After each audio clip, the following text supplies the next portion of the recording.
Didn't you learn from last time? Well, I didn't. We're live again. Hello, nobody. Let me reshare this link. Technical issues there. Our internet went out, but you know what? That's show business. Tech issues. We are.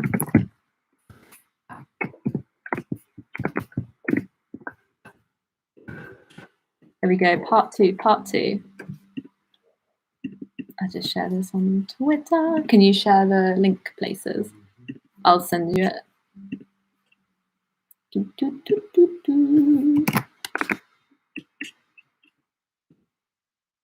Check the audio. Oh yeah, check the audio. I mean, it will be different now.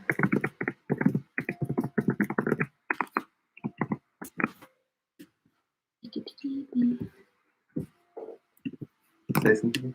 Hello, welcome to the live. Just testing sound.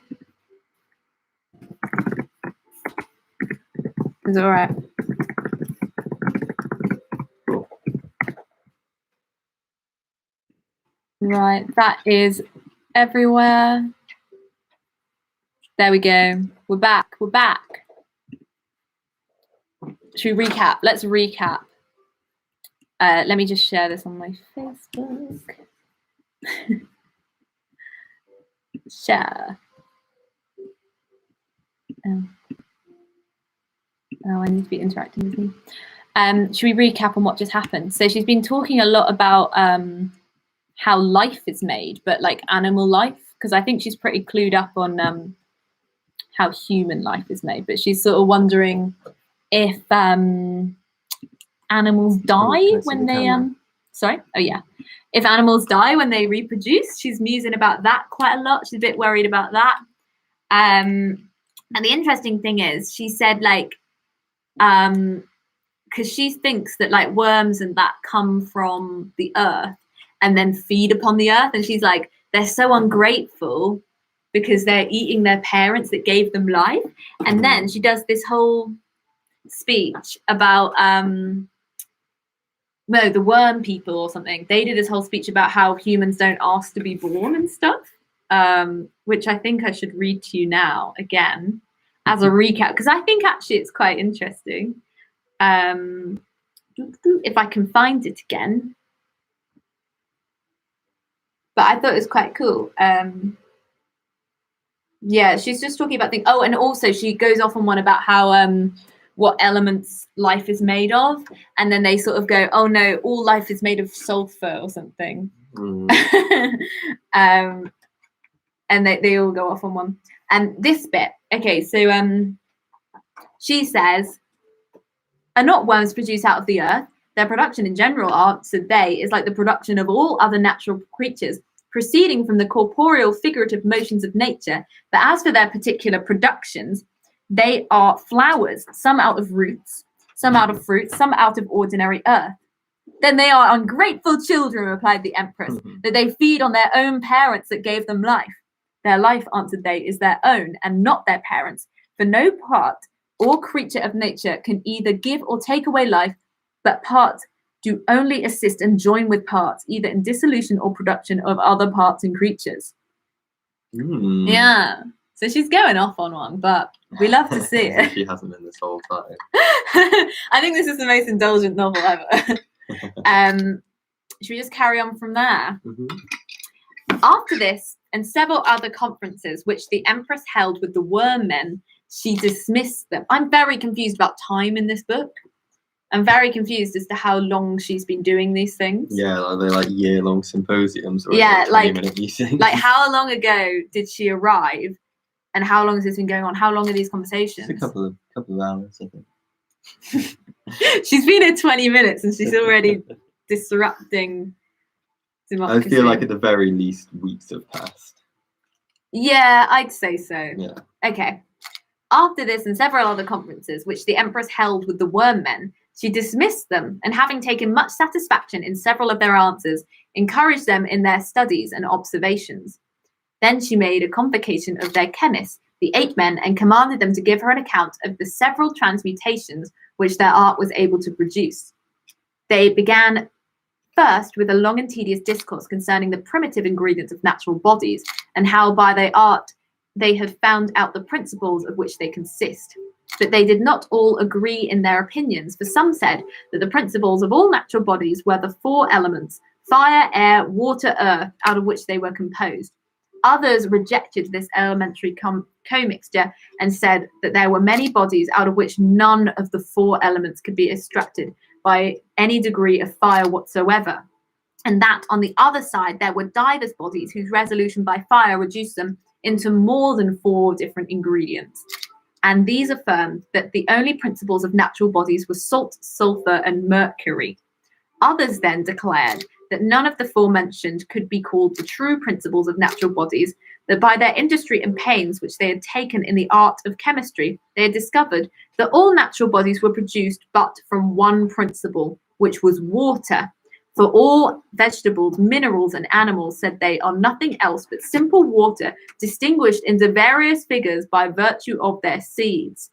But after a great many debates and contentions about this subject, the Empress, being so much tired that she was not able to hear them any longer, imposed a general silence upon them, and then declared herself in this following discourse: I am too sensible of the pains you have taken in the art of chemistry to discover the principles of natural bodies, and wish they had been more profitably bestowed upon some other than such experiments, for both by my own contemplation and the observations which I have made by my own rational and sensitive perception upon nature, and by her works, I find that nature is one infinite self-moving body, which by the virtue of its self-motion is divided into infinite parts, which parts, being restless, undergo perpetual changes and transmutations by their infinite compositions and divisions. Now, if this be so, as surely, according to the regular sense and reason, it appears no otherwise, it is in vain to look for the primary ingredients or constitutive principles of natural bodies, since there is no more than one principle of nature, to wit, self-moving matter, which is the only cause of all natural effects. Next, I desire you to consider that fire is but a particular creature, or effect of nature, and occasions not only different effects in several bodies, but on some bodies has no power at all. Witness gold, which never could be brought yet to change its inferior figure by the art of fire. And if this be so, why would you be so simple to believe that fire can show you the principles of nature, and that either the 4 elements, or water only, or salt, sulfur, and mercury, all of which no more but particular effects or creatures of nature, should be the primitive ingredients or principles of all natural bodies? Wherefore I will not have you take more pains and waste your time in such fruitless attempts, but be wiser hereafter and busy yourself with such experiments as may be beneficial to the public. So she's like, that's not good for the public, that's not benefiting the community, discussing what bodies are made of. You know, hot take from Cavendish there. I feel like that's completely not adaptable. Nope. You want to take over? Yeah, go on. How much do you think so far is adaptable? Not much. Not much. The opening's quite dramatic. The opening is dramatic. But do you think we can find... Of will, and then it's for the last, hour, it's just been a symposium of made-up academia. Fake science, fake news. Which is quite funny. I think that's adaptable, but not at this length. No, I think there's something quite dramatic in the characters of the ape men and the worm men and all those. Like, you can imagine quite cool visual costumes, etc. It's just whether they come on one by one and spend 20 minutes explaining fake science each, you know? Which I don't think they should, you know. But up until that, it's very, and the description of the palace and stuff is very evocative. Yeah, but I think the last at least 20 minutes is completely. There's only more of it. There's only more. There's only more. Yeah, get through this. I want to get to some narrative. I don't know that we will get to any narrative. I'm sure we will. The Empress, having thus declared her mind to the ape men and given them better instructions than perhaps they expected, not knowing that Her Majesty had such a great and able judgment in natural philosophy, had several conferences with them concerning chemical preparations, which for brevity's sake, not something I thought I'd hear from her, I'll forbear to rehearse. Amongst the rest, she asked how it came that the imperial race appeared so young and yet was reported to have lived so long. some of them 2, some 3, and some 400 years. And whether it was by nature or a special divine blessing, to which they answered, and whether that aging effect was by nature or some special divine blessing, to which they answered that there was a certain rock in the parts of the world which contained the golden sands, which rock was hollow within, and did produce a gum that was 100 years before it came to its full strength and perfection. This gum, said they, if it be held in a warm hand, will dissolve into an oil, the effects whereof are following. It being given every day for some certain time to an old decayed man in the bigness of a little pea, will first make him spit for a week or more. After this, it will cause vomits of phlegm, and after that it will bring forth by vomit humours of several colours. First of a pale yellow, then of a deep yellow, then of a green, and lastly of a black colour. And each of these humours have a several taste. Some are fresh, some salt, some sour, some bitter, and so forth. Neither do all these vomits make them sick, but they come out on a sudden and unawares, without any pain or trouble to the patient. And after it hath done all those mentioned effects, and cleared both the stomach and several other parts of the body, then it works upon the brain, and brings forth of the nose such kind of humours as it did out of the mouth, and much after the same manner. Then it will purge by stool, then by urine, then by sweat, and lastly by bleeding at the nose and the hemorrhoids.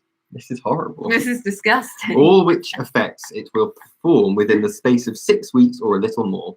For it does not work very strongly, but gently and by degrees. Lastly, when it has done all this... It doesn't sound like it's gentle at all. When it has done all this, it will make the body break out into a thick scab and cause both hair, teeth, and nails to come off. Right. Which scab, being arrived to its full maturity, opens first along the back and comes off all in a piece like an armour, and all this is done within the space of 4 months. After this, the patient is wrapped into a cerecloth, C-E-R-E-cloth, cerecloth, cerecloth? A cloth. A cloth, prepared of certain gums and juices, wherein he continues until the time of 9 months be expired from the first beginning of the cure, which is the time of a child's formation in the womb. Oh. In the meanwhile, for some context. Yeah, I'm glad we got that. In the meanwhile, his diet is nothing else but eagle's eggs and hind's milk, and after the cerecloth is taken away, he will appear of the age of 20, both in shape and strength. Oh. The weaker sort of this gum is sovereign in healing of the wounds and curing of slight distempers. But this is also to be observed, that none of the imperial race does use any other drink but lime water, or water in which limestone is immersed. Their meat is nothing else but fowl of several sorts. Their recreations are many, but chiefly hunting. This relation amazed the empress very much, for though in the world she came from she had heard great reports of the philosopher's stone, yet had she not heard of any that had ever found it, which made her believe that it was but a chimera. She called also to mind that there had been in the same world a man who had a little stone which cured all kinds of diseases outwards and inwards, according as it was applied, and that a famous chemist had found out a certain liquor called alkahest, which by virtue of its own fire consumed all diseases. But she had never heard of a medicine that could renew old age and render it beautiful, vigorous, and strong, nor would she have so easily believed it, had it been a medicine prepared by art. For she knew that art, being nature's changeling, was not able to produce such a powerful effect, but being the gum did grow naturally, she did so much scruple at it. For she knew that nature's works are so various and wonderful that no particular creature is able to trace her ways. So the word art is being used very differently, isn't it? Yeah. It means something else. It means like mine just skipped forward. Oh, I think I accidentally... Oh dear. Oh no, I don't know how to get back. I'll find a way. What? Can you give me a sentence I can search for? Conferences of chemists being finished. I think the word art here implies like the unpredictable, right? Do you think? Remember Polonius uses the word art. Yeah. Doesn't he? He says, "Nay, madam, I use no art." When she says, I can't remember. And it means in that case, sort of elaborate language, I think. Yeah. Yeah. Indirect, That would check out. inventive. Yeah. So yeah, the more creative. Nor would you be with. Mind you, I don't know anything about this sort of stuff. Well, that's better guess than ours. Heard of a medicine that could be prepared by art. It's when it's language like prepared by art. Prepared by creativity, people being inventive, maybe that's what it means. What percent are we on? I've just got 72%. I've just got to 62. Close. I'm close. I'll keep reading. You keep reading. I'll get back to it. The conferences of chemists being finished, the empress made an assembly of her Galenical physicians, her herbalists and anatomists. And first she inquired of her herbalists the particular effects of several herbs and drugs, and whence they proceeded. To which they answered that they could, for the most part, tell Her Majesty the virtues and operations of them, but the particular causes of their effects were unknown.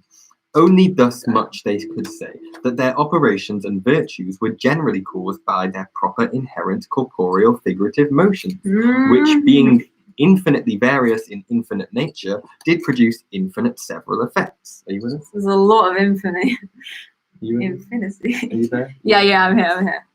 And it is observed, said they, that herbs and drugs are as wise in their operations as men in their words and actions, nay, wiser. And their effects are more certain than men in their opinions, for though they cannot discourse like men, yet have they sense and reason as well as men. For the discursive faculty is but a particular effect of sense and reason in some particular creatures, to wit men, and not a principle of nature, and argues often more folly than wisdom. Cool. The empress asked whether they could not, by a composition and commixture of other drugs, make them work other effects than they did used by themselves. They answered that they could make them produce artificial effects, but not alter their inherent, proper, and particular natures. It sounds like she was a bit like Donald Trump there, and was like, "Can we just inject bleach in people?" Oh dear, Margaret, what are you like? She's so silly. Then the empress commanded her anatomists to dissect such kinds of creatures as are called monsters. But they answered Her Majesty that it would be but an unprofitable and useless work to hinder their better employments. For when we dissect animals, said they, it is dead animals. Sorry, when we dissect. But that makes sense when they were like earlier when we were talking about blood. Do you remember? Right. About them not testing on animals. They just test on dead animals. Yeah. Makes sense. Okay, I'm going to hear from top of that paragraph again. Sorry. I didn't really get it. Oh, no, not you. I'll go from the top of the book because I didn't really get it. Then the empress commanded her anatomists to dissect such kinds of creatures as are called monsters. But they answered Her Majesty that it would be but an unprofitable and useless work and hinder their better employments. For when we dissect dead animals, said they, it is for no other end but to observe what defects or distempers they had, that we may cure the like in living ones, so that all our care and industry concerns only the preservation of mankind. But we hope your Majesty will not preserve monsters, which are most commonly destroyed, except it be for novelty. Neither will the dissections of monsters prevent the errors of nature's irregular actions, for by dissecting some we cannot prevent the production of others, so that our pains and labours will be to no purpose, unless to satisfy the vain curiosities of inquisitive men. Wow. Vain curiosities of inquisitive men. The empress replied that such dissections would be very beneficial to experimental philosophers. I heard the camera and meant philosophers, and the link in my brain went to photographers. Tell me if I'm being... Oh, no, not at all. It's all good. Experimental philosophers. Yeah. I wonder if any experimental photographers will crop up. If experimental philosophers, answered they, do spend their time in such useless inspections, they waste it in vain, and have nothing but their labour for their pains. Lastly, Her Majesty Her Majesty had some conferences with her Galenical physicians about several diseases, and amongst the rest desired to know the cause of the nature of apoplexy and the spotted plague. They answered that a deadly apoplexy was a dead palsy of the brain, and the spotted plague was a gangrene of the vital parts. And as the gangrene of outward parts did strike inwardly, so the gangrene of inward parts did break forth outwardly. Right. Which is the cause, said they, that as soon as the spots appear, death follows. Right. For then it is an infallible sign that the body is throughout infected with a gangrene, which is a spreading evil. But some gangrenes do spread more suddenly than others, and of all sorts of gangrenes, the plaguey gangrene is the most infection. For other gangrenes infect but the next adjoining parts of one particular body, and having killed that same creature, go no further but cease. When, as the gangrene of the plague, infects not only the adjoining parts of the particular creature, but also those that are distant. That is, one particular body infects another, and so breeds a universal contagion. Right. But the empress, being very desirous to know in what manner the plague was propagated and became so contagious, asked whether it went actually out of one body into another. This is topical. To which they answered that it was a great dispute amongst the learned of the profession, whether it came by a division and composition of parts. That is, by expiration and inspiration, or whether it was caused by imitation. So, some experimental philosophers said they will make us believe that by the help of their microscopes they have observed the plague to be a body of little flies like atoms, which go out of one body into another through the sensitive passages. But the most experienced and wisest of our society have rejected this opinion as a ridiculous fancy, and do for the most part believe that it is caused by an imitation of parts, so that the motion of some parts which are sound do imitate the motion of those that are infected, and that by this means the plague becomes contagious and spreading. Oh dear. Oh, it's the mathematicians next. The Spider-Man. You want to take the Do you want me to Spider-Man? continue? Yeah, I've got nothing to say about that bit. Do you? No. Oh no, we should talk about that the gum that turns them into a 20-year-old. Oh, yeah, That was great. that's So it really looks like weird. they're immortal. They're genuinely immortal, aren't they? Yeah. To some extent. Going through If they something go horrible. through no, but it said that it caused no pain. It sounded quite painful. Blood was coming out of the sensitive passages. But it said it caused no pain to the person. Yeah. Or discomfort. I don't know. Yeah, so I guess. Well, how do they deal with overpopulation? Do they not? Do they not reproduce? No, it was only the imperial race though. It was only like the royal family. Oh, so not everybody. No, it's exclusive. Everyone else dies. I see. Well, that makes sense. Yeah, I think that's quite stageable in an unstageable sort of sense. Yeah. Them scabbing over and then birthing out into a 20-year-old. Yeah, some gum might be fun there. Yeah. But it's gum and then it turns into oil when you hold it. Ooh. Because it like, you pick it up, it's gum, turns into oil and put it all over your body. It's kind of gross. Sounds great. Sounds great. So the mathematicians we're moving on to. Is that what's happening? I think so. Right. The Empress, having hitherto spent her time in the examination of the bird, fish, worm, and ape men, etc., and received several intelligences from their several employments, at last had a mind to divert herself after her serious discourses, and therefore she sent for the Spidermen, which were her mathematicians, the Licemen, which were her geometricians, and the Magpie, Parrot, and Jackdaw men, which were her orators and logicians. The Spidermen came first, and presented Her Majesty with a table full of mathematical points, lines, and figures of all sorts of squares, circles, triangles, and the like, which the Empress, notwithstanding that she had a very ready wit and quick apprehension, could not understand. But the more she endeavoured to learn, the more she was confounded. Whether they did ever square the circle, I cannot exactly tell, nor whether could they make imaginary points and lines. But this I dare say, that their points and lines were so slender, small, and thin, that they seemed next to imaginary. The mathematicians were in great esteem with the Empress, as being not only the chief tutors and instructors in many arts, but some of them excellent magicians and informers of spirits, which was the reason their characters were so abstruse and intricate that the Empress knew not what to make of them. There is so much to learn in your art, said she, that I can neither spare time from other affairs to busy myself in your profession, nor, if I could, do I think I should ever be able to understand your imaginary points, lines, and figures? Because they are non-beings. So on the page before, it said like after doing the serious work, she then called for mathematicians, orators, and logicians, which is really funny. She's like, that's not serious stuff. And then they've come along and she's like, I don't get it. I'm sure it's great, but I'm not engaging. I like that she calls it imaginary points. Yeah. They're non-beings. It's quite nice. That's quite funny though, 'cause it's like it's flipping the whole like that's the kind of thing that people would say about like the arts and humanities, and someone's come along with maths and she's like, no, that's a bit silly, but whatever. That's so silly. That's quite nice. Like that from Cavendish here, like that. Right. Then came the lice men and endeavoured to measure all things to a hair's breadth and weigh them to an atom. But their weights would seldom agree, especially in the weighing of air, which they found a task impossible to be done. I wonder why. At which the Empress began to be displeased and told DM that there was neither truth nor justice in their profession, and so dissolved their society. She dissolved their society. Wait, so is she just dissolving the Liceman society, Licemen. or No. The Licemen are geometricians, and she's been like, nope. No, we hate that. Right. That's ridiculous. Okay. Where did they go? What did they do? Maybe that's the central conflict. I'm not entirely sure what the central conflict is going to be.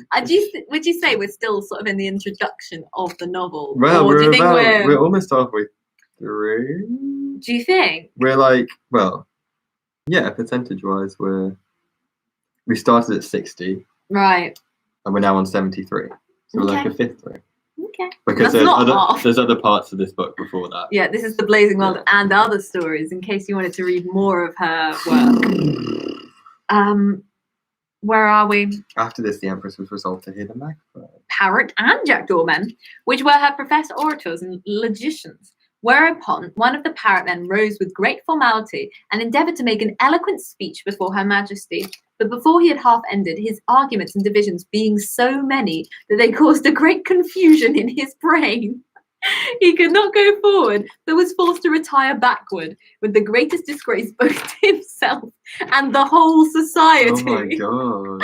And although one of his brethren endeavoured to second him by another speech, yet was he as far to seek as the former, at which the Empress appeared not a little troubled, and told DM that they followed too much the rules of art and confounded themselves with too nice formalities and distinctions. But since I know, said she, that you are a people who have naturally voluble tongues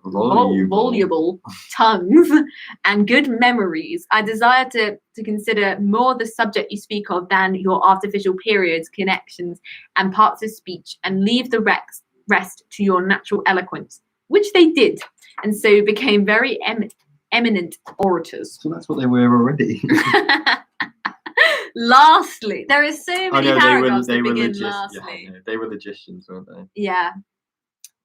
Lastly, Her Imperial Majesty, being so desirous to know what progress her logicians had made in the art of disputing, commanded them to argue upon several themes or subjects, which they did.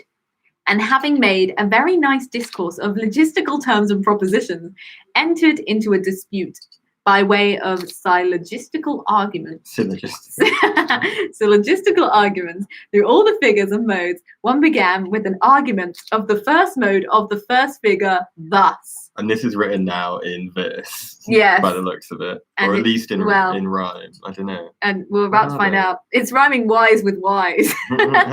They're like little... It's in italic. I'll show you the good people. It's not going to focus, but it's separate. Right, here we go. This is the first figure, thus. Yeah, it's good, isn't it? Right. Every politician is wise. Already she's spouting lies. And every knave is a politician. Therefore, every knave is wise. Another contradicted him with a syllogism of the second mode of the same figure thus. No politician is wise. Every knave is a politician. Therefore, no knave is wise. And third made an argument in the third mode of the same figure after this manner. Every politician is wise. Some knaves are politicians, and therefore some knaves are wise. The fourth concluded with a syllogism in the fourth mode of the same figure thus. No politician is wise. Some knaves a politician, therefore some knaves are not wise. Wow.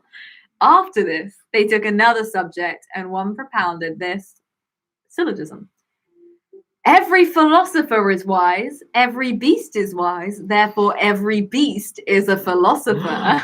But another said that this argument was false, therefore he contradicted him with a syllogism of the second figure of the fourth mode. Thus, every philosopher is wise, some beasts are not wise, therefore some beasts are not philosophers. Thus they argued and intended to go on, but the Empress interrupted them. I have enough, said she, of your chopped logic, and will hear no more of your syllogisms, for it disorders my reason and puts my brain on the rack. Your formal argumentations are able to spoil all natural wit, and I'll have you consider that art does not make reason, but reason makes art. And therefore, as much reason is above art, so much is a natural rational discourse to be preferred before an artificial. For art is, for the most part, irregular, and disorders men's understandings more than it rectifies them, and leads them into a labyrinth whence they'll never get out, and makes them dull and unfit for useful employment. Margaret is anti-art. She's really cutting us deep. Especially your art of logic, which consists only in contradicting each other by making sophisms and obscuring truth instead of clearing it. But they replied to Her Majesty that the knowledge of nature that is natural philosophy would be imperfect without the art of logic, and that there was an improbable truth that would no otherwise be found out than the art of disputing. Truly, said the Empress, I do believe that it is with natural philosophy, as it is with other effects of nature, for no particular knowledge can be perfect. By reason, knowledge is dividable, as well as composable. Nay, to speak properly, nature herself cannot boast of any perfection, but God himself, because there are so many irregular motions in nature, and 'tis but a folly to think that art should be able to regulate them, since art itself is, for the most part, irregular. But as for improbable truth, I know not what your meaning is, for truth is more than improbability. Nay, there is so much difference between truth and improbability that I cannot conceive it is possible how they can be joined together.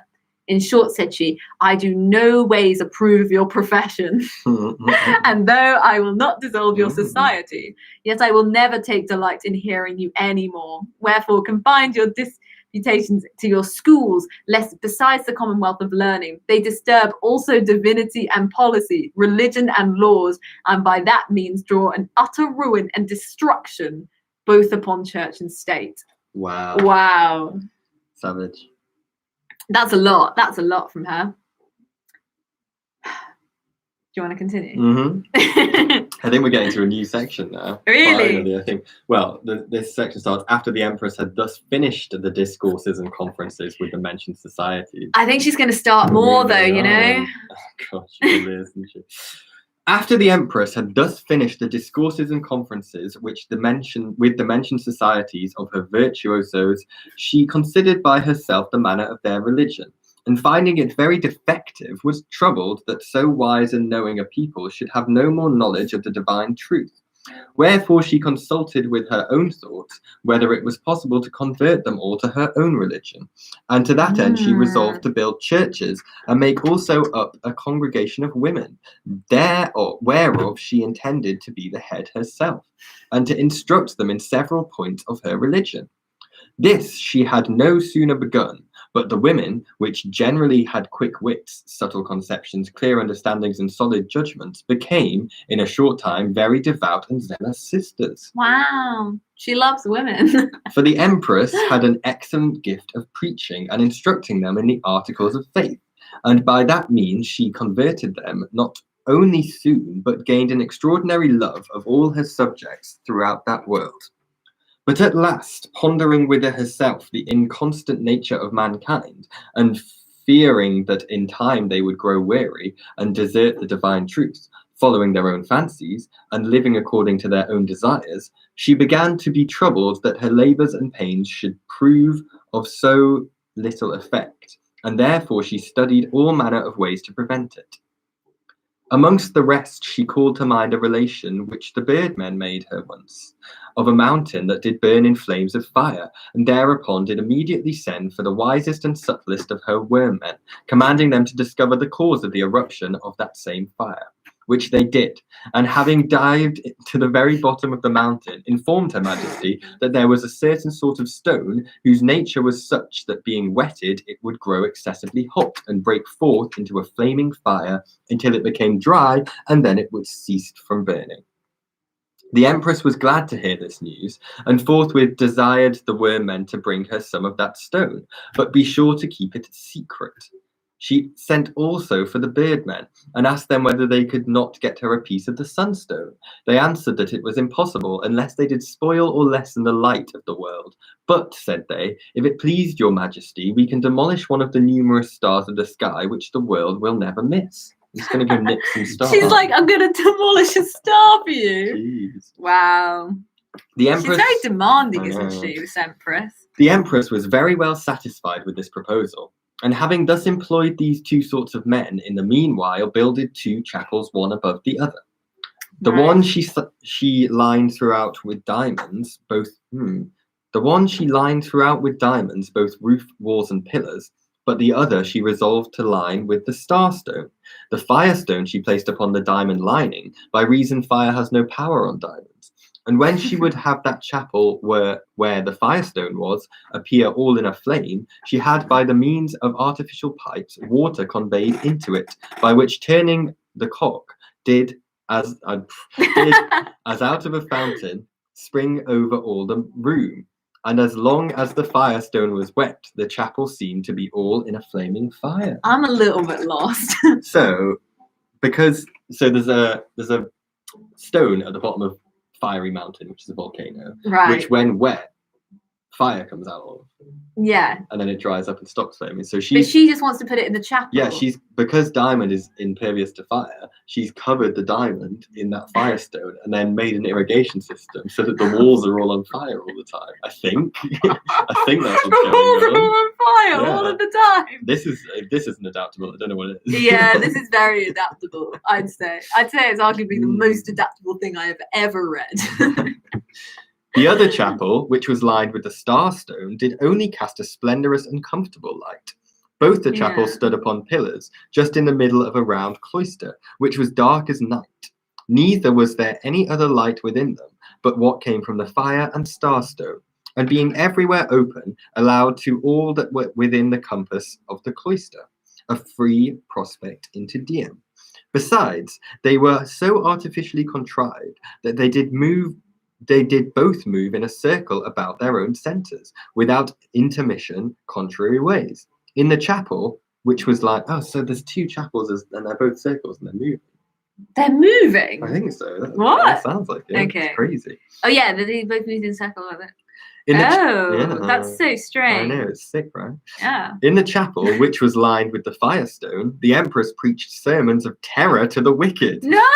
And told them of the punishments for their sins, to wit, that after this life they should be tormented in an everlasting fire. Is that why she's built this chapel Yeah. of fire to Yeah. represent That's everlasting exactly what? doom? But in the other chapel, lined with the starstone, she preached sermons of comfort to those that repented of their sins, That's and nice. were troubled at their own wickedness.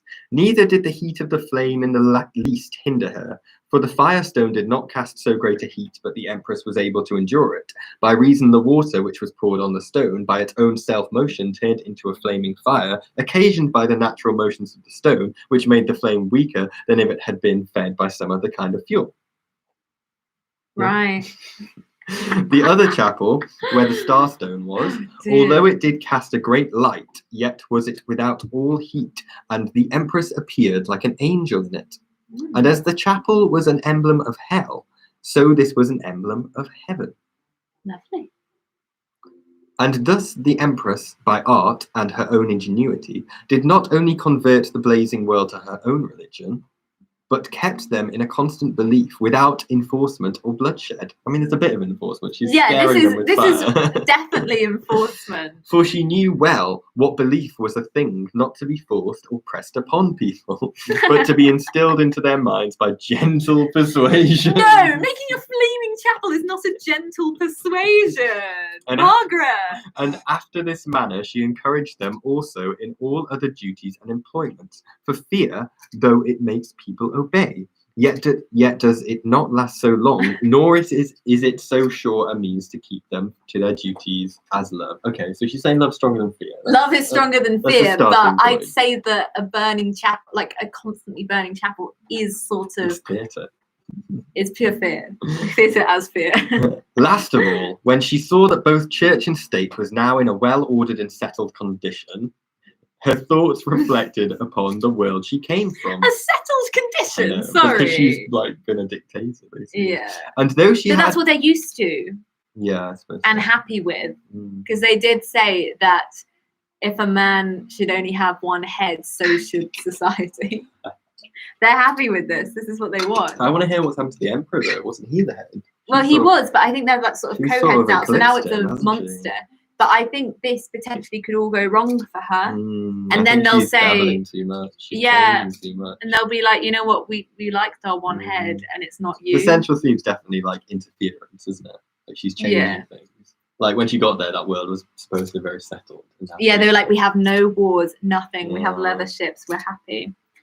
And Okay. now, okay, sorry, continue. Last of all, when she discovered that both church and state were now in a well-ordered and settled condition, her thoughts reflected upon Oh, and the also world there was she only came one from. religion, wasn't there? And then she was like, I'm going to give you Yeah, my religion. exactly.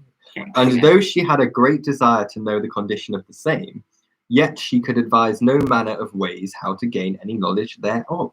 At last, after many serious considerations, she conceived that it was impossible to be done by any other means than by the help of the immaterial spirits.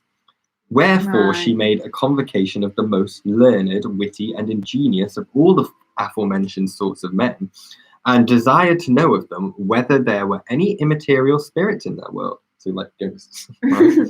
Are there ghosts? First, she inquired of the worm men whether they had perceived some within the earth. They answered her majesty that they never knew of any such creatures, for whatsoever did dwell within the earth, said they, was embodied and material. Then she asked the flyman whether she had observed any in the air. And you have, for you having numerous eyes, said she, will be more able to perceive them than any other creatures. To which they answered her majesty that although spirits being immaterial could not be perceived by the worm men in the earth, yet they perceived that such creatures did lodge in the vehicles of the air. Then the empress asked whether they could speak to them, and whether they did understand each other. The flymen answered that those spirits were always clothed in the same sort or other of material garments, which garments were their bodies, made for the most part of air. And when occasion served, they could put on any other sort of substance. But yet they could not put these substances into any form or shape as they pleased. The empress asked the flyman whether it was possible that she could be acquainted and have some conferences with them. She loves the conferences. She fully loves a conference. I really hope there aren't more conferences. Conferences though. with ghosts, though. That's a nice story. Yeah. Ghost conference. Ghost conference. symposium. That would be quite sick. Symghostium. I don't know. Symghostium. They Yeah, answered. that's sick. So she's just asked the fireman if she could have conferences with the immaterial spirits. They answered, Right. they did verily No, you believe she can't. might. She might. She Definitely might. not. Hereupon the empress commanded the flymen to ask some of the spirits whether they would be pleased to give her a visit. This they did, and after the spirits had presented themselves to the empress, in what shapes or forms I cannot exactly tell, after some few compliments that passed between them, the empress told the spirits that she questioned not, but they did know how she was a stranger in that world, and by what miraculous means she was arrived there. And since she had a great desire to know the condition of the world she came from, her request to the spirits was to give her some information thereof, especially of those parts of the world where she was born, bred, and educated, as also of her particular friends and acquaintance. Like months in, she's like, oh yeah, how are my family back home? All which the spirits did according to her desire. At last, after a great many conferences and particular intelligences, which the spirits gave the empress, to her great satisfaction and content, she inquired after the most famous students, writers, and experimental philosophers in that world, which they gave her a full relation of. Amongst the rest, she inquired whether there were none that had found out yet the Jews' Kabbalah. Several have endeavoured it, answered the spirits, but those that came nearest, although themselves denied it, were one Dr. D and one Edward Kelly. Do we think these are real people? Shall I find out? I'll find out. Carry on. And one representing Moses and the other Aaron. For Kelly was to Dr. D as Aaron to Moses. But yet they proved at last, but their John cheats- D might be... John D. Yeah, died 1606. This could be him. Fair. And who's the other guy? Edward Kelly. Edward Kelly. Let's find out. Edward Kelly. They're both real. Wow, who's Edward Kelly? Mason's occultist. Self-declared spirit medium. Wow. How exciting. I don't Okay. get the references to Abrahamic religion though. I Like don't why either. is Dr. D is one representing Dr. D is Moses as Aaron to Edward Kelly to Dr. D as Aaron is to Moses. Who's Aaron to Moses? What's the relationship there? Brother. A brother. Brother. So Dr. D and Wasn't Edward he? Kelly are brothers. Oh. Those came nearer, so they were one Dr. D. Mm. Edward Aaron was the one that accepted the golden calf. Ah. So is one a teacher to the other, maybe? I don't know. Anyway, but yet they proved at last but their cheats, and were described by one of their own countrymen, a famous poet named Ben Jonson, in a play called The Alchemist, Big up. where he expressed Kelly by Captain Face and Dee by Dr. Subtle, and their two wives by Doll Common and the Widow. By the Spaniard in the play, he meant the Spanish ambassador, and by Sir Epicure Mammon, a Polish lord. The empress remembered that she had seen the play, and asked the spirits whom he meant by the name of Ananias. Some zealous brethren, answered they, in Holland, Germany, and several other places. Then she asked them who was meant by the druggist. Truly, answered the spirits, we have forgot, it being so long since it was made and acted. What, replied the empress, can spirits forget? Will this tell us how long she's been gone? Possibly. If it's been so long that these spirits have forgotten. But also, do we know if time passes slower or faster in the world there's some she's stuff in? about time here. Yes, said the spirits, for what I'd is quite like past to know. is only kept in memory, if it be not recorded. Why wasn't it recorded? I did believe, yes, it's written down to play. It's a play. I did believe, said the empress, that spirits had no need of memory or remembrance, and could not be subject to forgetfulness. Right. How can we, answered they, give an account of things present if we have no memory, but especially of things past unrecorded if we had no remembrance? Said the empress, by present knowledge and understanding. The spirits answered that present knowledge and understanding was of actions or things present, not of past. But, said the empress, you know what is to come without memory or remembrance, and therefore may know what is past without memory and remembrance. They answered that their foreknowledge was only a prudent and subtle observation made by a comparing of things or actions past with those that are present, and that remembrance was nothing else but a repetition of things or actions past. Okay. I'm lost. I think you should get to the end of the spirit section. Oh, Lord. Okay. What's the Kabbalah as well? I'm not sure. So I'll do some research. Wow, it's a long book, isn't it? Oh, here's a normal side. It's the ancient Jewish tradition of mystical interpretation of the Bible, first transmitted orally, and Middle Ages. Okay. Right. Then the empress asked the spirits whether there was a threefold Kabbalah. They answered Dee and Kelly made out but a twofold Kabbalah, to wit, of the Old and New Testament, but others might not only make 2 or 3, but 60 Kabbalahs, if they pleased. The empress asked whether it was a traditional or merely a scriptural, or whether it was a literal, philosophical, or moral Kabbalah. Some, answered they, did believe it merely traditional, others scriptural, some literal, and some metaphorical. But the truth is, said they, 'twas partly one and partly the other, as partly a traditional, partly a scriptural, partly literal, partly metaphorical. Wow. The empress asked further whether the Kabbalah was a work only of natural reason or of divine inspiration. Many, said the spirits, that write Kabbalists pretend to divine inspirations, but whether it be so or not, it does not belong to us to judge. Only this we must needs confess, that it is a work which requires a good wit and a strong faith, but not natural reason.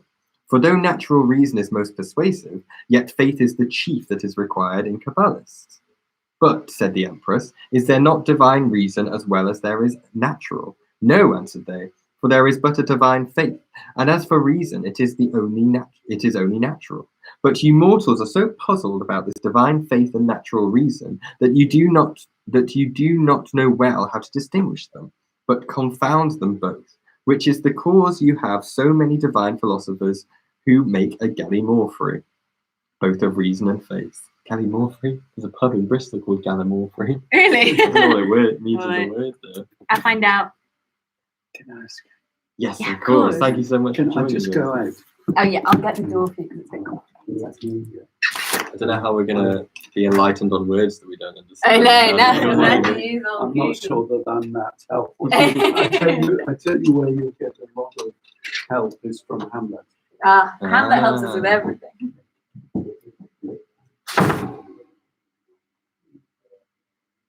It's just me now. I'm just checking some of the tech that's going on.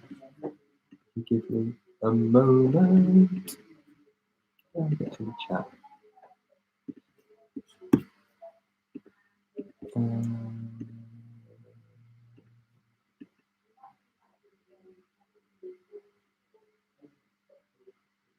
Hello from Estella and Max. Can we get a shout out? Yes, here it is. Shout out to Estella and Max. Shouted out. I hope you're all enjoying. I wonder if anyone's been here since the start. Probably not. We've been going for almost 2 hours. We're not halfway through yet. We're reaching the halfway point, I think. And mostly all that's happened is that she's been having crazy academic conferences that make absolutely no sense. So we'll see. And now she's on to religion. Hello. We have got a shout out request from Estella and Max. Estella and Max, hello. And a big shout out to Humphrey the dog as well. It's a lovely dog. You should all check him out. I'm going to take this opportunity to go to the toilet. I need a wee though. Oh, well, let's get to a good point and we'll have a proper break. A proper For break. like 10 But what will our minutes. viewers do? Oh no. We'll leave the lyre music on. Yeah, the lyre music is good. Okay. Yeah, so- tell your friends to come join us on this Margaret Cavendish journey. I've just skipped 4 pages ahead and there's no Where were we? paragraph breaks. There are no paragraph breaks. For Yeah, about the difficult 4 thing about this pages. book is that there aren't. It's all one sentence. Well, we really. did just start a new paragraph, so why don't we have a break now and then restart at that paragraph? Yeah, we could do that. Hello, dear viewers. We're having a little intermission. I'll put in the chat. We'll be back at 10 to? Back at 10 to. Yeah? Well, that's ages. Well, 1:45 then. Yeah, back at 1:45. Back at. We'll leave you with some music.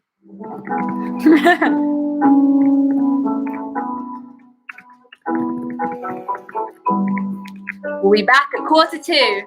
Hope you're enjoying this Margaret Cavendish journey. Tell your friends to come join Margaret Cavendish.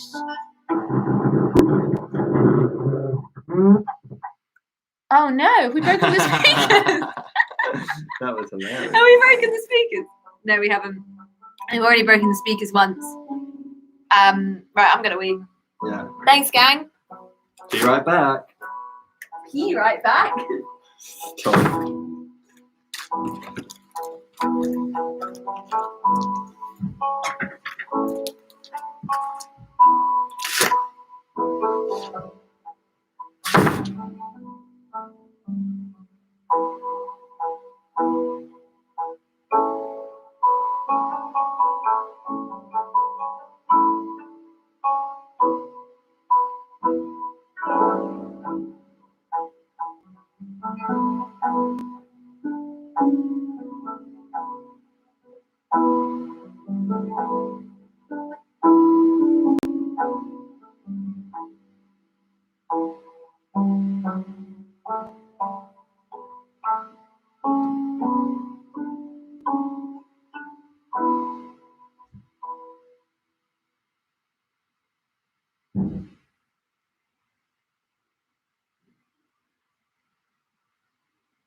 It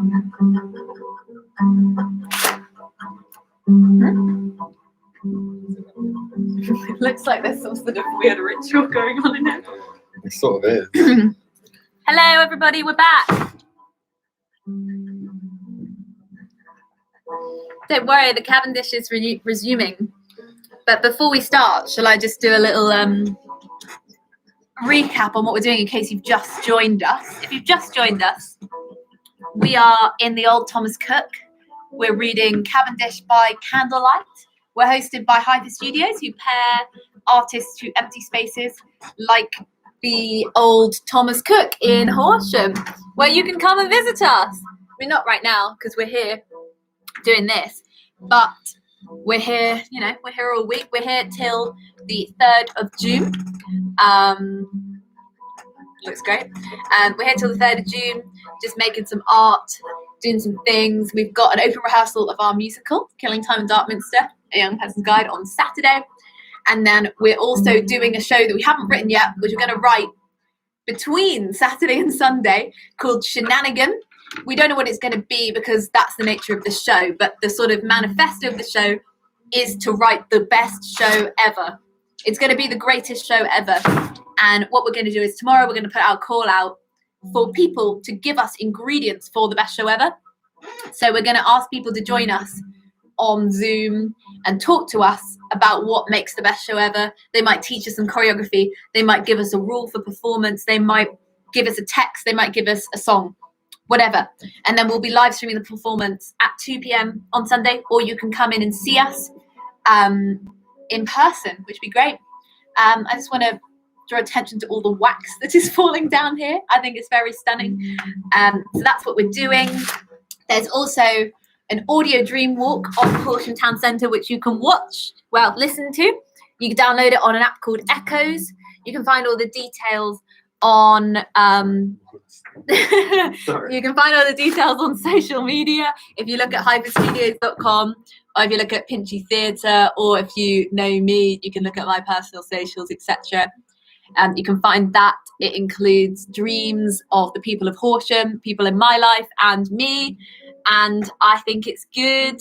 Yeah, you walk around Horsham listening to dreams. I think it's very nice little activity. Probably take you about 20 minutes. You can make it take longer or shorter as well. So that's a little update. We've got some sweets now. We're actually quite hungry, so we're considering ordering takeaway. So let us know if you have any recommendations around the Horsham area for Horsham takeaways. Let us know. Please do share the link for this stream with your friends and others, people you loved know ones. All of your loved ones, unloved ones, anybody, because it'd be nice to give Cavendish an audience. Anything else you want to say before we? The sweets are really good. Yeah, sweets are good. Do talk to us in the chat. We'd love to connect with you guys. If you are still watching. This is the sort of thing you can drop in and out of. So don't feel like you need to stay. But it'd be nice to have you here. It's lovely to have you. In general, shout out to Hyper Studios for hosting us. We think they're great. They've got a new space that's just been announced in London, which you can apply for. It is a massive factory sort of warehouse vibes, and it looks absolutely sick, and you should definitely apply. It's a really simple application, which is great for artists because I don't know about you, but I've been filling out some really long applications and you don't get paid to do that. So it's one that you can do very quickly, which is great.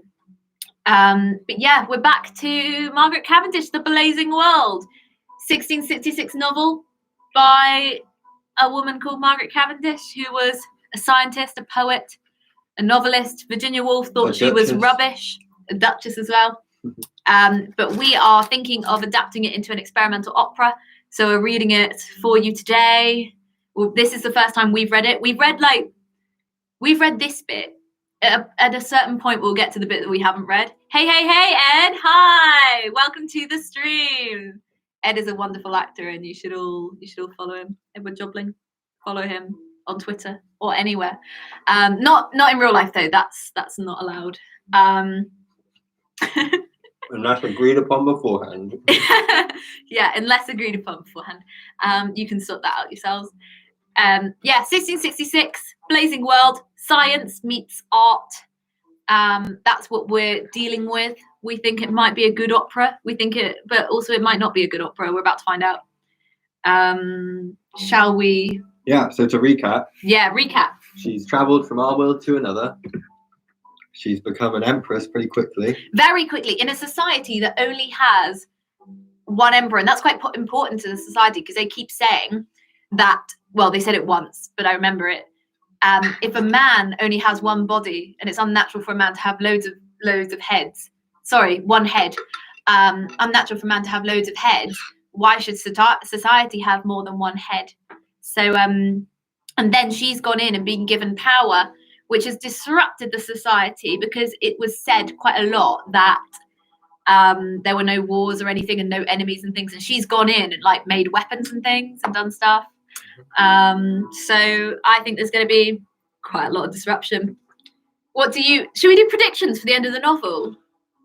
She's got to travel home. She's got to travel back to our world, hasn't she? Yeah, I think so. But I think when she gets back, I think the novel will end with her traveling back and there being a distinct change in that world. If you get me, like she gets back and she realizes it's been like 1,000 years or something, and everyone she knows is dead. Or she travels back and like I don't know, like the film, what was it called? Yesterday. The film Yesterday, which I think is a great concept and terrible execution. In Yesterday, things are very slightly different. So like at the end or in the middle, I can't remember. The guy asks for a Coke. No, the woman asked. Someone asks someone if they want a Pepsi, and they say, "Have you got Coke?" And they don't know what Coke is because it doesn't exist. So I think she'll get back and like Pepsi will exist, but not whatever. But the 1666 version of Pepsi and Coke. I think that's how it's going to end. Or she dies. Yeah. What do you think? Actually, thinking about it, I actually don't think that's going to happen. I think the way Margaret Cavendish landed, it'll be like, and then she was the empress of the blazing world for all her days until she died, kind of thing. But she won't die because she'll be regenerated by the gum. I mean, they're not immortal; they just live really old. But no, but then she'll just regenerate. Well, you get bogged down in the detail of my prediction. But I think my prediction is that she's not going to get back to the world. She's going to be like the everlasting empress of that world. Do you think she will have grown so? I think it's all going to go downhill, though. I don't know if there's going to be that much narrative. Anyway, shall we? Yeah, put your predictions in the chat if you've got any predictions for how this book might end, and also give your recommendations for any food we should get. That's all we need. It's gonna be a pizza. It might be pizza. But give recommendations. Give recommendations. Okay. Portion pizza. Give us recommendations. So right at the moment, the Empress is asking the immaterial spirits, which are ghosts, who can travel between the two worlds, about the something about what's going on in the other world spiritually, the Kabbalahs of the real world. I don't know. So here we are. Here we are back. Then the Empress asked the spirits whether there was a threefold Kabbalah. They answered Dee and Kelly made but a twofold Kabbalah, to wit of the Old and New Testament. But others might not only make 2 or 3, but 60 Kabbalahs, if they pleased. 60? Is that like, that's 3 times 20, that's 60. That's a lot. That's a lot, man. The Empress asked whether it was a traditional or merely a scriptural, or whether it was a literal, philosophial, or moral Kabbalah. Some, answered they, did believe it merely traditional, others scriptural, others literal, and some metaphorical. But the truth is, said they, 'twas partly one and partly the other, as partly traditional, partly a scriptural, partly literal, partly metaphorical. The Empress asked further whether the Kabbalah was a work of only of natural reason or divine inspiration. Many, said the spirits, that write Kabbalahs pretend to divine inspiration, but whether it be so or not, it does not belong to us to judge. Only this we must needs confess, that it is a work which requires a good wit and a strong faith, but not natural reason. For those natural reason is most persuasive, yet for though natural reason is most persuasive, yet faith is the chief, and that is required in Kabbalists. But, said the Empress, is there not divine reason as well as there is natural? No, answered they, for there is but a divine faith, and as for the reason, it is only natural. Sorry, I thought I saw a fly. But you mortals are so puzzled about this divine faith and natural reason that you do not know well how to distinguish them, but confound them both, which is the cause you have so many divine philosophers who make it gallimaufry, both of reason and faith. Then she asked whether pure natural philosophers were Kabbalists. They answered no, but only your mystical or divine philosophers, such as study beyond sense and reason. She inquired further whether there was any Kabbalah in God, or whether God was full of ideas. They answered that there could be nothing in God, nor could God be full of anything, either forms or figures, but of himself. For God is the perfection of all things, and an unexpressible supernatural. Then I pray inform me, said the Empress, whether the Jews or any other Kabbalah consist in numbers. The spirits answered no, for numbers are odd and different, and would make a disagreement in the Kabbalah. But, said she again, it is a sin then not to know or understand the Kabbalah. God is so merciful, they answered, and so just, that he will never damn the ignorant, and save only those that pretend to know him and his secret counsels by their Kabbalahs. But he loves those that adore and worship him with fear and reverence, and with a pure heart. I feel like I'm preaching fire and brimstone right now. She asked further. I'm not sure what she's going. I'm not sure what's happening here. She asked further which of the two Kabbalahs was most approved, the natural or the theological. The theological, they answered, is mystical and belongs only to faith, but the natural belongs to reason. Then she asked them whether divine faith was made out of reason. No, answered they, for faith proceeds only from a divine saving grace, which is a particular gift of God. How comes it then, she replied, that men, even those that are of several opinions, have faith more or less? A natural belief, answered they, is not a divine faith. But proceeded the Empress, how are you sure that God cannot be known? The several opinions you mortals have of God, answered they, are sufficient witness thereof. Well then, replied the Empress, leaving this inquisitive knowledge of God, I pray inform me whether you spirits give motion to natural bodies. No, answered they, but on the contrary, natural material bodies give spirits motion, for we spirits, being incorporeal, have no motion but from our corporeal vehicles, so that we move by the help of our bodies, and not the bodies by help of us. For pure spirits are immovable. Right. If this be so, replied the Empress, how comes it then that you can move so suddenly at a vast distance? They answered that some sort of matter were more pure, rare, and consequently more light and agile than others. And this was the reason for their quick and sudden motions. Then the Empress asked them whether they could speak without a body or bodily organs. No, said they, nor could we have any bodily sense, but only knowledge. She asked whether they could have knowledge without body. Not a natural, answered they, but a supernatural knowledge, which is far better knowledge than a natural. Then she asked them whether they had a general or universal knowledge. They answered, single or particular created spirits have not, for not any creature but God himself can have an absolute and perfect knowledge of all things. The Empress asked them further whether spirits had inward and outward parts. No answer, whether their vehicles were living bodies. They are self-moving bodies, answered they. Connection is unstable. Oh, we're back. Our connection was unstable. Can everybody hear us? Potentially. Hope so. They are self-moving bodies, and without it hath life. Then she said, it must necessarily follow that the living... Our connection's unstable again. Ooh. We're back. We are live. Then, said she, it must necessarily follow that this living, self-moving body gives a spirit motion, and not that the spirit gives the body as its vehicle motion. You say very true, answered they, and we told you this before.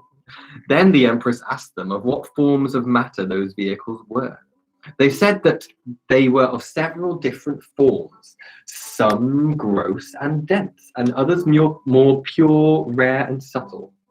Then she inquired whether immaterial spirits were not of a globous figure. Sorry, I'm just wondering if this candle might be a little bit dangerous. It's like burning itself. Maybe blow that candle out. I sort of want to risk it. No.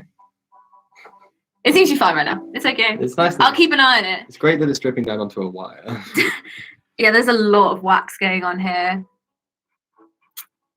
Well, It's sort of. I'll just keep an eye on actually, it. we're not using this anymore, so we could Yeah, unplug it. we could. Shall I just Try and pull it through. authenticity on the stream? There we go. Oh dear, look at this. Great stuff. Right.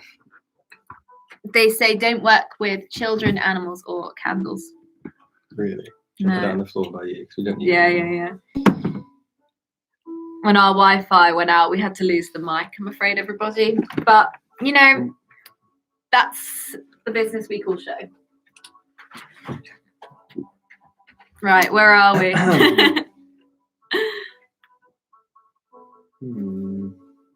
Then she inquired whether immaterial spirits were not of a globous figure. They answered, figure and body were but one thing, for no body was without figure, nor no figure without body, and that it was as much nonsense to say an immaterial figure as to say an immaterial body. Again she asked whether spirits were not like water or fire. No, they said, for both fire and water are material, and we are no more like fire or water than we are like earth. Nay, were it the purest and finest degree of matter, I don't know where we are. even above the heavens.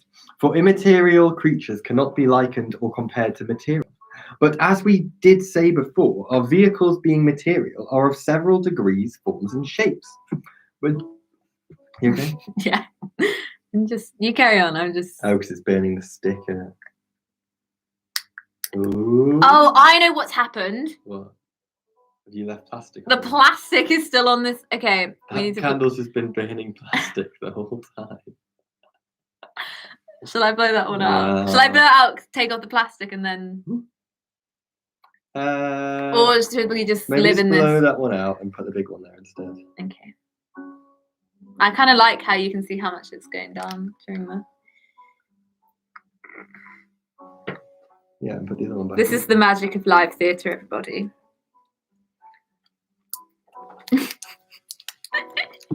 Oh dear. Watch out for that because it dripped on me. Yeah, that was a mistake. That's all right. Oh, if I just take off this, that's why it was burning itself. Do continue. Well, this is much more exciting. Right. Do the matches. Oh, my hands are covered in wax. Extra long waxes. Matching. Extra long waxes. Okay, I'm going to continue. So just. Okay, you continue. I will set the scene. I have no idea where we were. I'm not sure either. But if you be not material, said the Empress, how can you be generators of all creatures? We are no more, answered they, the generators of material creatures than they are the generators of us as spirits. Then she asked whether they did leave their vehicles. No, answered they, for we being incorporeal cannot leave or quit them, but our vehicles do change into several forms and figures according as occasion requires. Then the Empress desired the spirits to tell her whether man was a little world. Oh, that's an interesting question. Is man a little world? Let us know in the chat. They answered that if a fly or a worm was a little world, then man was so too. She asked again whether our forefathers had been as wise as men were at present, and had understood sense and reason as well as they did now. They answered that in former ages they had been as wise as they are in this present, nay, wiser. For, said they, many in this age do think their forefathers have been fools, by which they prove themselves to be such. The Empress asked further whether there was any plastic power in nature. No, that can't be Plastic power in nature? She can't have said that. She cannot have said that. Can't find where it was. I've lost the place since the candle incident. Dun, dun, dun, dun, dun, dun, dun, dun, dun, dun. Here we go. Yeah, Right. it says plastic. Plastic. How is that a word that she was using in 1666? The Empress asked further whether there was any plastic power in Plastic. nature. Is there another meaning for the word Probably. plastic? Google enlightenment words. I will. Plastic. Truly, said the spirits, plastic power is a hard word. It signifies It is no a hard more word. than the power of the corporeal figurative motions of nature. After Right. this, the Empress desired the spirits to inform her where the paradise was, whether it was in the midst of the world as a centre of pleasure, or whether it was the world, the whole world, or a particular world by itself, as a world of life and not of matter, or whether it was mixed as a world of living animal creatures. They answered that paradise was not in the world she came from, but in the world she lived in at present, and that it was the very same place where she kept her court, and where her palace stood in the midst of the imperial city. The plastic principle is an idea introduced into Western thought by the English philosopher Ralph Cudworth, 1617 to 1689, to explain the function of nature and life in the face of both the mechanism and materialism of the Enlightenment. It is a dynamic functional power that contains all of natural law and is both sustentative and generative, organizing matter according to Platonic ideas, that is, archetypes that lie beyond the physical realm, coming from the mind of God or deity, the ground of being. So she didn't mean plastic. There's so much wax on my phone. I know. There's wax everywhere. Okay, so her paradise was where she is, where her palace is, in the imperial city. The Empress asked further whether in the beginning and creation of the world all beasts could speak. They answered that no beasts could speak, but only those sorts of creatures which were fishmen, bearmen, wormmen, and the like, which could speak in the first age, as well as they do now. She asked again whether they were none of those spirits that frightened Adam out of the paradise, at least caused him not to return thither again. Should I get you on the right page? You on the right page? I'm not sure. Oh, yeah. Yeah, I am. Mm-hmm. Thither again. They answered they were not. Then she desired to be informed whither Adam fled when he was driven out of the paradise. Out of this world, said they, you are now empress of, into the world you came from. Oh, so Adam fled to the world that she came from the paradise of this world. Wait, this is the paradise world? Yeah. What? If this be so... The law is very dense. If this be so, replied the Empress, then surely those Kabbalists are much out of their story, who believe the paradise to be a world of life only, without matter. For this world, though it be most pleasant and fruitful, yet it is not a world of their immaterial life, but a world of living material creatures. Without question, they are, answered the spirit. Without question, they are, answered the spirits. For not all Kabbalahs are true. Then the Empress asked that since it is mentioned in the story of the creation of the world that Eve was tempted by the serpent, whether the devil was within the serpent or whether the serpent tempted her without the devil. They answered that the devil was within the serpent. But how came it then, replied she, that the serpent was cursed? They answered, because the devil was in him. For obviously, are not those men in danger of damnation which have the devil within them, who persuades them to believe and act wickedly? The Empress asked further whether light and the heavens were all one. They answered that the region which contains the lucid natural orbs was by mortals named heaven, but the beautiful heaven, which is the habitation of the blessed angels and souls, was so far beyond it that it could not be compared to any natural creature. Interesting. Then the Empress asked them whether all matter was fluid at first. Oh, back onto is all matter water? They answered that matter was always as it is, and that some parts of matter were rare, some dense, some fluid, some solid, etc. What does she mean rare in that sense? As opposed to dense? Yeah, I guess like so. a steak. Yeah. Yeah. Neither was God bound to make all matter fluid at first. She asked further whether matter was immovable in itself. We have answered you before, said they, that there is no motion but in matter. And were it not for the motion of matter, we spirits could not move nor give you any answer to your several questions.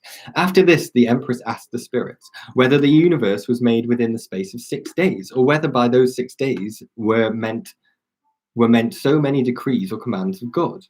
They answered her that the world was made by the all-powerful degree and command of God, but whether there were the 6 decrees or commands, or fewer or more, no creature was able to tell. Then she inquired whether there was no mystery in numbers. No other mystery, answered the spirit, but reckoning or counting, for numbers are only marks of remembrance.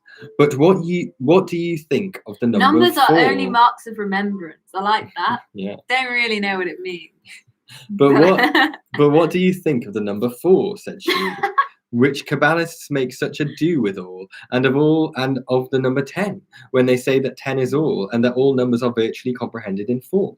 We think, answered they, that Kabbalists have nothing else to do but to trouble their heads with such useless fancies. This whole thing's a useless fancy. Margaret Cavendish, you are a useless fancy. For naturally there is no such thing as prime or man's fancy prime or all in numbers, nor is there any other mystery in numbers but what man's fancy makes. But what all men call... Ooh, Okay. wax is coming down this side. Oh no, the wax is everywhere. Just gonna check where it's going. Yeah. I hope it doesn't go on the electricals. Well, we've sort of crossed that bridge already, haven't we? I mean, yeah, it is gathering around my laptop. I'm sure it's fine. For naturally, there is no such thing as prime or all in numbers, nor is there any other mystery in numbers but what man's fancy makes. But what men call prime or all, we do not know, because they do not agree in the number of their opinion. Then the Empress asked whether the number of 6 was a symbol of matrimony, as being made up of male and female, for 2 into 3 is 6. What? If any number can be a symbol of matrimony, answered the spirits, it is not 6 but 2, if Yeah. 2 may be allowed to be a number. For the act of matrimony is made up of 2 joined in 1. She asked again what they said to be the number 7, whether it was not an emblem of God, because Kabbalists say that it is neither begotten nor begets any other number. There can be no emblem of God, answered the spirits, for if we do not know what God is, how can we make an emblem of him? Nor is there any number of God, for God is the perfection himself. But numbers are imperfect, and as the begetting of numbers, it is done by multiplication and addition. But subtraction is a kind of death to numbers. I like that. If there be no mystery in numbers, replies the Empress, then it is in vain to refer the creation of the world to certain numbers. No one was doing that. As Kabbalists do. Someone was doing that. The only mystery of... I can't believe there hasn't been a paragraph break this whole time. I know. The only mystery of numbers, answered they, concerning the creation of the world, is that as numbers do multiply, so does the world. The Empress asked how far numbers did multiply. The spirits answered, to infinite. Why, said she, infinite cannot be reckoned, nor numbered. No more, answered they, can the parts of the universe. For God's creation, being an infinite action, as proceeding from an infinite power, could not rest upon on a finite number of creatures, were it never so great.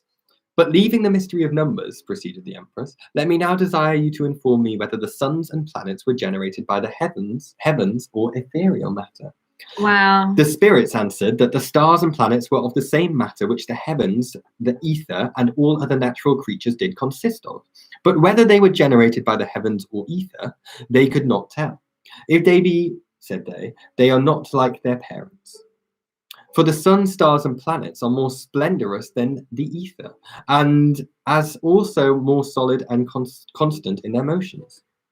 But put the case, the stars and planets are generated by the heavens and the ethereal matter. The question then would be, out of what these are generated or produced?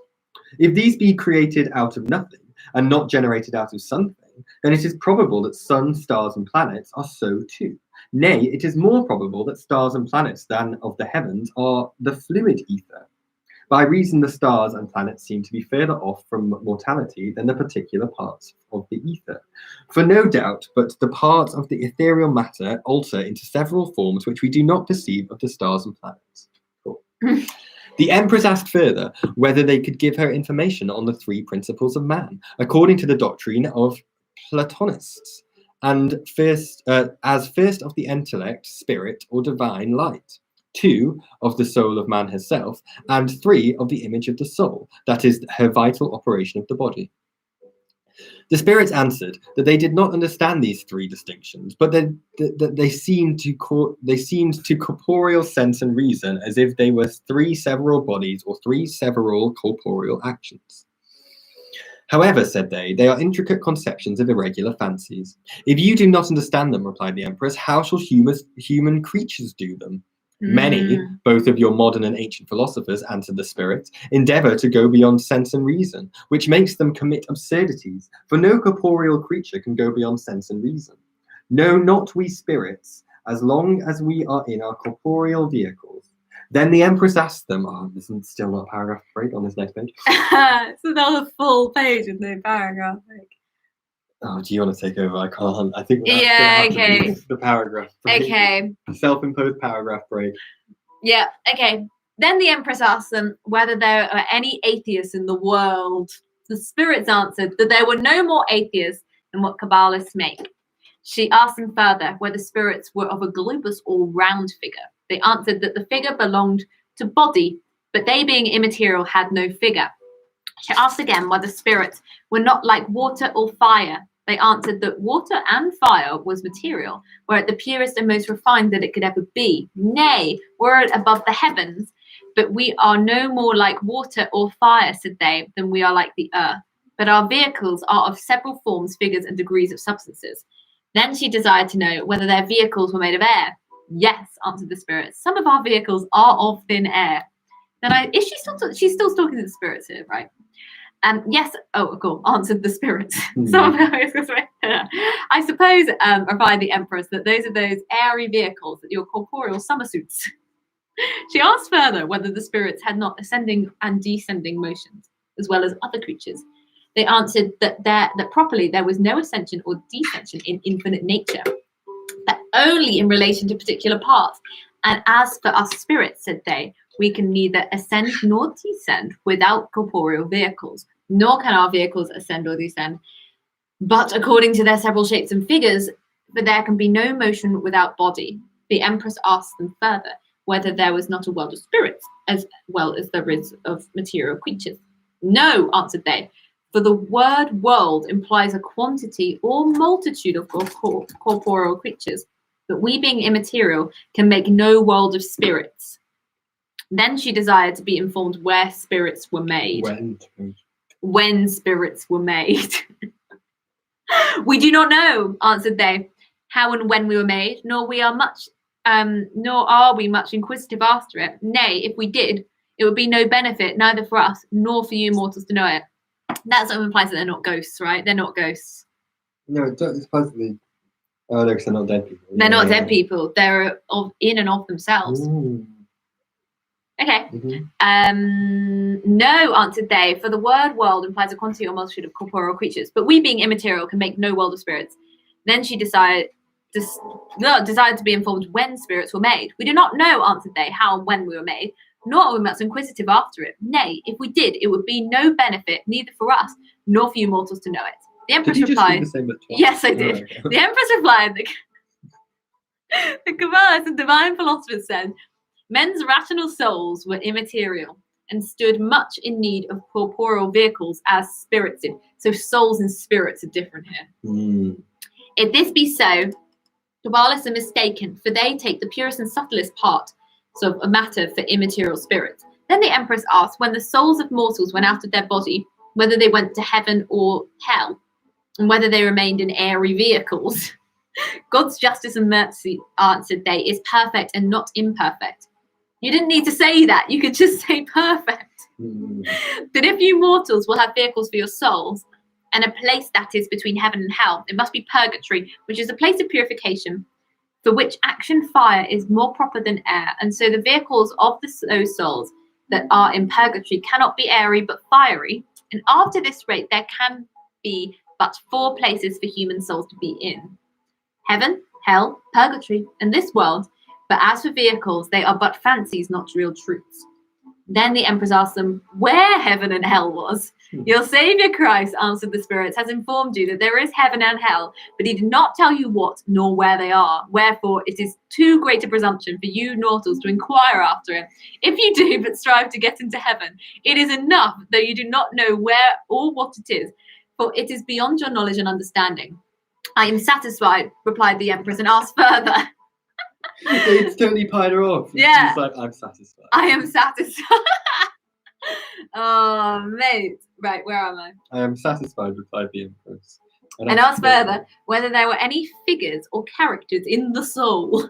They answered, where there was no body, there could be no figure. And then she asked them whether spirits could be naked and whether they were of a dark or light colour. As for our nakedness, it is a very odd question, asked the spirits, and we do not know what you mean by a naked spirit, for you judge us of corporeal creatures. And as for colour, said they, it is according to our vehicles, for colour belongs to body, and if there is no body that is colourless, so there is no colour that is bodiless. Then the Empress desired to be informed whether all bodies were made at the first creation of the world. All souls. Whether all souls, I've lost my place. Then the Empress desired to be informed whether all souls were made at the first creation of the world. We know no more, answered the spirit, of the origins of human souls than we know of ourselves. She asked further whether human bodies were not burdensome to human souls. They answered that bodies made souls active, as giving them motion, and if action was troublesome to souls, then bodies were so too. She asked again whether souls did choose bodies. They answered that the Platonics, is that Plato? Like Platon? Oh yeah, maybe. Yeah. Maybe old Plato? Yeah. Platonics believed that the souls of lovers lived in the bodies of their beloved, but surely, said they, if there be a multitude of souls in the world of matter, they cannot miss bodies, for as soon as a soul is parted from one body, it enters into another. And souls having no motion of themselves must of necessity be clothed or embodied with the next parts of matters. If this be so, replied the Empress, then I pray inform you whether all matter be soulified. The spirits answered they could not exactly tell that, but if it was true, that matter had no other motion than what came from a spiritual body, spiritual power, and that all matter was moving, then no soul could quit a body, but she must of necessity enter into another soulified body, and then there would be two immaterial substances in one body. The Empress asked whether it was not possible that there could be two souls in one body. As for immaterial souls, answered the spirits, it is possible, for there cannot be two immaterials in one. Impossible. It is impossible. Sorry. It is possible. It's possible. It is impossible, for there cannot be two immaterials in one inanimate body. By reason they want parts and place being bodiless. But there may be numerous material souls in one composed body, by reason every material part has a material natural soul. For nature is but one infinite self-moving, living, and self-knowing body, consisting of the 3 degrees of inanimate, sensitive, and rational matter. So, intermixed together that no part of nature, were it an atom, can be without any of these 3 degrees. The sensitive is the life, the rational the soul, and the inanimate part, the body of infinite nature. The Empress was very well satisfied with this answer and asked further whether souls did not give life to body. No, answered they, but spirits and divine souls have a life of their own, which is not partible, being purer than natural life, for spirits are incorporeal and consequently indivisible. But when the soul is in its vehicle, said the Empress, then methinks she is like the sun, and the vehicle like the moon. No, answered they, but the vehicle is like the sun, and the soul like the moon. For the soul hath motion from the body, as the moon has life from the sun. Then the Empress asked the spirits whether it was an evil spirit that tempted Eve and brought all mischiefs upon mankind, or whether it was a serpent. They answered that spirits could not commit actual evils. The Empress said they might do it by persuasions. They answered that persuasions were actions, but the Empress, not being contented with this answer, asked whether it was not a supernatural evil.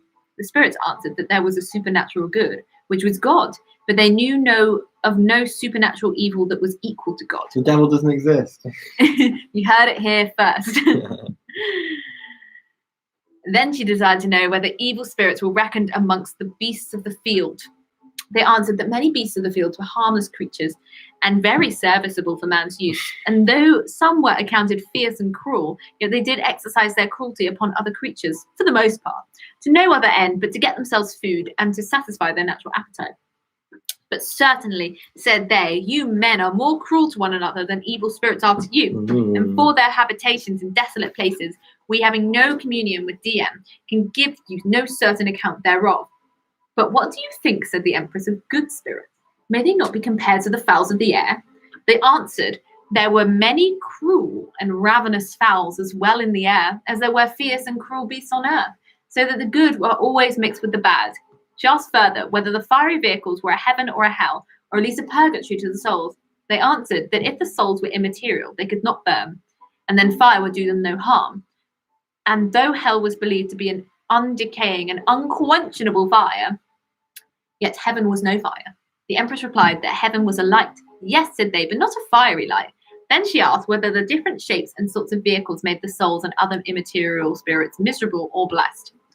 The vehicles, answered they, make them neither better nor worse, for some vehicles sometimes may have power over others, yet these by turns may get some power over them, according to the several advantages and disadvantages of particular natural parts. The Empress asked further whether animal life came out of the spiritual world and did return thither again. The spirits answered that they could not exactly tell, but if it were so, then certainly animal lives must leave their bodies behind. Otherwise, the bodies would make the spiritual world a mixed world, that is, partly material and partly immaterial. But the truth is, said they, spirits being immaterial cannot properly make a world, for a world belongs to material, not immaterial creatures. If this be so, replied the Empress, then certainly there can be no world of lives and forms without matter. No, answered the spirits, nor a world of matter without lives and forms, for natural lives and forms cannot be. Natural lives, forms, and matter are inseparable. Then the Empress asked whether the first man did feed on the best sorts of fruits of the earth and the beasts on the worst. The spirits answered that unless the beasts of the world were barred out of manured fields and gardens, they would pick and choose the best fruits as well as men. And you may plainly observe it, said they, in squirrels and monkeys, how they are the best choosers of nuts and apples, and how birds do pick and feed on the most delicious fruits, and worms on the best roots, and most savoury herbs.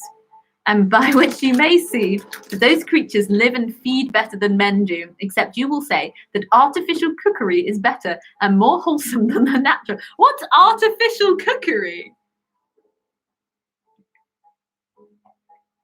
Not sure. It's like Linda McCartney. Linda McCartney is artificial cookery. Again, the Empress asked whether the first man gives names to all the several sorts of fishes in the sea and fresh waters. We're officially halfway through, by the way. I can't believe we're only halfway. We're only halfway through, but we are halfway through. How long have we been going? We've been going since 5. It is now 8:27. I thought this would take us 4 hours. It's going to take a lot longer. Mm-hmm. Well done if you've been here the whole time. Well done if you've been here 5 minutes. You're doing really well. We're officially halfway through. Woohoo! Okay. No, answered the spirits, for he was an earthly and not a watery creature, and therefore could not know the several sorts of fishes. Why? Replied the Empress. He was no more than an airy creature than he was a watery one, and yet he gave names to the several sorts of fowls and birds of the air. Fowls, answered they, are partly airy and partly earthly creatures, not only because they resemble beasts and men in their flesh, but because their rest and dwelling places are on earth. For they build their nests, lay their eggs, and hatch their young, not in the air, but on the earth. Then she asked whether the first man did give names to all the various sorts of creatures that live on earth. Yes, answered they, to all of those that were presented to him, or he had knowledge of, that is, to give to all the prime sorts, but not to every particular. For of mankind, said they, there were but 2 at first, and as they did increase, so did their names. But, said the Empress, who gave the names to the several sorts of fish? The posterity of mankind, answered they. And she inquired whether there were no more kinds of creatures now than at the first creation. They answered that there were no more nor fewer kinds of creatures than there are now. What? I think there are. I think that's true. Where am I? Where But there am I? were, without question, more particular sorts of creatures now than there were then. I'm She still asked not there. again whether all those creatures that were in paradise were also in Noah's Ark. They answered that the principal kinds had been deer. It's not spelt how deer is spelled. D-I-E-R-E. Deer. There? I think it just means There. Okay. But not all the particulars. Then she would fain know how it came that both spirits and men did fall from a blessed into so miserable a state and condition that they are now in. The spirits answered by disobedience. The empress asked whence this disobedient sin did proceed, but the spirits desired the empress not to ask them any such questions because they went beyond their knowledge. So the knowledge of spirits is limitless, we've just found out. No, not limitless. No, it has its limits. It has very clear limits. Limitful. Limitful. They can't answer very basic questions about Finite. plays that aren't that old because they weren't written down. Okay. Oh, she's just been talking to the spirits this whole time. Carry I on. know. Then she begged God. the spirits. To pardon their presumption. Her presumption. Her presumption. For, said she, it is the nature of mankind to be inquisitive. Natural desire of knowledge, answered the spirits, is not blamable, so you do not go beyond what your natural reason can comprehend. Then I'll ask no more, said the empress, for fear I should commit some error. But one thing I cannot but acquaint you withal. What is that, said the spirits? I have a great desire, answered the empress, to make a Kabbalah. What kind of Kabbalah, asked the spirits. The empress answered, the Jews' Kabbalah. No sooner had the empress declared her mind, but the spirits immediately disappeared out of her sight, which startled the empress so much that she fell into a trance. Narrative, wherein she lay in some while, at last being come to herself again. No, she was in a trance and now she's back to herself. Oh. So that wasn't narrative. She just went into a trance and now she's out. No. Okay. Wherein she lay, she fell into a trance wherein she lay for some while. At last being come to herself again, she grew very studious. Oh, damn. And considering with herself what might be the cause of this strange disaster, conceived at first that perhaps the spirits were tired with hearing and giving answers to her questions. That is a very likely conclusion, Margaret Cavendish. They also were a lot of questions. But thinking by herself that spirits could not be tired, she imagined that this was not the true cause of their disappearing, till after diverse debates with her own thoughts. She did verily believe that the spirits had committed some fault in their answers, and that for her punishment they were condemned to the lowest and darkest vehicles. They've been sent to hell because they were wrong about a couple of things. Damn! This belief was so fixed in her mind that it put her into a very melancholic humour. And then she sent both for her fly and worm men and declared to them the cause of her sadness. 'Tis not so much, said she, the vanishing of those spirits that makes me melancholic, but that I think I should be the cause of their miserable condition, and that those harmless spirits should, for my sake, sink down into the black and dark abyss of the earth. The worm men confronted the empress, telling her... The worm men comforted the empress, telling her that the earth was not so horrid a dwelling as she did imagine, for, said they, not all minerals and vegetables, but several sorts of animals can witness that the earth is a warm, fruitful, quiet, safe, and happy habitation. And though they want the light of the sun, yet they are not in the dark. There is even light within the earth, by which those creatures do see that dwell therein. This relation settled her majesty's mind a little, but yet she, being desirous to know the truth, where and in what condition those spirits were, commanded both the fly and worm men to use all labour and industry to find them out. Whereupon the worm men straight descended into the earth, and the fly men ascended into the air. After some short time, the worm men returned, and told the empress that when they went into the earth, they inquired of all the creatures they met withal, whether none of them had perceived such or such spirits, until coming to the very centre of the earth, where they were truly informed that those spirits had stayed some time there, but at last were gone to the antipodes of the other side of the terrestrial globe, diametrically opposed to theirs. The flymen seconded the wormmen, assuring her majesty that their relation was very true. For said they, we have rounded the earth, and just when we came to the antipodes, we met those spirits in a very good condition, and acquainted them that your majesty was very much troubled at their sudden departure, and feared they should be buried in the darkness of the earth. Whereupon the spirits answered us that they were very sorry for having occasioned such sadness and trouble in your majesty, and desired us to tell your majesty that they feared no darkness, for their vehicles were of some sort of substance as cat's eyes, glowworms' tails, and rotten wood, carrying their light along with them, and that they were ready to do your majesty what service they could in making your Kabbalah, at which relation the empress was exceedingly glad, and rewarded both her flymen and wormmen bountifully. The end. Paragraph break!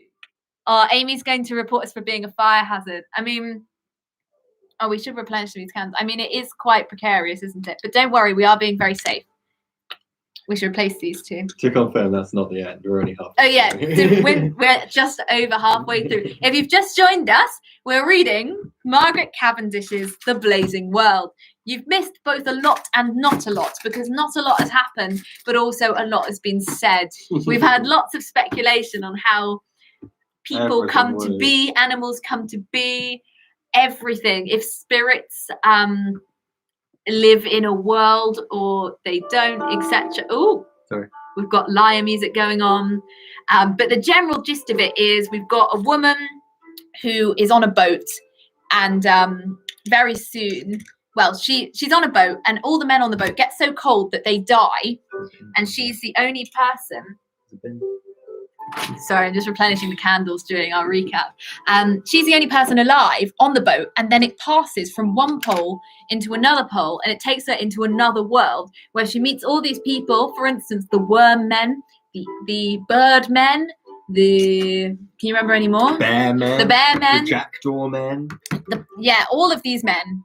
The men of green tint or something. Yeah, like they're like these green men. She meets all of these people, and then they take her to the emperor as a gift. And then the emperor is like, you're going to be the empress, which is a bit weird because there's been all this talk about how the society is really successful because it's got one head. And then they go and give it another head. And there have been no wars. They've got no enemies. And yeah, I'm pretty sure that this poor woman is going to destroy the society. And basically what we've had so far is her asking everybody loads of questions about science, and it's just been a lot of sort of fake news so far. But we're fully alternative facts. We're fully ready for the narrative to, kick off. I'm not sure that it will, but the general idea is we want to potentially adapt this into a sort of experimental opera. Because what could be more exciting than an opera of a novel that is like a forerunner to sci-fi? Potentially lots of other things, but it might be good. But we might get to the end of this and decide that actually it's not the greatest source material. Or we might decide that it is. We might think it's not the greatest source we might think, oh, this is fantastic. This is the best thing I've ever seen. This match is very dead. But that's where we're at. We are in the Old Thomas Cook. We're hosted by Hypha Studios here. You can find all about them online, and you should because they're really cool. Anything else to say? We've got events coming up. We're sitting in a makeshift recording studio. Yes, where tomorrow we're going to be recording some bits of our new musical, Killing Time in Darkminster, which you can find on all the socials. You can listen to our demos on SoundCloud. And if you come into the shop, we're actually now selling CDs of the musical so far, as recorded. So you can come in and get one of those. Or if you don't live in Horsham, you can just send us a message and we can work out how to get a CD to you if you would like one. That's all good. Or you can, sorry, I'm just putting loads of things in the bin. You can just listen to them on SoundCloud, you do you. But I will tell you that our CDs are wax sealed. I think that's really good. I've been doing a lot of wax sealing today. So, they're very gorgeous. But here we are in the Old Thomas Cook reading Margaret Cavendish. And by candlelight. Cavendish by candlelight. Yes, let us know if you're enjoying it. Let us know if you think this is a terrible, terrible novel. You wouldn't be the first to say it's terrible because Virginia Woolf said it was terrible. But I think Virginia Woolf did respect her. She did respect Margaret Cavendish, but she didn't think she was a good writer. Which I think to be true, to be honest. But you know, what can you do? What can you do? So there we are. We've replenished our candles. I'm gonna have some. Yeah, I'm gonna have some water, but I can't really see where our water. Oh, it's down here.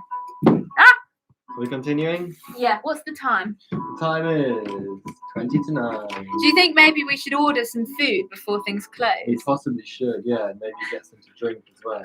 Yeah. Maybe we'll have to take a 20-minute break now that we're about halfway through. Well, we should take the break when the food arrives. We should order food and then take a break when it arrives. Do you want to keep reading and I'll order some food then? If you got any recommendations for food, put them in the chat immediately. I don't care what we get, just something. That's easy. I'll have a look. Okay. And let's invite our viewers on this journey. Yeah, viewers, let us know what we should eat. Feel free to shout out your favourite Horsham businesses. Other Horsham businesses are available. Yeah, shall I continue? How's the sound? Can you check the sound with the volume of the... I checked before. It's fine. Oh, lovely, lovely. Let us know if you encounter any tech issues and we will endeavour to sort them. Hopefully you can. Tell your friends to join us on this Margaret Cavendish journey. We've been going since 5 p.m. It's now 8:40. We're only just a little bit over halfway done. Yeah. It's a bit messy. Bit messy. Only a bit over halfway done. I think it's going to be quite long, but you know what? We're here for a long time, not a good time. So it's fine. Yeah, right. Pizza or... Yeah, pizza. Let us know if you think we should have pizza. Does that one do vegan pizza? It's not that good though. I won't say what it is. I don't want to be mean to the business. I mean, they're a massive corporation, so I think we can be mean to them. But I wouldn't want to be mean to them.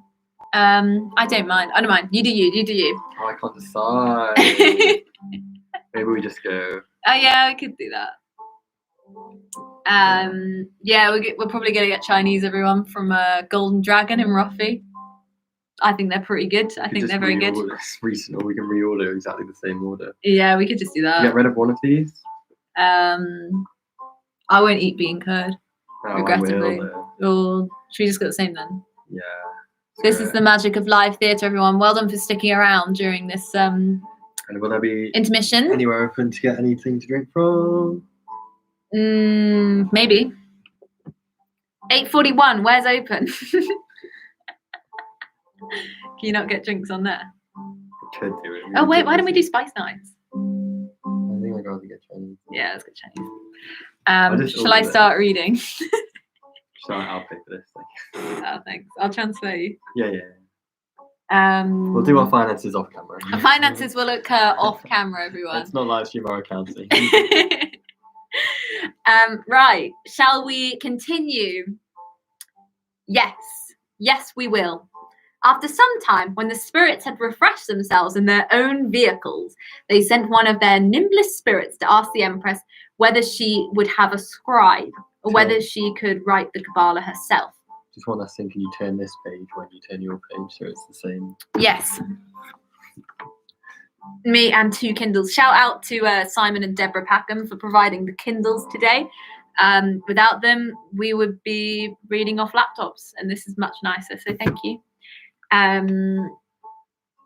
If they're watching, not sure that they are.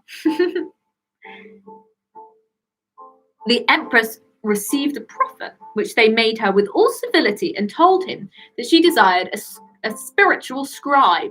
The spirit answered that they could dictate but not write, except they put on a hand or arm, or else the whole body of a man. The Empress replied, "How can spirits arm themselves with the gauntlets of flesh?" As well. What? As well, answered he, as a man can arm himself with a gauntlet of steel. Okay, so spirits can arm themselves with literal, limbs in the same way that we can arm ourselves with swords. Wow. That's ridiculous. Right. Yeah, right. If it be so, said the Empress, then I will have a scribe. Then the spirit asked her whether she would have the soul of a living or a dead man. Wait. I think spirits are the same as souls in this universe. No, because they keep talking about souls and spirits differently. Oh, the Kindle's gone off. It's okay. No, but it just said, would you have the soul of a living or a dead man? Oh. I'm not entirely sure that I'm citing that correctly. I'm not entirely sure that I'm just looking at what off licenses are open right now. Be responsible. The one over by KFC should be open, right? Should I go on a mission for that? Will you carry on? Yeah, okay. If you think so. Viewers, what should we do? I think we need it to get through. I think we do. But I It's think how much 80. we got It's left. 81%. Yeah, okay. Wait, can you leave your phone in case the Deliveroo talks to me? If I can take your card to contact us. Yeah. Finance is occurring off camera. There you go. Which do I put my? Do. We'll have to do. Or you can watch on your way. Do you want to? Yeah.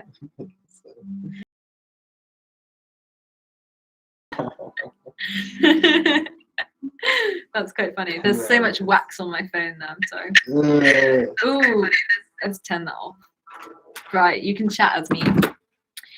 Right, here we go. We're not going to miss a minute. Oh, wait, you can't. Oh, where's that little thing? There's that thing. Wow, the magic of live theatre, eh? What's it like? Right. Then the spirit asked her whether she would have the soul of a living or a dead man. You got 9%. Oh, take the keys as well. Why, said the Empress, can the soul quit a living body and wander or travel abroad? Yes, answered he, for according to Plato's doctrine, there is a conversation of souls, and the souls of lovers live in the bodies of their beloved. What? So can souls be in two places at once? Sorry? No, I'm lying. Then I will have, answered she, the soul of some ancient famous writer, either of Aristotle, Pythagoras, Plato, Epicurus, or the like. The spirit said that those famous men were very well learned, subtle, and ingenious writers, but they were so wedded to their own opinions that they would never have the patience to be scribed. Then said she, I'll have the soul of one of the most famous modern writers, as either of Galileo, Cavendish, Helmont, Hobbes. Oh, I don't care. It just surprised me. Yeah? Yeah. Ooh. Oh. See you soon. Welcome back to the stream, everybody. It's me, Claire Packham, alone while Finton goes to the off license. Don't worry though, he's watching, so he won't miss a minute on the stream. Put in the chat if you can hear me, Finton. Put in the chat. Right, here we go. Where am I? Right. More, etc. The spirit answered that they were fine and genius writers, but yet so self-conceited that they would scorn to be the scribes to a woman. No. But, said she, there's a lady, the Duchess of Newcastle, which although she is not one of the most learned, eloquent, or witty and ingenious, yet she is a plain and rational writer, for the principle of her writings is sense and reason, and she will without question. Whoa! Guess what's just happened? What? So, they said all the famous writers, they don't have the patience to be a scribe, but because to a woman especially. But guess what? The spirit answered they were fine. Let me read this to you. This is incredible. We've just come full circle. We understand the novel now. Ow! Oh my God. You just hit me. What a time for you to leave. Honestly, it says they would scorn to be scribes to a woman, but said she. There's a lady, the Duchess of Newcastle, but although she is not one of the most learned, eloquent, witty, and ingenious, yet is she a plain and rational writer, for the principles of her writing is sense and reason, and she will, without question, be ready to do all the service to you as she can. This lady, said the Empress, will I choose for my scribe. Oh my Neither God. will the Emperor have reason to be jealous, she being one of my own sex. Oh my. I'm going to say this to the Empress, dump him. So sorry. Yeah, so Maggie C has written herself. she's into in her the own novel. She's in her own novel. and she's like, she's the scribe. she's described. Oh my god! This is amazing. Suddenly, it's become it's good come full source circle. material. It's suddenly incredible. It's suddenly the perfect material for an opera. Yes. Welcome Good back, Lord, viewers. I need to walk It's it now off. incredible. I need to walk that off. Yeah, watch on with your headphones. Bye. Right, we're back. We're back. Fintan Keeley has left momentarily, and we have just come full circle in the novel. So, turns out that Margaret Cavendish has written herself into the book, and she is in fact the scribe that the Empress has chosen to create her Kabbalah.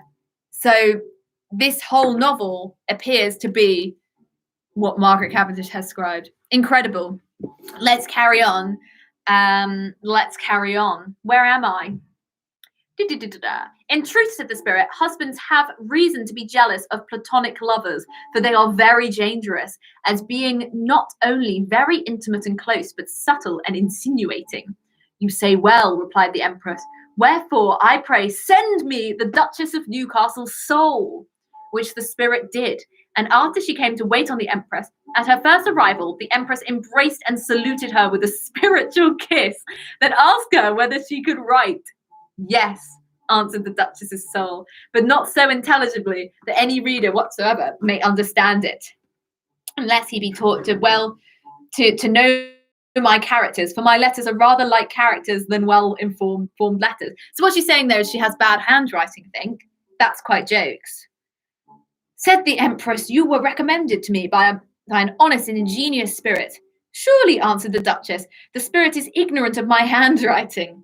The truth is, said the Empress, that he did not mention your handwriting, but he informed me that you writ sense and reason. But if you can write so that any of my secretaries may learn your hand, they may write it out fair and intelligible. Now, this is a bit silly, really, because it's like, I want you to be my scribe, but the one you literally can't do your job. Like, she's employing someone else to scribe the scribe stuff. I think that's a bit stupid, don't you? Oh, I think that's a bit silly. Unless the whole job of the scribe is more of like an adapter, you know? I'm not really sure. Is Margaret Cavendish writing it word for word, or is she interpreting what the Empress is saying? I think it's more of an interpreter sort of vibe. Like, she's sort of, I guess, adapting speech into a thing. Yeah, okay, cool. That's fine then. They shall write it out fair and intelligible. The Duchess answered that she questions not, but it might be easily learned in a short time. But, said she to the Empress, what is it that your Majesty would have written? She answered, the Jew's Kabbalah. Then your only way for that is, said the Duchess, to have the soul of some famous Jew. Nay, if your Majesty please, I scruple not, but you may as easily have the soul of Moses as of any other. That cannot be, replied the Empress, for no mortal knows where Moses is. But, said the Duchess, human souls are immortal. However, if this be too difficult to be obtained, you may have the soul of one of the chief rabbis or sages of the tribe of Levi, who will truly instruct you in that mystery, when as otherwise your Majesty will be apt to mistake, and 1,000 to 1 will commit gross errors. No, said the Empress, for I shall be instructed by spirits. Alas, said the Duchess, spirits are as ignorant as mortals in many cases, for no created spirits have a general or absolute knowledge, nor can they know the thoughts of men, much less the mysteries of the great Creator, unless he be pleased to inspire them the gift of divine knowledge. Then I pray, said the Empress, let me have your counsel in this case. The Duchess answered, if your Majesty will be pleased to hearken to my advice, I would desire you to let that work alone, for it will be of no advantage either to you or your people, unless you are the Jews' religion. Nay, if you were, the vulgar interpretation of the Holy Scripture would be more instructive and more easily believed than your mystical way of interpreting it, for it had been better and more advantageous for the salvation of the Jews. Surely Moses would have saved after ages that labor of by his own explanation, he being not only a wise but a very honest religious man. Wherefore the best way, said she, is to believe with the generality of the literal sense of the scripture, and not to make interpretations everyone according to his own fancy, but leave that work for the learned, or those who have nothing else to do. Neither do I think, said she, that God will damn those ignorant therein, or suffer to be lost of want of a mystical interpretation of the scripture. Then, said the empress, I'll leave the scripture and make a philosophical Kabbalah. The Duchess told her that sense and reason would instruct her of nature as much that could be known, and as for numbers, they were infinite. But to add nonsense to infinite would breed confusion, especially in human understanding. Then, replied the empress, I'll make a moral Kabbalah. The only thing, answered the Duchess, in morality is but to fear God and to love his neighbour, and this needs no further interpretation. Then I'll make a political Kabbalah, said the empress. The Duchess answered that the chief and only ground in government was but reward and punishment, and required no further Kabbalah. But, said she, if your majesty was resolved to make a Kabbalah, I would advise you, rather than to make a poetical or romantical Kabbalah, wherein you can use metaphors, allegories, similes, etc., and interpret them as you please. Oh, rather to make, not rather than make. Right, so she's making a poetical Kabbalah now. Right. With that, the empress thanked the Duchess, and embracing her soul, told her that she would take her counsel, and made her also her favourite, and kept her some time in that world. And by this means, the Duchess came to know and give this relation of all that passed in rich, populous, and happy world. And after some time, the empress gave her leave to return to her husband and kindred in her native world, but upon condition that her soul should visit her now and then, which she did, and truly their meeting did produce such an intimate friendship between them that they became platonic lovers, although they were both females. Right, platonic lovers. I don't know I'm not sure that sounds very platonic, Margaret Cavendish. Yeah, I think that sounds quite romantic to me, I'm afraid. They produce such an intimate friendship. Now, I'm not sure Margaret Cavendish lives in a world where romantic relationships between two women is quite accepted. But if she were writing today, I'm sure that Margaret Cavendish would want this to be, very much a romantic involvement. So that's quite exciting that Margaret Cavendish has done that. That's quite exciting. Finton, can you hear me? Are you on the old stream? Let me know. Would love to hear from you. How is everybody? Let me know. Just let me know. Just here vibing.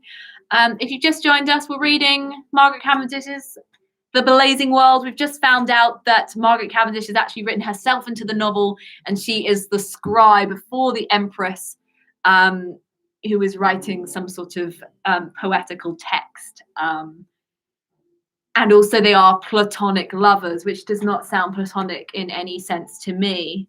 Right. One time when the Duchess, her soul was with the Empress, she seemed to be very sad and melancholy, at which the Empress was much troubled and asked her the reason of her melancholic humour. Truly, said the Duchess to the Empress, for between dear friends there's no concealment, they being like several parts of one united body. Right, that's not platonic. Several parts of one united body. Okay, Margaret. Okay, I see you.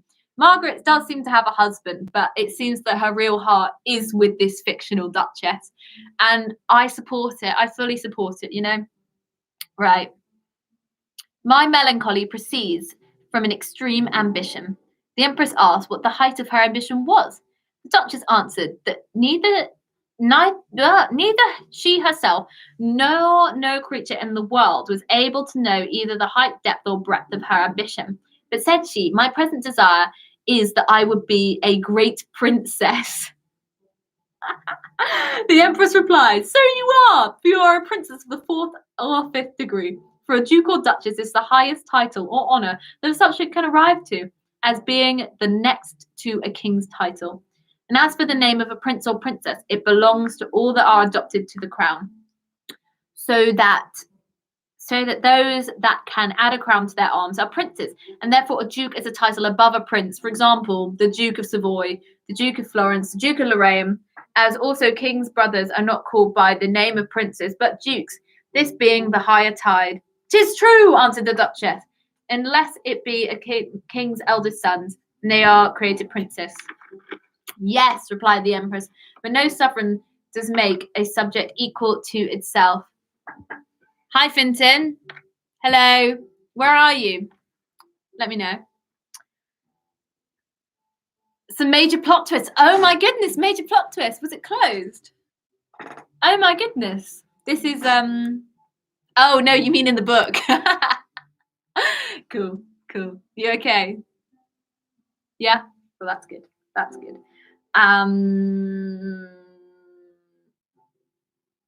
Yes, replied the Empress, but no sovereign does make a subject equal to himself, such as the king's eldest sons partly are, and although some dukes be sovereign, yet I never heard that a prince by his title is sovereign. By reason the title of a prince is the more a title of honour than of sovereignty. For, as I said before, it belongs to all that are adopted to the crown. Well, said the Duchess, setting aside this dispute, my ambition is that I would fain be as you are, that is, an empress of a world, and I shall never be at quiet until I be one. I love you so well, said the Empress, and I wish with all my soul that you have the fruition of your ambitious desire, and I shall not fail to give you my best advice of how to accomplish it. Yeah, how to accomplish it. The best informers are the immaterial spirits, and soon they'll tell you whether it be possible to obtain your wish. But, said the Duchess, I have little acquaintance with them, for I never knew any before the time you sent for me. They know you, replied the Empress, for they told me of you, and were the means and instrument of your coming hither. Wherefore I'll confer with them, and inquire whether there be not another world whereof you may be empress as well as I am of this. Wow, she wants to be an empress of another world. That's maybe the end of the book is Margaret Cavendish becoming the empress of a new world. That's quite exciting for everybody. Yeah. No sooner had the Empress said this, but some immaterial spirits came to visit her, of whom she inquired whether there were but 3 worlds in all, to wit. Now, only 3 worlds. It felt like we went through like 7 worlds before we got to this world. That seems a little bit silly. Or maybe it's just islands, I'm not sure. I feel like it was worlds, though, at the beginning. The blazing world where she was in, the world where she came from, and the world where the Duchess lived. Wait, so the Duchess lives in a different world to the world the Empress came from? I thought the Empress came from, like, our world. Because the Duchess is from our world. The Empress is not from our world, it seems. Or maybe the next sentence will tell me. The spirits answered that there were more numerous worlds than the stars which appeared in the 3 mentioned worlds. Then the Empress asked whether it was not possible that her dearest friend, the Duchess of Newcastle, might be Empress of one of them. Although there were numerous, everywhere's closed. I am unsuccessful. Oh no, Finton, no! We'll sort it, it'll be fine. Our delivery is on the way, by the way, so you might want to come back pretty sharpish. That's a shame that no was open. We'll find a way. We'll find a way. Where am I? Although there were numerous, nay, infinite worlds, answered the spirit, yet none is without government. Now that is a huge statement. There are infinite worlds, but none of them don't have government. If there are infinite worlds, I'm sure one of them doesn't have government. I think this is a big, bold claim from the spirits here. But none of these worlds so weak, said she, that it might be surprised or conquered. No, don't conquer them. The spirits answered that Lucian's worlds of light had been for some time in a snuff, but of late years one Helmont had got it, who since was an emperor of it, had so strengthened the immortal parts thereof with the mortal outworks, as it was for the present impregnable. Said the Empress, would there be such an infinite number of worlds? I'm sure, not only my friend, the Duchess, but any other might obtain one. Yes, answered the spirit, if those worlds were uninhabited, but they were as populous as this, your majesty governs. Why, said the Empress, is it not possible to conquer a world? Stop wanting to conquer worlds. Can we stop wanting to conquer worlds? Is that too much to ask? she's written a book and written herself into the book as a world conqueror. But what she's done is got a different character to say that she should do it. It's not her. Stay humble. Oh, Deliveroo is 1 minute away. I think it will come out the back, you know? Maybe I should go and look. Finton, are you here? Finton, do you read me? I'm not sure if I should go out the back or not. They might ring, you know? I'll keep an eye on that, everyone. I'll keep an eye on that. But we may take a 20-minute interval. A little break. Oh, it stopped being 1 minute away. Okay.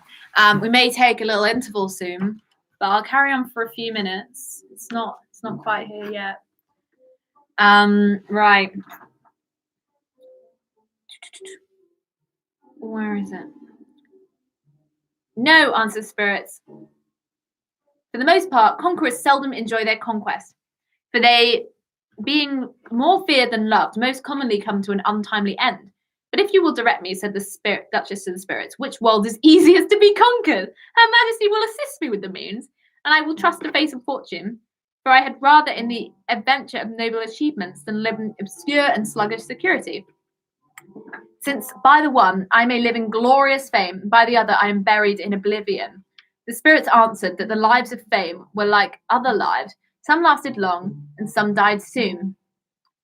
1 minute away. I'll run in a minute. The spirits answered, the lives of fame were like other lives. Some lasted long, and some died soon. 'Tis true, said the Duchess, but the shortest-lived fame lasts longer than the longest life of man.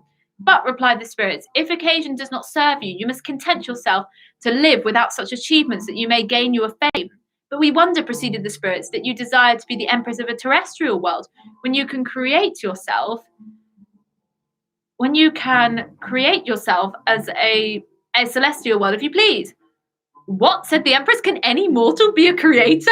Yes, answered the spirits, for every human creature can create an immaterial world, fully inhabited by immaterial creatures and populous of immaterial subject. No, we were just literally told that worlds can exist without material beings. And now it's saying that any mortal can create an immaterial world fully inhabited by immaterial creatures. We were just explicitly told that we couldn't have immaterial worlds because worlds were by nature material. That's so stupid. Okay. Oh, I think he's here. Right. I'm going to go and do my contact-free delivery from Deliveroo. I'll be back. But we're probably going to take an interval very soon. So, go do your bits. Bring back your friends. I'm going to go. I'll be back. Oh, it says we're on time. I think Finton might have just picked it up. What's happening? What? Hello? Did you get the delivery? What? Oh, well, do you want to come and say goodbye for the roundup? Then we'll take a break. You know what, viewers? I didn't have to do anything because Finton Keeley picked up from the room. So now we'll take, how long should we take? A 20-minute interval? Yeah, sure. We'll be back about past. Back at 9:30. We'll just have some music playing. Tell your friends, tell your colleagues, tell your loved ones, tell your significant others and insignificant others. We'll be back at 9:30 to complete The Blazing World by Margaret Cavendish, where we just realised that Margaret Cavendish is going to create her own world because any mortal can be a creator of an immaterial world. So stay tuned for Margaret Cavendish literally creating a world. I can't wait. I hope you can't wait. Join us back at 9:30. See you later. Goodbye. Yeah. Where is it? See you soon. Where's your... Okay. Bye. See you in half an hour. No, see you in 20 minutes. See you at past. Goodbye.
no, it was me opening the door on the microphone. But it's very clearly inaudible. Woohoo! Hello, everybody. Hello, we're back.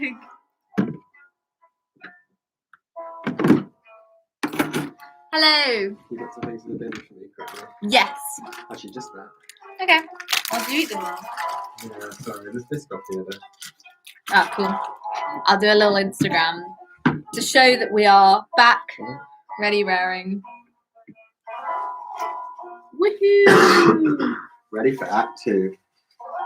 That's not a great video. Let me do another one. Woohoo! Woohoo! Act 2! Act 2! Yeah! Yeah! Keep that in the bin. Right. Welcome back, everyone.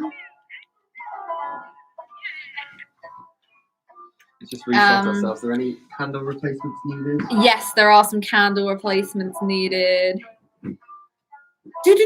Let me just tag us so we can share it to everyone. Welcome Just to put our those stream. around that corner behind the phone. Yes, absolutely. For the matches. I would love the matches. Welcome back to the stream, everybody.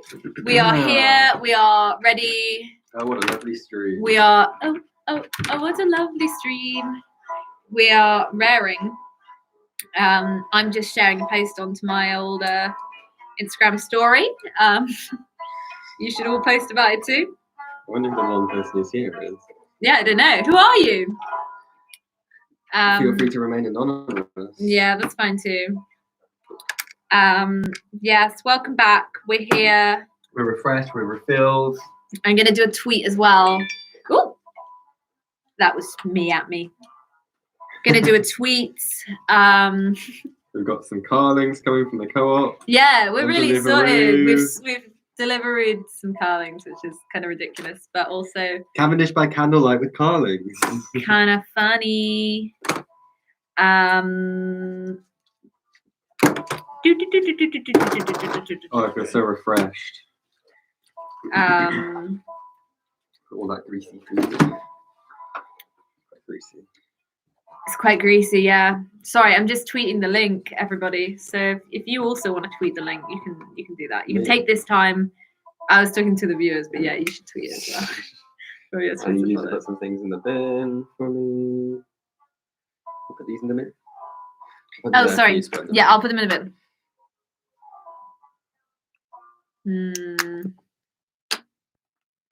Still This going. wax is still pooling around your laptop, you know that, right?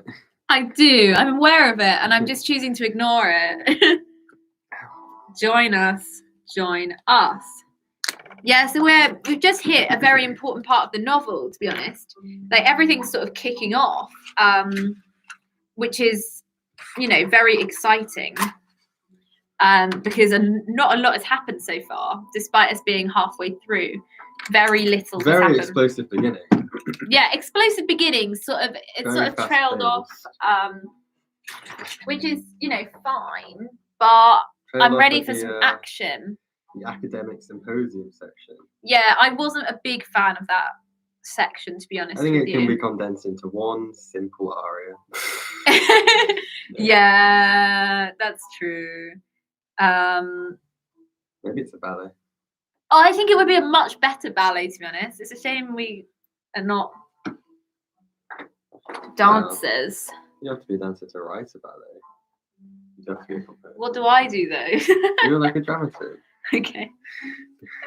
right? Yeah, I guess. You could write music. Not very good music though. Well, here I am. I don't write very good music. I think you write good music. We had still. Right, I've done my tweeting. How is everyone? How's everybody doing?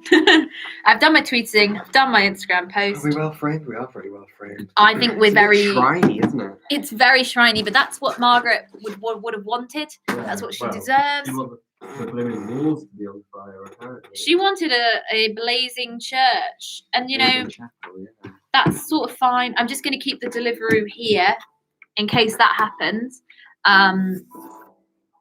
It's on its way, apparently. Oh, it seems to be quite close, actually. Not sure how close. Yeah, he's on his way. Our friend, the delivery driver. We're back here. Should we do some context again for anyone who has joined us? We are here in the Old Thomas Cook. We are Claire Packham and Fintan Keeley. I'm just texting my mum. Yeah, which is great. I hope she's watching.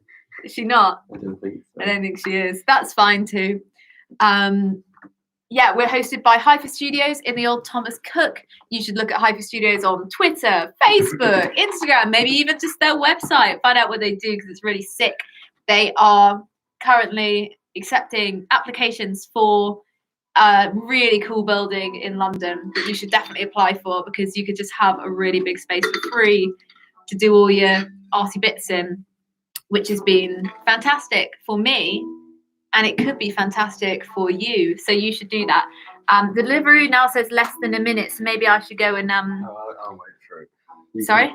I'll keep talking. You go get that. Oh yeah, we should switch as well, actually. Oh, shall we? Yeah. Oh yeah, you just want the nice chair. I did. You have had it for 3 hours. Oh yeah, you should definitely have it. Okay, so where was I? You get the delivery. London building. London building, Hyper Studios. Yeah, Hyper Studios have been completely transformative for my lockdown, to be honest, because I was just being at home, not being able to make much stuff, and now I've got a huge space to make all the stuff I want in, which is, you know, fantastic. So I'm here till the 3rd of June, which is great. You can come by. We've got some events coming up, so if you come by on Saturday, you will be welcomed by a load of actors. We're not a load, but a few. And they're going to be workshopping our musical Killing Time in Darkminster, which is a comedy musical which you can listen to on SoundCloud. If you look at our socials, if you just type in Killing Time in Darkminster on any given social, you'll probably find us quite easily. So we've got our demos on SoundCloud, and if you want a CD of those, you can come into the shop and buy one, or you can just message us and we'll work out a way of posting it to you. You do you, or you can just listen to it on SoundCloud. That's fine.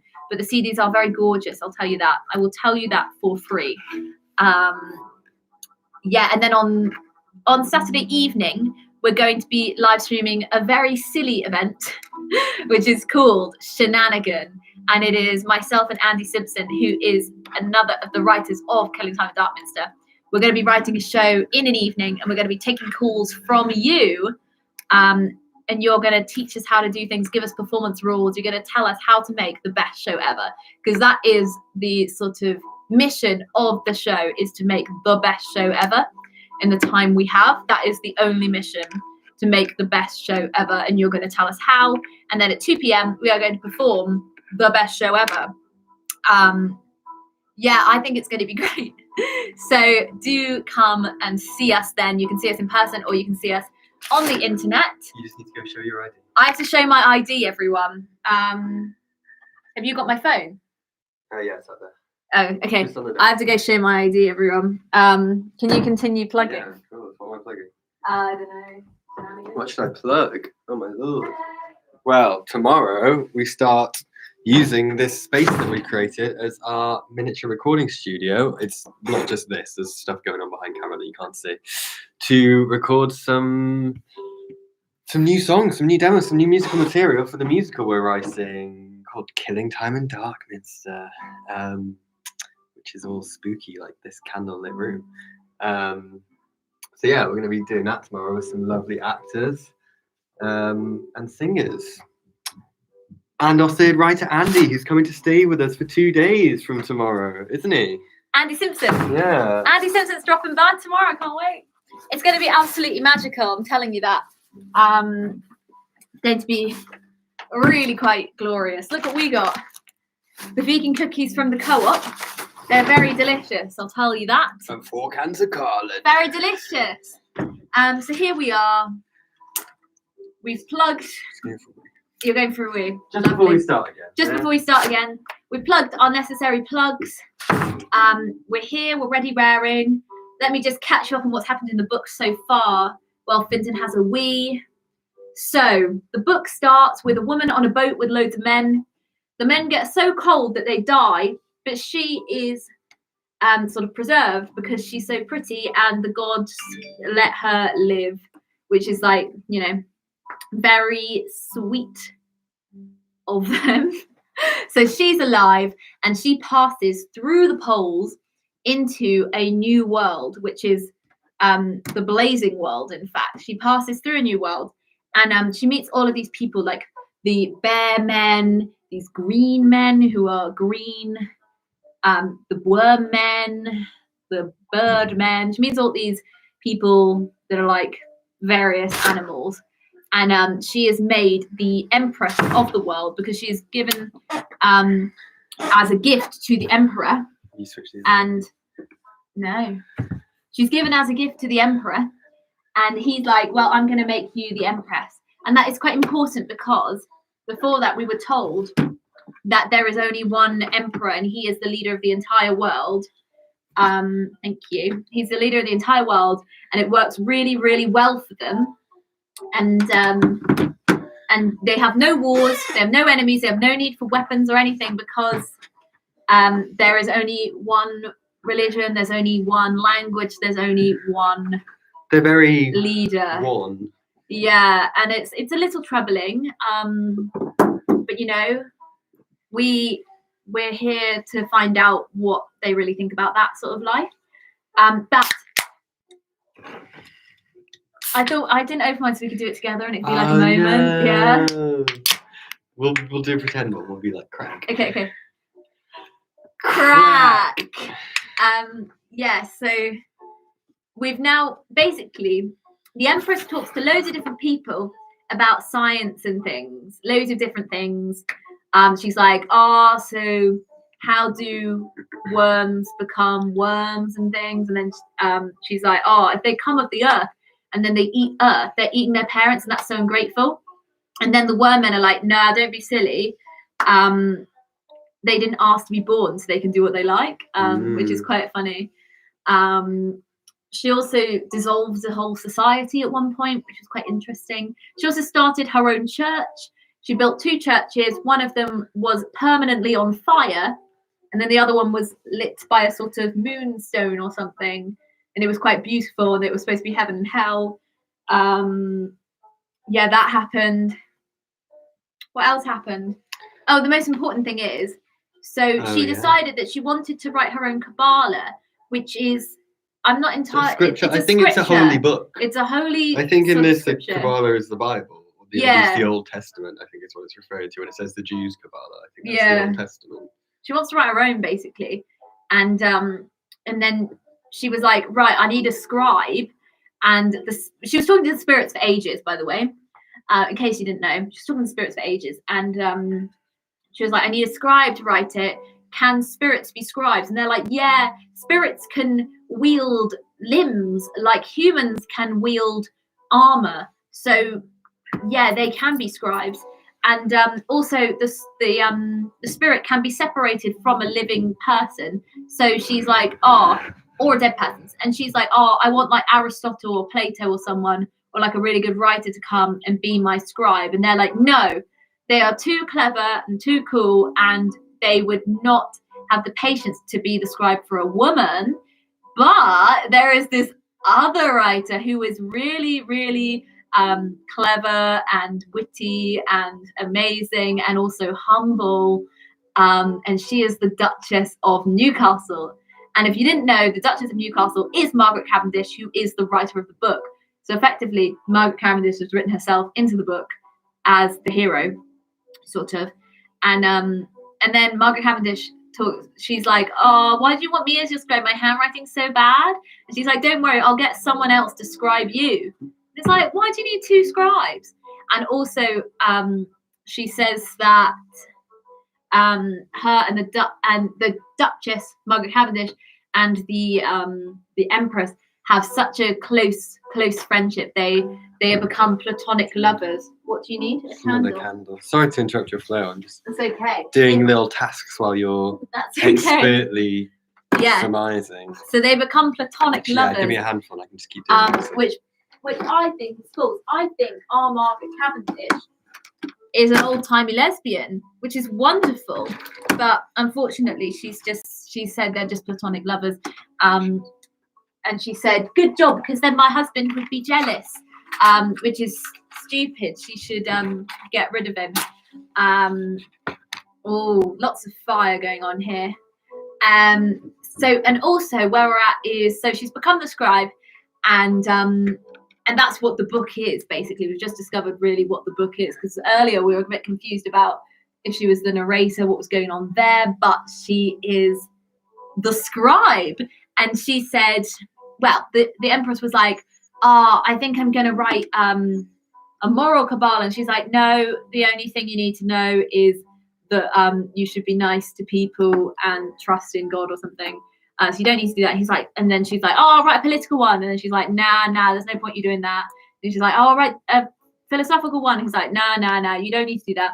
You should write a poetical or romantical one. She's like, yeah, cool. So she does that. And then the Empress says, is it possible that there are other worlds that my friend the Duchess of Newcastle could become the Empress of, like I am the Empress of this world? And the spirits say, yeah, there are infinite worlds, but they all have governments. Like, so is the plot going to be that they're going to declare war on another world? Yeah, that's exactly what's happening. So they're like, they all have governments, which I think is stupid. There are infinite worlds and they all have governments. Unlikely story. There's infinite worlds. There's one out there where you were born Margaret Cavendish. I am Margaret Cavendish in an infinite world. Me too. Wow, that's who I want to be. So wait, I'm not done. Oh, sorry. So they're like, cool, they're all governments. And then she said, but surely if there are governments, there must be some weak governments as well. And then the spirit goes on to describe a weak government. And then they're like, oh, so we could conquer the government. And then it said, oh, there's no joy in conquest. I think the spirit said. Ooh, I think that was they something. Still do it though. I think that was something that was said. Am I on the right page? I think so. No. Wait, let me find out what page it is. But yeah, that's where we're at. So we're on 83%, so a few more pages. Basically, they're going to conquer a world, and the Empress is going to help the Duchess do it. They're definitely lovers. It's very exciting. We've entered the real deal, the real joy of the book right now. We've entered it. Whereabouts are we? We are top of the page. Should we just go from? Yeah, should we go from the top of the page? Without further ado. Are you starting? You start? Yeah. Yeah. Cheers. To Margaret. To. Let us know how you're enjoying the book in the comments. We've been going for almost 5 hours. We're only just past halfway. Let's carry on. It's going to be really. We have to be up really early. We're doing lots of stuff tomorrow. This might be a terrible idea. Carry on. Okay, go. May I? Okay. Then the Empress asked whether it was not possible that her dearest friend, the Duchess of Newcastle, might be Empress of one of DM. Dearest friends. DM is like them, isn't it? I think it's just D-I, them. Anyway, TH. Although there be numerous, nay, infinite worlds, answered the spirits, yet none is without government. Here we are, yeah. But is none of these worlds so weak, said she, that it may be surprised or conquered?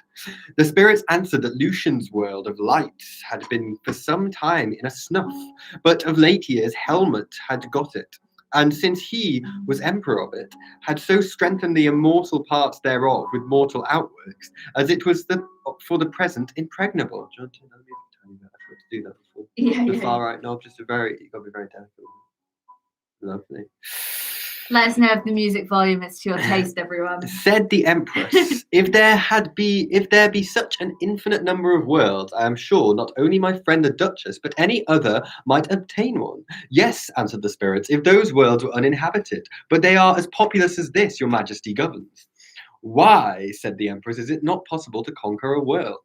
No, answered the spirits, but for the most part, conquerors seldom enjoy their conquest, for they being more feared than loved, most commonly come to an untimely end.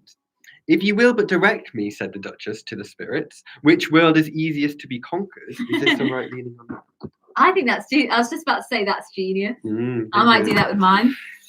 Why, said the Empress, is it not possible to conquer a word? No one most commonly. If you will but direct me, said the Duchess to the spirits, which world is easiest to be conquered? Her Majesty will assist me with means, and I will trust to fate and fortune, for I had rather in the adventure of noble achievements than live in obscure and sluggish security, since by the one I may live in a glorious fame, and by the other I am buried in oblivion. You're nothing if you haven't conquered a world. Obviously. The spirits answered that the lives of fame were like other lives, for some lasted long and some died soon. 'Tis true, said the Duchess, but yet the shortest lived fame lasts longer than the longest life of man. But, replied the spirits, if occasion does not serve you, you must content yourself to live without such achievements that may gain you a fame. But we wonder, proceeded the spirits, that you desire to be an empress of a terrestrial world, when as you can create yourself a celestial world, if you please. What, said the Empress, can any mortal be a creator? I forgot to tell you about this. This is massive. Sorry. Okay. Yes, answered the spirits, for every human creature can create an immaterial world fully inhabited by immaterial creatures and populous of immaterial subjects such as we are, and all this within the compass of the head or skull.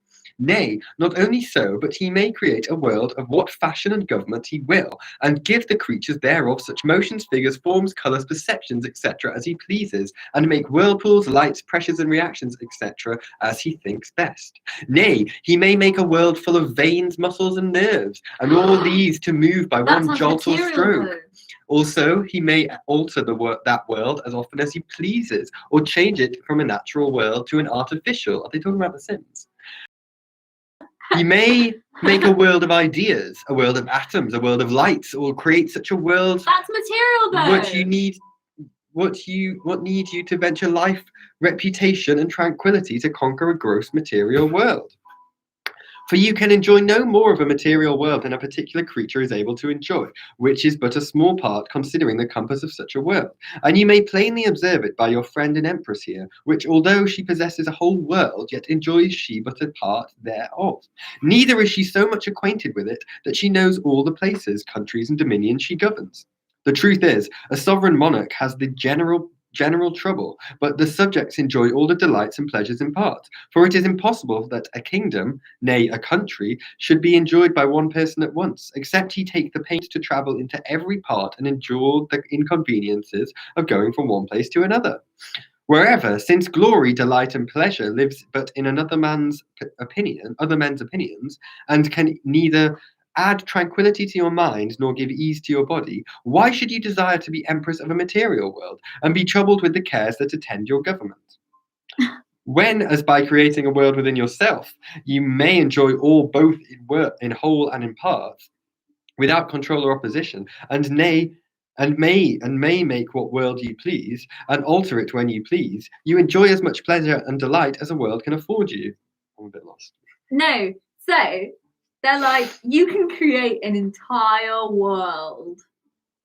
That's what they're saying. You can create an entire world. What's very confusing is that it says you can create an entire immaterial world, but you can populate it with people and atoms and that, which for me feel quite material. You know? Is that not what a book is, though? An immaterial world filled with material things.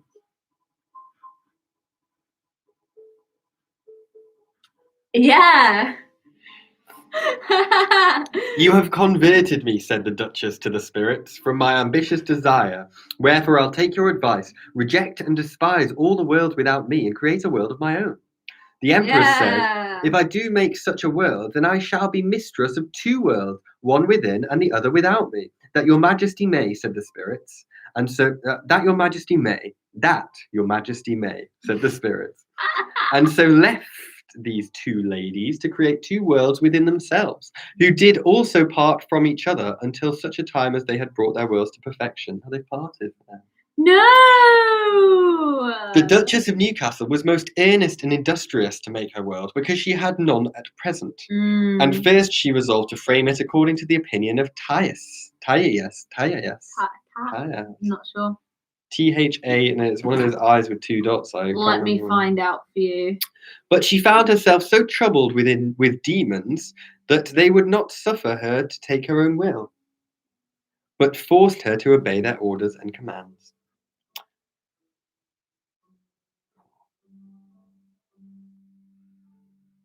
What? Are you okay? Oh, yeah, just see what the tires come from. If you hold down on the eye, you can do the double eye. Oh, yeah. Greek. Ooh. That's a woman. Ooh. Lover of Ptolemy. Ah. Cool.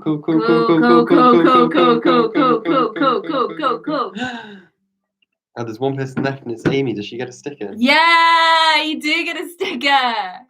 Well done. Tell your friends. Yeah, if you can join the persuade stream. someone else to come to the stream, then you get a sticker. Legit.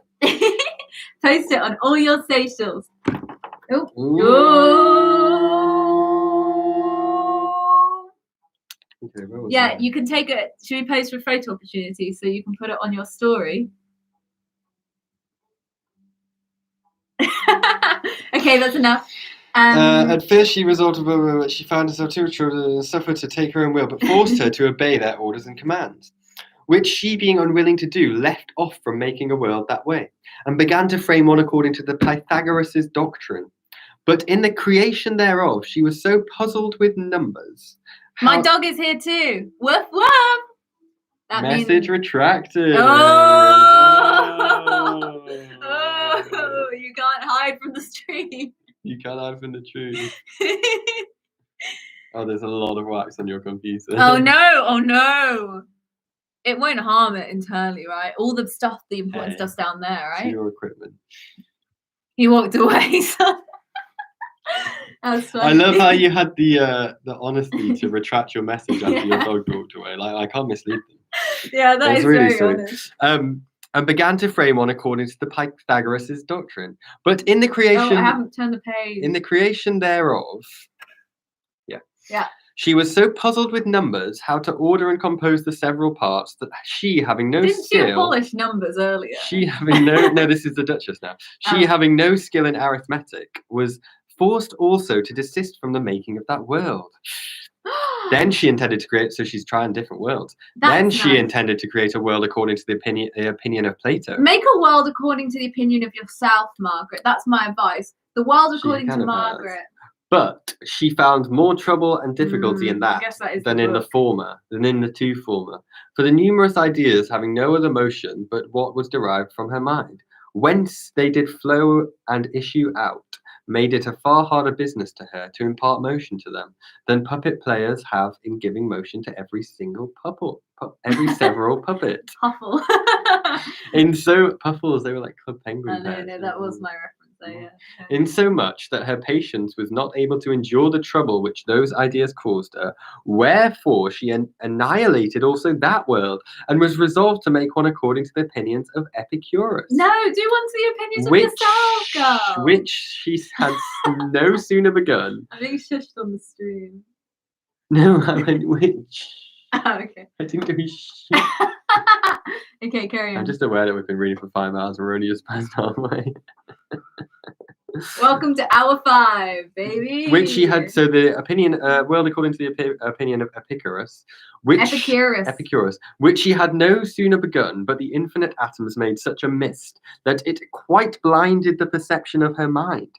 Neither was she able to make a vacuum as a receptacle for those atoms, or a place which they might retire into.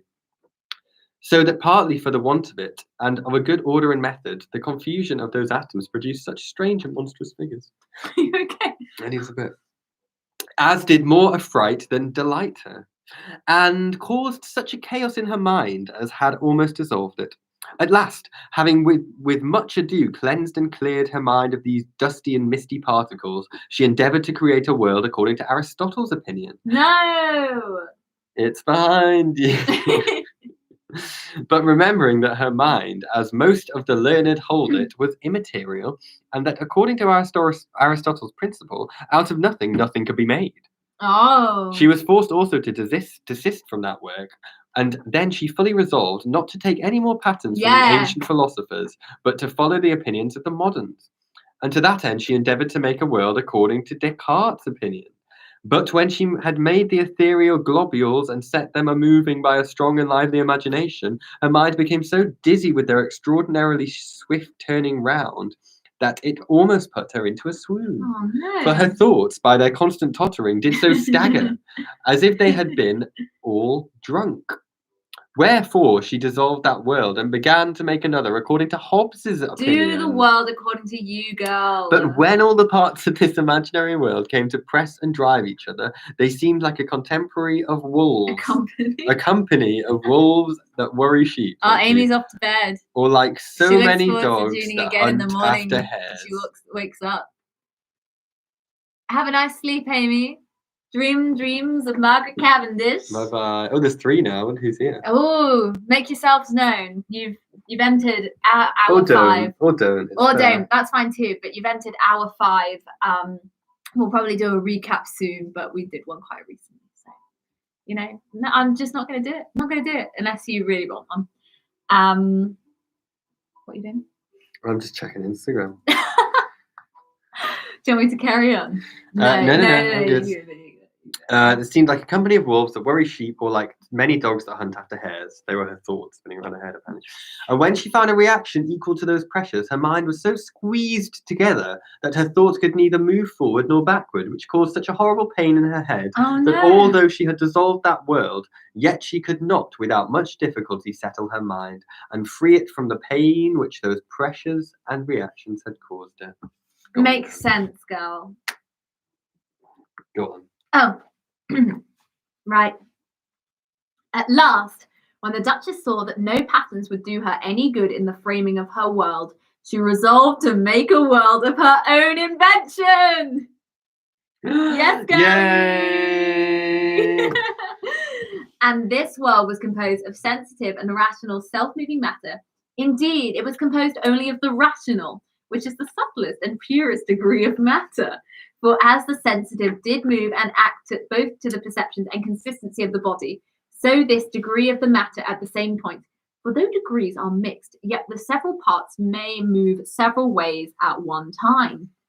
Did move to the creation of the imaginary world, which world after it was made appeared so curious and full of variety, so well ordered and wisely governed, that it cannot possibly be expressed by words, nor the delight and pleasure which the Duchess took in making this world of her own.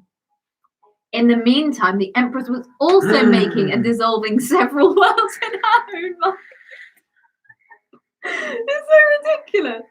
And was so puzzled that she could not settle. I feel like Margaret lost me a third into this book, and she has brought me right back. Yeah, fully. Like, I'm with her. Fully. I was there for the beginning, then she lost me completely, and now I'm fully like, girl. Right. Genius. But I don't know if I would be as with her now as I would have been if I hadn't been lost. You have to. I had to be lost to be found. You got to be lost to be found. It's so true. In the meantime, the Empress was also making and dissolving several worlds in her own mind, and was so puzzled that she could not settle any of them. Wherefore, I think that just means them. I think it's a weird typo. Do you think? I think it's an old word for them, because every time it's come up, them would have worked in context. Right, I'm going to say them. Yeah. Right. Could not settle in any of them. Wherefore, she sent for the Duchess, who, being ready to wait on the Empress, carried her beloved world along with her. So this world she can also carry. Wow. It's like the end of Men in Black, where it turns out our universe is a little marble in a big game of marbles. Okay. Spoilers. Wherefore she sent, no spoilers on the stream. It's not an important plot point of Men in Black. It's a funny little. Wherefore she sent for the Duchess, who, being ready to wait on the Empress, carried her beloved world along with her, and invited the Empress's soul to observe the frame, order, and government of it. So she's made this world, and it also has government. Her Majesty was so ravished with the perception of it that her soul desired to live in the Duchess's world. But the Duchess advised her to make another world in her own mind, for, said she, your Majesty's mind is full of rational corporeal motions, and the rational motions of my mind shall assist you by the help of sensitive expressions with the best instructions they are able to give you. Love story none of us were expecting. of your own first. Come on. Okay, the Empress thus persuaded by the Duchess to make an imaginary world of her own, followed her advice, and after she had quite finished it and framed all kinds of creatures proper and useful for it, strengthened it with good laws, and beautified it with arts and sciences, having nothing else to do unless she did dissolve her imaginary world, or made alterations in the blazing world she lived in, which yet she could hardly do, by reason it was so well ordered that it could not be mended, for it is governed without secret and deceiving policy. Neither was there any ambition, factions, malicious detraction. Oh, ambitions, factions, malicious detractions. That's a song. Civil dissensions or homebred quarrels, divisions in religion, foreign wars, etc. But all the people lived in a peaceful society, united tranquility, and religious conformity. Ooh. There's not two words we like to hear. She was desirous to see the world the Duchess came from. Oh, interesting fact. The Duchess and the Empress don't come from the same world. Oh yeah, I was on for that. Don't worry. Okay, I was talking about Sainsbury's when I heard you talk about it. Wow, love that.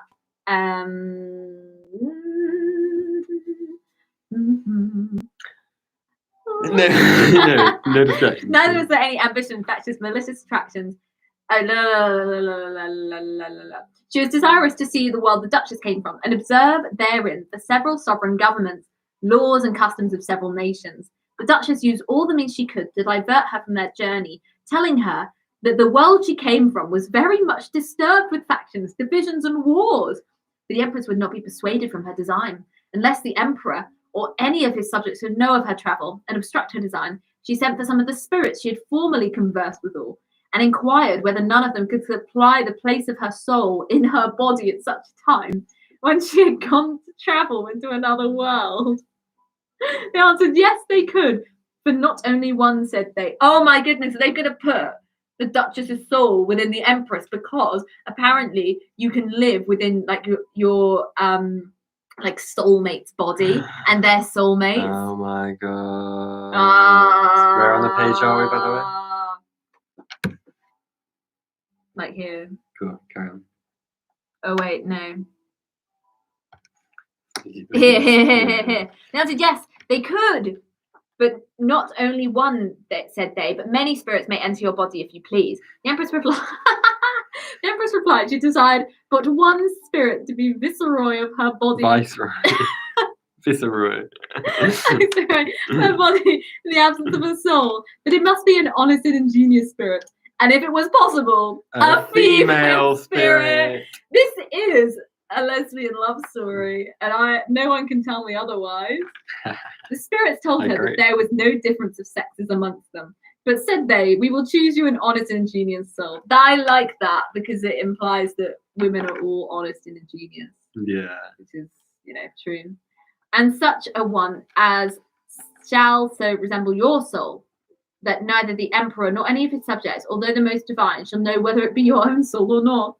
Which the Empress was very glad at, and after the spirits were gone, asked the Duchess how her body was supplied in the absence of her soul, who answered Her Majesty that her body, in the absence of her soul, was governed by her sensitive and rational corporeal motions.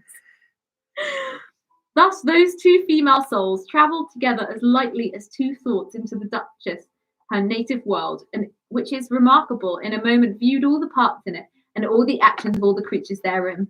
Especially did the Empress's soul take much notice of the several actions of human creatures in the several nations and parts of that world, and wondered that for all there were of several many nations, governments, laws, religions, opinions, etc., they should all yet so generally agree in being ambitious. What? Oh no, there's loads of wax. Oh no, it's fun. Much they made several actions of human creatures in all the several nations and parts of the world, and wondered that for all there were so many several nations, governments, laws, religions, opinions, etc., that they should. You're showing the wax. That's a laptop. That's good. Sorry, carry on. Thank you. Don't know where I am. Sorry. That is my fault.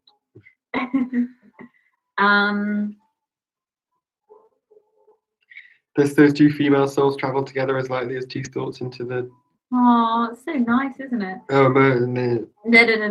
Several Governments, nations. laws, religions, opinions, etc. That they should also generally agree in being ambitious, proud, self-conceited, vain, prodigal, deceitful, envious, malicious, unjust, revengeful, irreligious, factious, etc. She did also admire that not any particular state, kingdom, or commonwealth was contented with their own shares. Wait, why is she happy about this? But endeavoured to encroach upon their neighbours, and that their greatest glory was in plunder and slaughter. Why is she happy? And yet their victories lessen their expenses, and their losses more than their gains. That their being overcome in a manner their utter ruin. But that she wondered most at was that they should prize or value dirt more than men's lives, and vanity more than tranquility. The emperor of a world, said she, enjoys but a part, not the whole, so that his pleasure consists in the opinions of others. It is strange to me, answered the Duchess, that you should say thus. Being yourself an empress of a world, not only of a world, but of a peaceful, quiet, and obedient world. 'Tis true, replied the Empress, but although it is a peaceful and obedient world, yet the government thereof is hardly a trouble. It's rather a trouble than a pleasure, for order cannot be without industry, contrivance, and direction. Besides, the magnificent state that great princes keep or ought to keep is troublesome. Then by your Majesty's discourse, said the Duchess, I perceive that the greatest happiness in all the world consists in moderation. No doubt of it, replied the Empress. And after these two souls have visited the several places, congregations, and assemblies, both in religion and state, the several courts of judicature, judiciary, whatever. Yeah, and the like, in several nations, the Empress said that all of the monarchs of several parts of the world should observe the grand Signor. Signor. Signor! The grand Signor! I'm not sure. What's the greatest? Right, what's the greatest? For his word was a law, and the power was absolute. His power. His power was absolute. Sorry. But the Duchess prayed. I'm laughing at the book, not at you. But the grand Signor.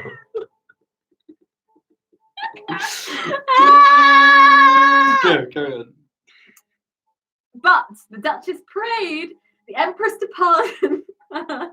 And she was of another.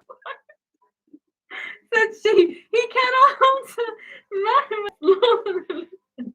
So the law and church do govern the emperor, and not the emperor them. But, replied the Empress, he has power in some particulars, as, for example, to place and displace subjects in their particular governments of church and state.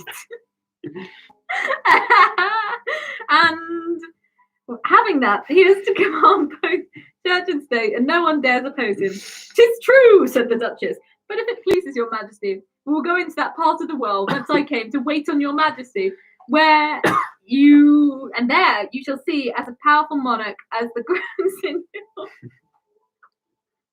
But those dominions are not of so large extent.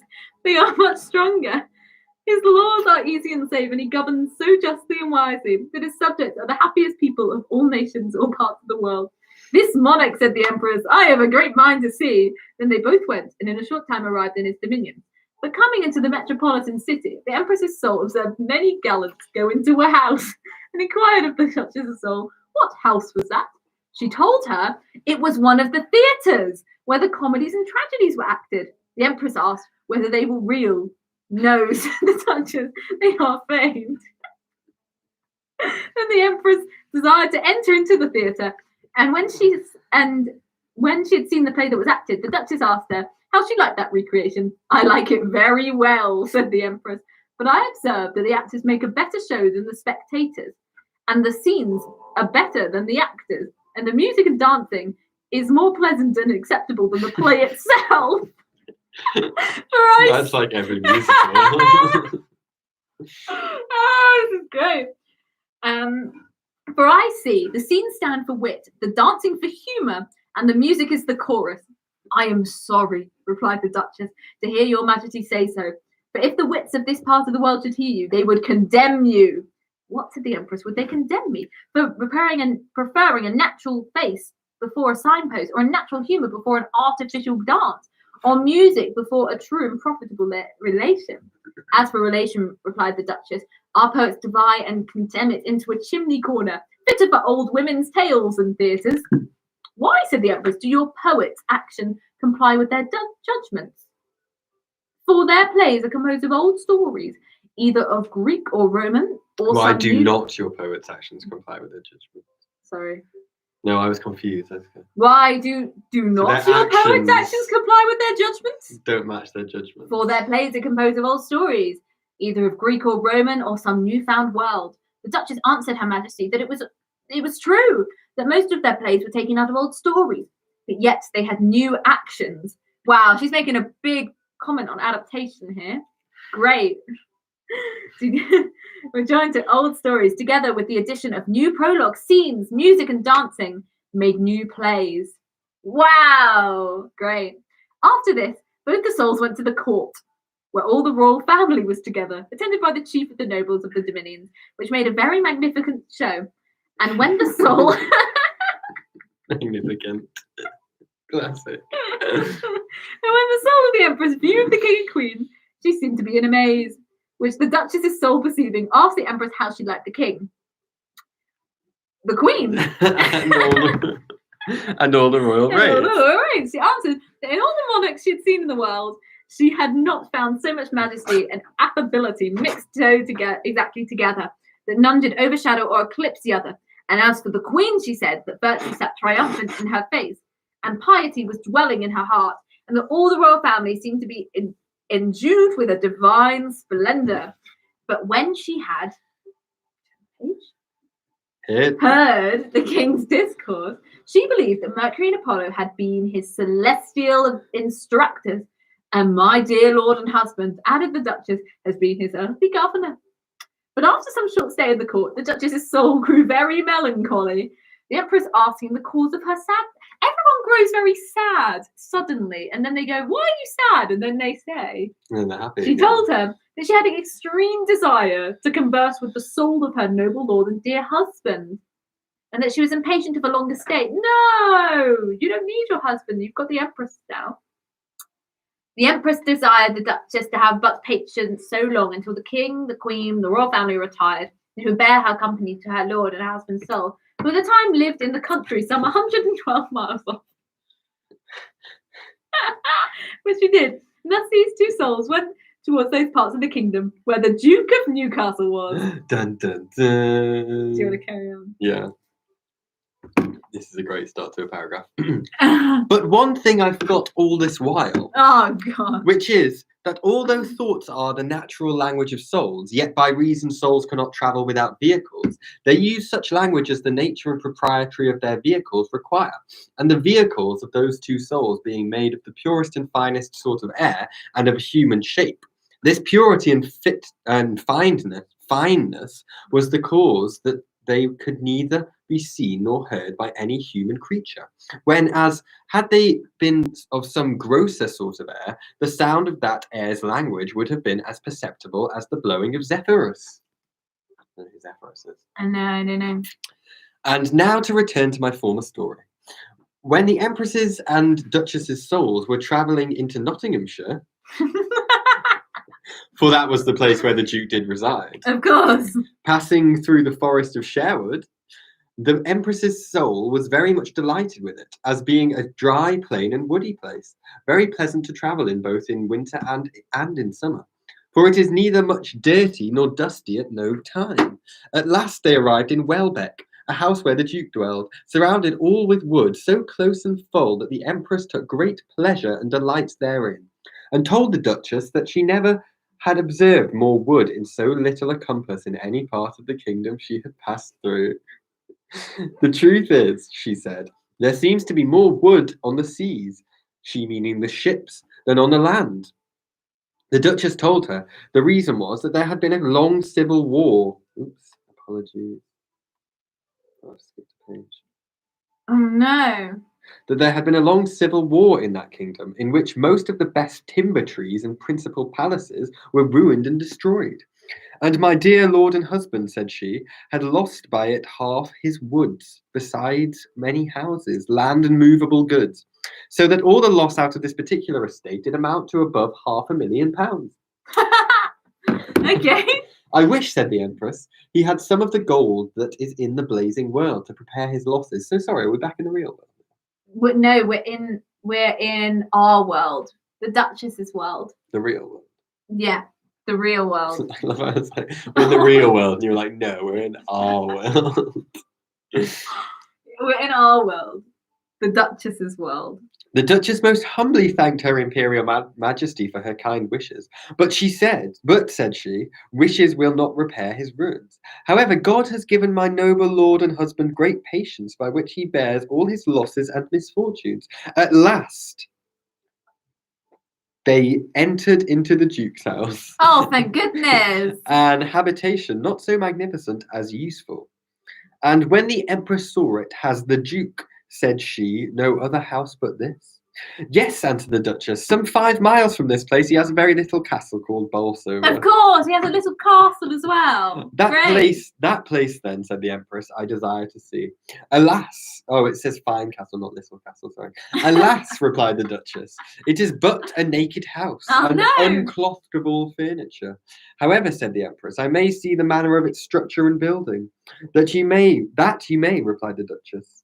And as they were thus discoursing, the Duke came out of the house into the court to see his horses of manage, whom, when the Duchess's soul perceived, she was so overjoyed that her aerial vehicle became so splendorous as if it had been enlightened by the sun. So they have little cars in the air that are invisible that get more splendorous if they're happy. Sorry, Chris was just sending me some photos of this stream. That's amazing. We'll have a little break in it. Yeah, cool. Sorry, I wasn't paying attention. That's all right. The Duke came out and the Duchess got really happy, and her aerial vehicle became so splendorous. Oh yeah, I think it's the vehicle that the souls take. I think it's just they're carried by the air. Yeah, but this says the vehicle became so splendorous as if it had been enlightened by sun, which implies that it like is a little car that suddenly got really good. To me, I don't know. I think it's just like a ball of air. Okay, by which we may perceive that the passions of souls or spirits can alter their bodily vehicles. Here we go. Then these 2 ladies' spirits went close to him, but he could not perceive them. And after the Empress had observed the art of manage, she was much pleased with it and commended it as a noble pastime, and an exercise fit for noble and for heroic persons. But when the Duke was gone into the house again, those 2 souls followed him, where the Empress, observing that he went to the exercise of the sword, and was such an excellent and unparalleled master thereof, she was as much pleased with that exercise as she was with the former. But the Duchess's soul being troubled that her dear lord and husband used such a violent exercise before meat, for fear of overheating himself, without any consideration of the Empress's soul, left her aerial vehicle and entered into her lord. This is like Scooby-Doo, the live-action film, when they go in and out of each other. I think all good shows, all good pieces of art, have an episode where all the characters get really small and go into the body of another character. I think that's the marker of a good show. Yeah. The Empress's soul, perceiving this, did the like. So they're both in the Duke now. And then, it's like Bridgerton now. And then the Duke had 3 souls in one body, and had there been but some such souls more, the Duke would have been like the Grand Signor in his seraglio. Only it would have been a platonic. Only it would have been a platonic seraglio. What's a seraglio? Look it up. You need to look it up. What's a platonic seraglio? Seraglio. But the Duke's soul, being wise, honest, witty, complacent, and noble, afforded such delight and pleasure to the Empress's soul by her conversation that these 2 souls became enamored of each other, the Empress and the Duke. No! Which the Duchess's soul perceiving grew jealous at first, but then considering that no adultery could be committed amongst platonic lovers, and of course, and that Platonicism was divine, as being derived from the divine Plato, cast forth of her mind the idea of jealousy. Apparently, a seraglio is the women's apartment in an Ottoman palace. Oh, okay. I'm not sure that that's. Yeah. I mean, it's. Does that make sense? Oh yeah, some sort. I mean, look, a Grand platonic... Signor and his seraglio, but it's probably a sort of like an ancient type of like brothel or something. Do you think? Maybe. I don't But know. only a platonic one. Only platonic brothels here. So Wait, so let me just get this straight. they're all in the Duke. But The Empress fancies the Duke. only in a platonic way. Only in a platonic way, and then the Duchess was jealous, but then she realised it was platonic, and Platonicism is divine, so she cast all jealousy out of her head. Oh, good. Then the conversation of these three souls was so pleasant that it cannot be expressed. For the Duke's soul entertained the Empress's soul with scenes, songs, music, witty discourses, pleasant recreations, and all kinds of harmless sports, so that the time passed away faster than they expected. At last, a spirit came and told the Empress that although neither the There was no Empress time constraint on nor that. his subjects... No one's telling them to do it for ages. Why did the Yeah. time need to pass quickly? Like, I they lost could have my just place left. now. Sorry. Interject at the end of sentences. Sorry, I couldn't. What were you saying, sorry? What? The time passes. What were you saying? They were saying that the time passed really quickly. Quicker than they expected. But I didn't realise they were there, like, oh, we have to be here for 3 hours. Like, no one said that. They just went into the But Duke. time can still pass quicker than you expect it to without planning the amount of time. Yeah. Time flies when you're in a Duke. Okay. At last, a spirit came and told the Empress that although neither the Emperor nor any of his subjects knew that her soul was absent, yet the Empress's soul was so sad and melancholy for want of his own beloved soul, that all the imperial court took notice of it. Yeah. I don't know. It all sort of sounds the same, doesn't it? Wherefore he advised the Empress's soul to return into the blazing world. Into her own body she left there, which both the Duke's and Duchess's soul was very sorry for, and wished that if it had been possible, the Empress's soul might have stayed a longer time with them. But seeing it could not be otherwise, they pacified themselves. But before the Empress returned into the blazing world, the Duchess desired a favour of her, to wit, that she would be pleased to make an agreement between her noble lord and Fortune. Why, said the Empress, are they enemies? Yes, answered the Duchess, and they have been so ever since I have been his wife. Sorry, Fortune and Duke are enemies. I hate Fortune. I like that Fortune is capitalized. Nay, I have heard my lord say that she hath crossed him in all things ever since he could remember. I am sorry for that, replied the Empress, but I cannot discourse with Fortune without the help of an immaterial spirit, and that cannot be done. All the immaterial that cannot be done in this world. Oh, so we have to go back to the blazing world. For I have no fly nor birdmen here to send into the region of the air, I have no fly. where for the most part their habitations are.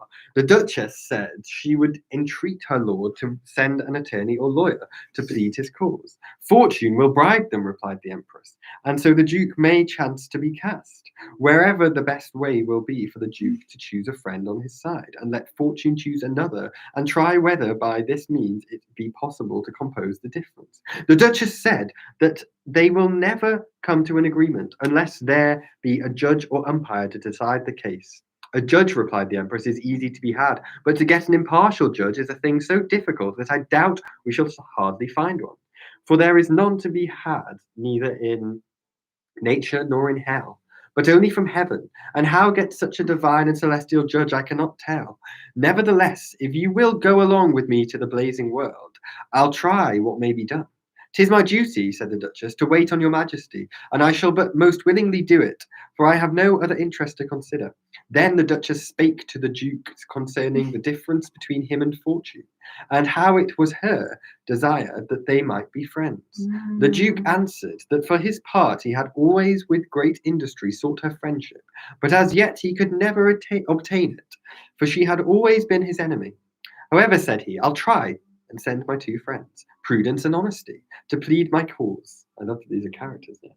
Prudence, Honesty, and Fortune. Then these two friends went with the Duchess and the Empress into the blazing world, for it is to be observed that they are somewhat like spirits because they are immaterial, although their actions are corporeal. Do we know what corporeal is? No. It's been coming up a lot. Corporeal motions has come up far too much. And after their arrival there, when the Empress had refreshed herself and rejoiced with the Emperor, she sent her flying men. Corporeal is relating to a person's body. especially as opposed to their spirit. So it's the body as opposed to Cool. spirit. So it's the material. Gotcha. Oh, wow. And after their arrival,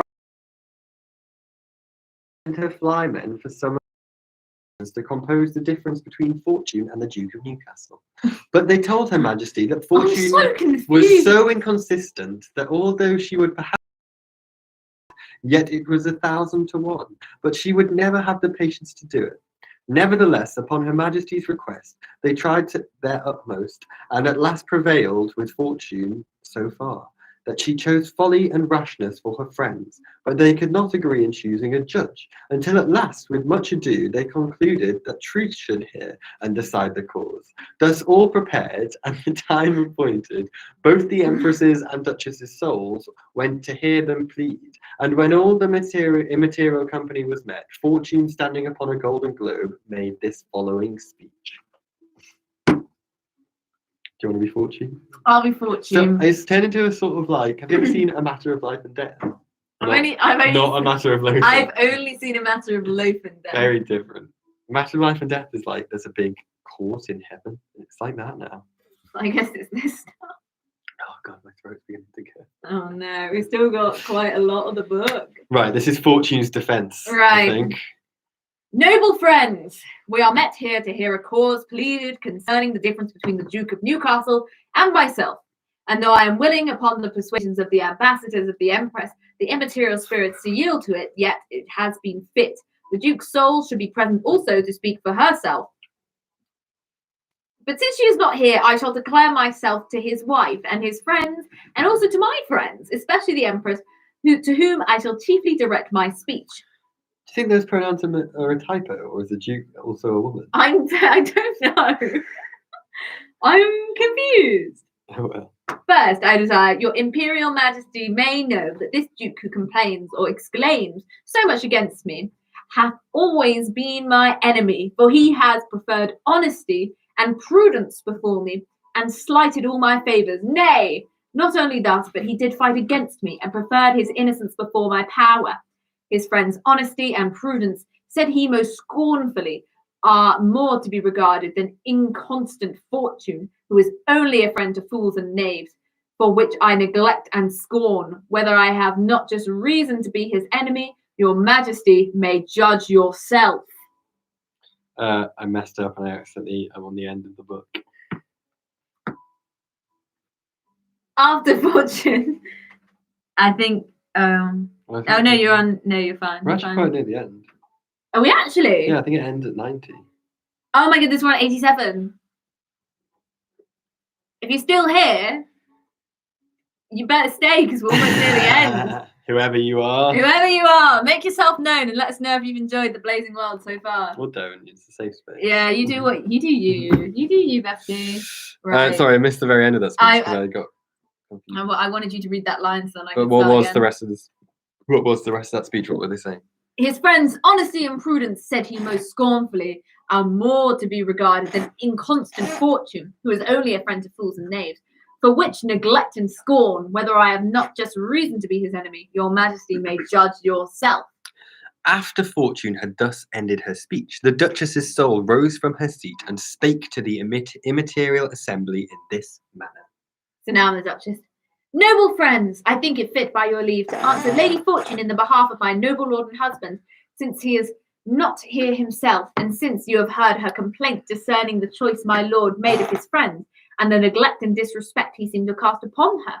Give me leave to answer that, first concerning the choice of his friends, he has proved himself a wise man in it, and as for the disrespect and rudeness her ladyship accuses him of, I dare say, he is so much a gentleman that I am confident that he would never slight, scorn, or disrespect any of the female sex in all his lifetime. I find that hard to believe.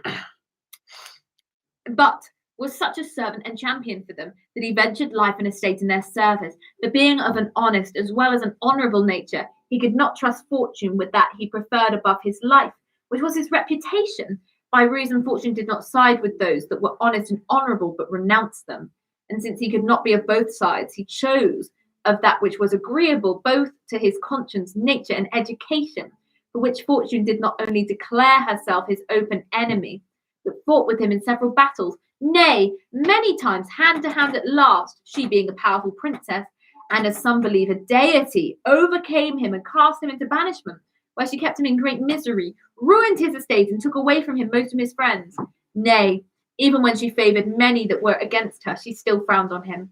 All which he endured with the greatest patience, and with that respect to Lady Fortune, that he did never in the least endeavour to disoblige any of her favourites, but was only sorry that he, an honest man, could find no favour in her court, and since he did not injure any of those he favoured, he neither was an enemy to her ladyship, but gave her always that respect and worship that belonged to her power and dignity, and is still at ready time honestly and prudently to serve her.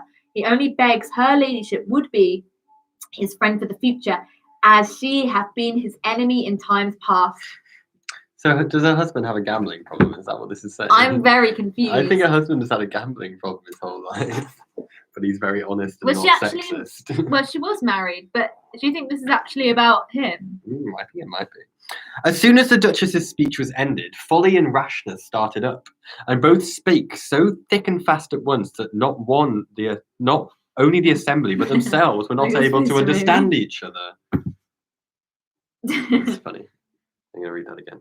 Okay. Sorry. As soon as the Duchess's speech was ended, folly and rashness started up, and both spake so thick and fast at once that not only the assembly, but themselves were not able to understand each other, at which Fortune was somewhat out of consonance, and commanded them either to speak singingly or be silent. But Prudence told her ladyship she would command them to speak wisely as well as singly.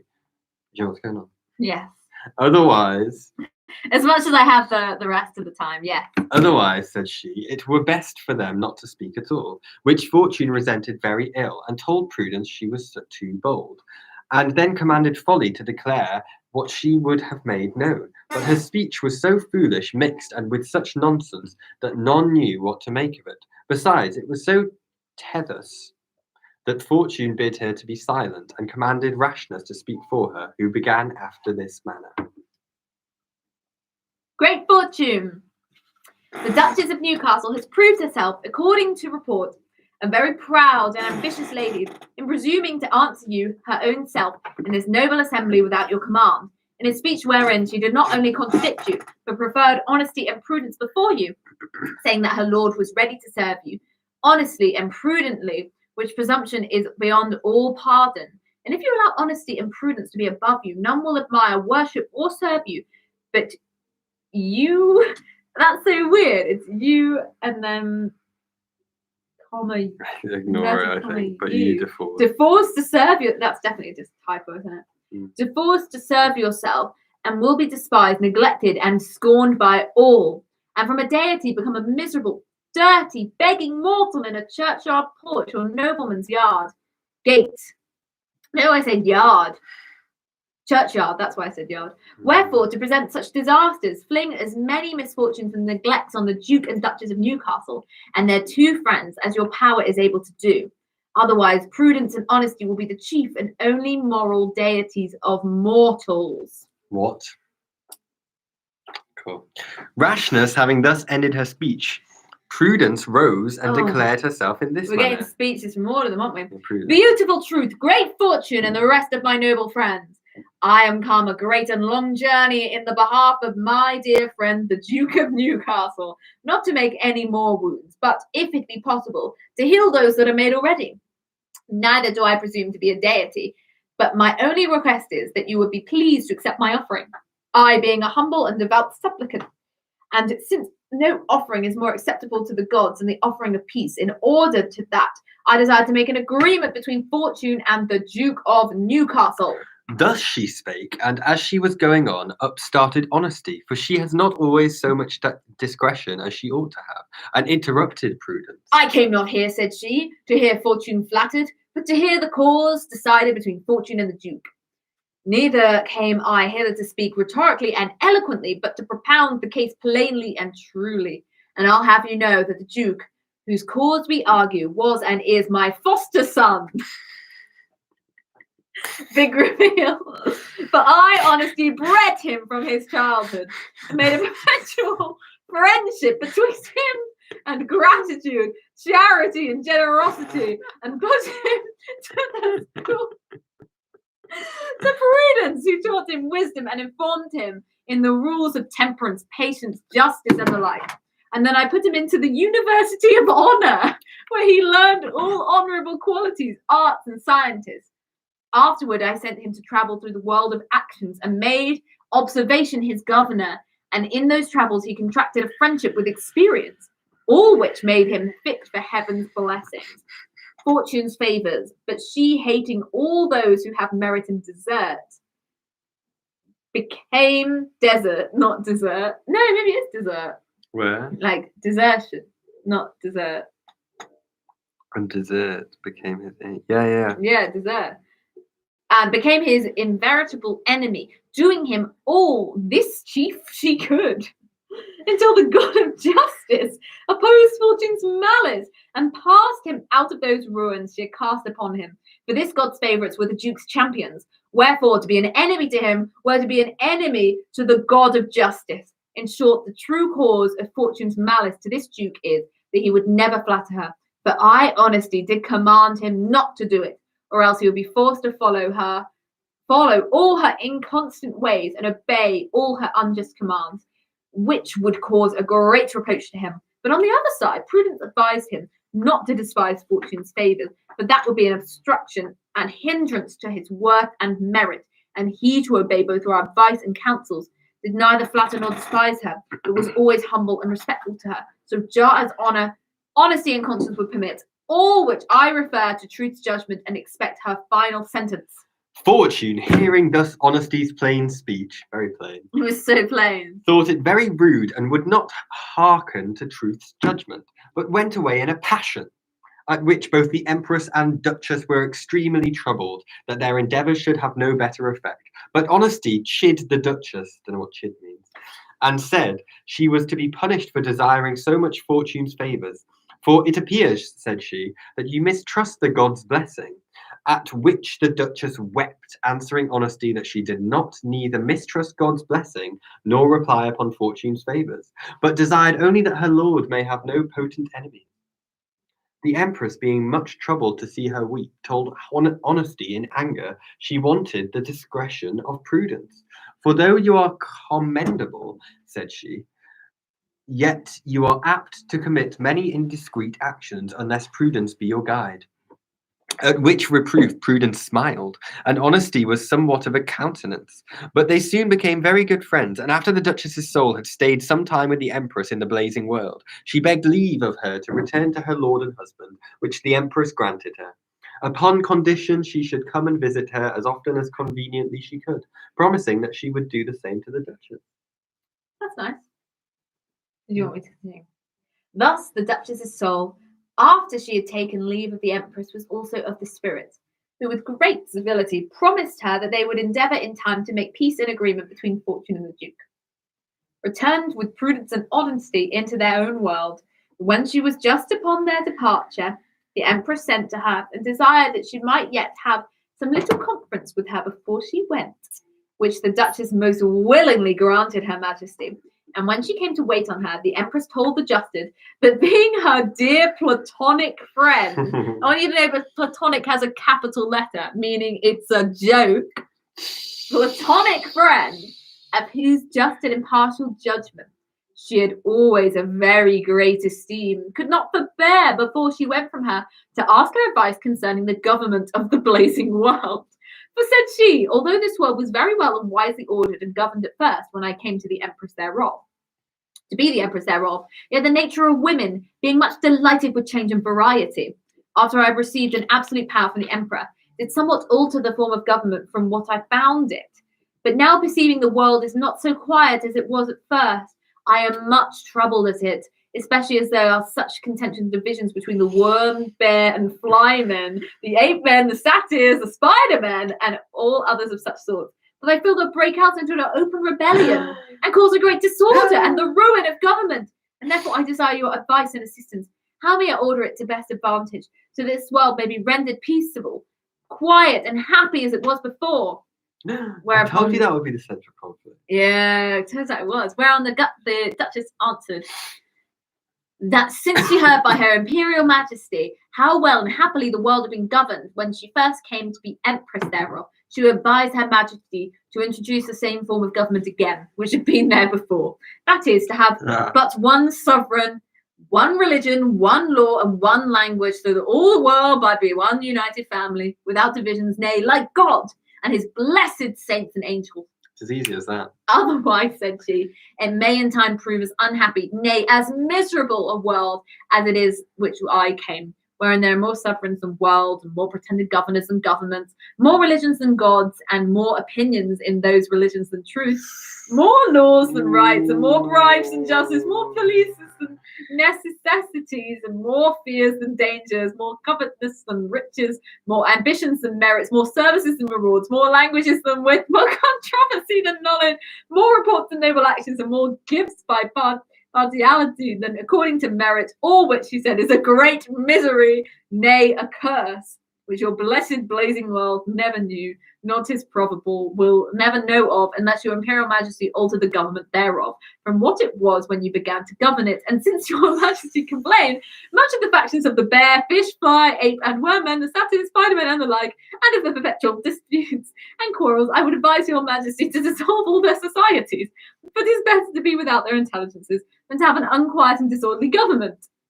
That's all one sentence. That was mental. Wow. Wow. So she's like, no, you should have one person for everything, one language, one religion, one this, da da da da da. This is dangerous. Margaret Thatcher. Margaret Cavendish. I didn't mean to say that, but maybe it's true. Maybe I did mean it. The truth is, said she, wheresoever is learning, there is most commonly also controversy and quarrelling, for there be always some that will know more. By the way, I skipped ahead 2 pages and there's a big surprise coming. What? No! I can't believe you know the surprise that I don't! No, it's not a surprise no, you'll see in a minute. Wait, that it's over? No, you'll see. The truth is, said she, wheresoever is learning, there is most commonly also controversy and quarrelling. For there be always some that will know more and be wiser than others. Some think their arguments come nearer to the truth and are more rational than others. Some are so wedded to their own opinions that they never yield to reason, and others, though they find their opinions not firmly grounded upon reason, yet for fear of receiving some disgrace by altering them, will nevertheless maintain them against all sense and reason, which must needs breed faction in their schools, which at last break out into open wars and draw sometimes an utter ruin upon a state or government. The empress told the duchess that she would willingly follow her advice, but she thought it would be an eternal disgrace to her to alter her own decrees, acts, and laws. To which the duchess answered that it was so far from a disgrace as it would rather be for her majesty's eternal honour. Why is it? I don't know, to return from a worse to a better, and would express and declare her to be more than ordinary wise and good, so wise as to perceive her own errors, and so good as to not persist in them, which few did. For which she said, you will get a glorious fame in this world, and an eternal glory hereafter, and I shall pray for it so long as I live. Upon which advice the empress's soul embraced and kissed the duchess's soul with just a platonic one, with an immaterial kiss, and shed immaterial tears, that she was forced to part from her, finding her not a flattering parasite, but a true friend. And in truth, such was their platonic friendship that these two loving souls did often meet and rejoice in each other's conversations. Wow. Now turn the page. No! No! No! No!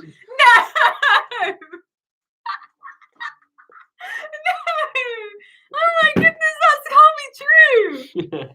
Wait, so the second part of the description of the new blazing world, it can't be that long, right? It's got to end soon.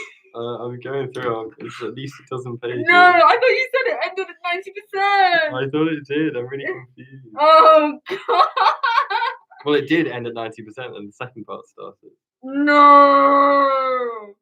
No, I thought it was over. We got to keep going. Okay, let me just take a photo of this. But they kissed at the end of the original. They kissed. I'm going to take a quick 2-minute break. Should we take a 5-minute? Yeah, I'll just post on socials, you know me. I can't believe that. I can't believe they kissed. Immaterial kiss. Yeah, an immaterial kiss between two platonic friends. Right. This is the feeling when there's a part 2. That you didn't know about.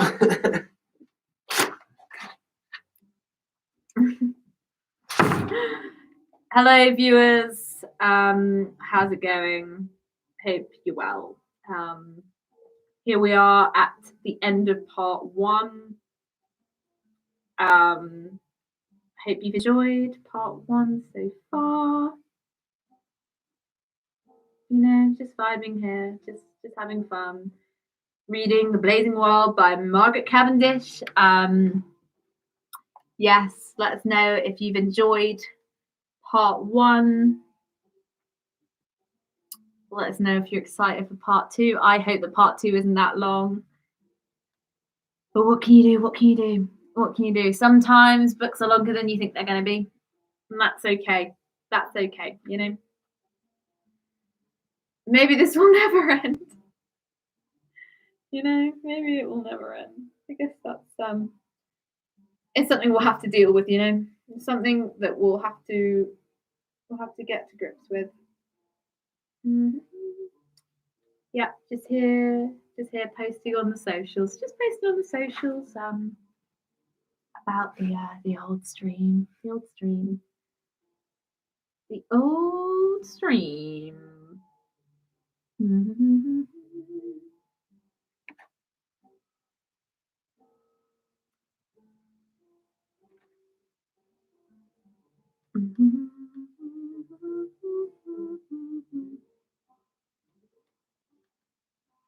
Yeah, we're approaching 6 hours now, which is kind of ridiculous. Isn't that silly?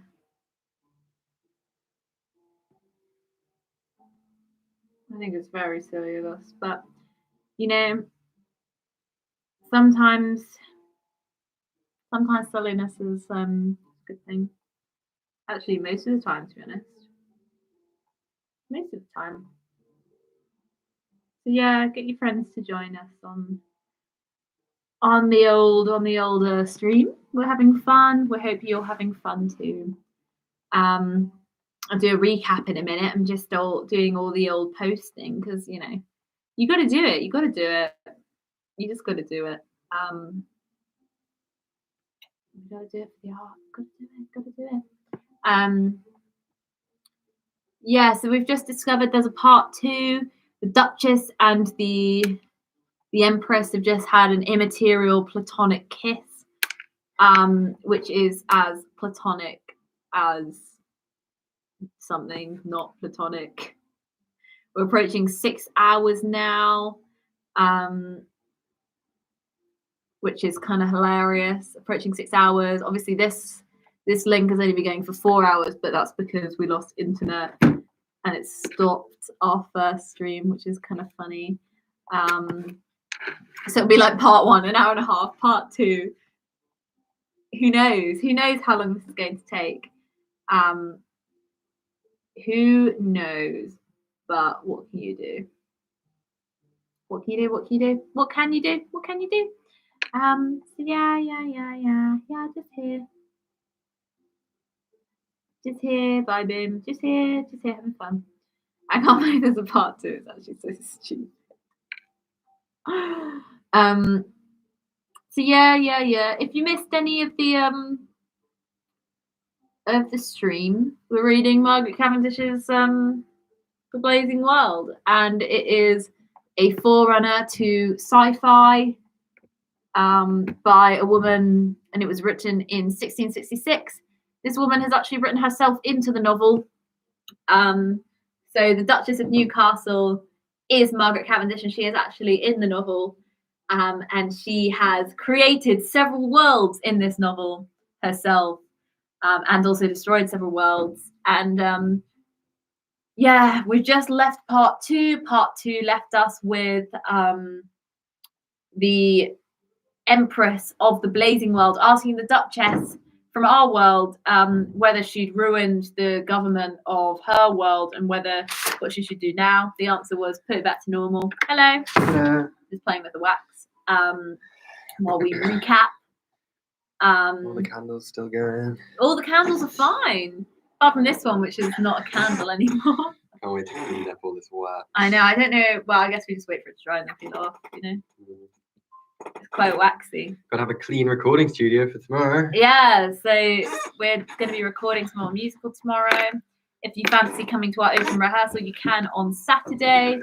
You can come here from, like 10 probably. We'll be here from 9, doing bits. But I mean, maybe come in the afternoon if you want to see something fun. We've also got a live performance on Sunday of Shenanigan, which is a show that is yet to be written because we're writing it in a night.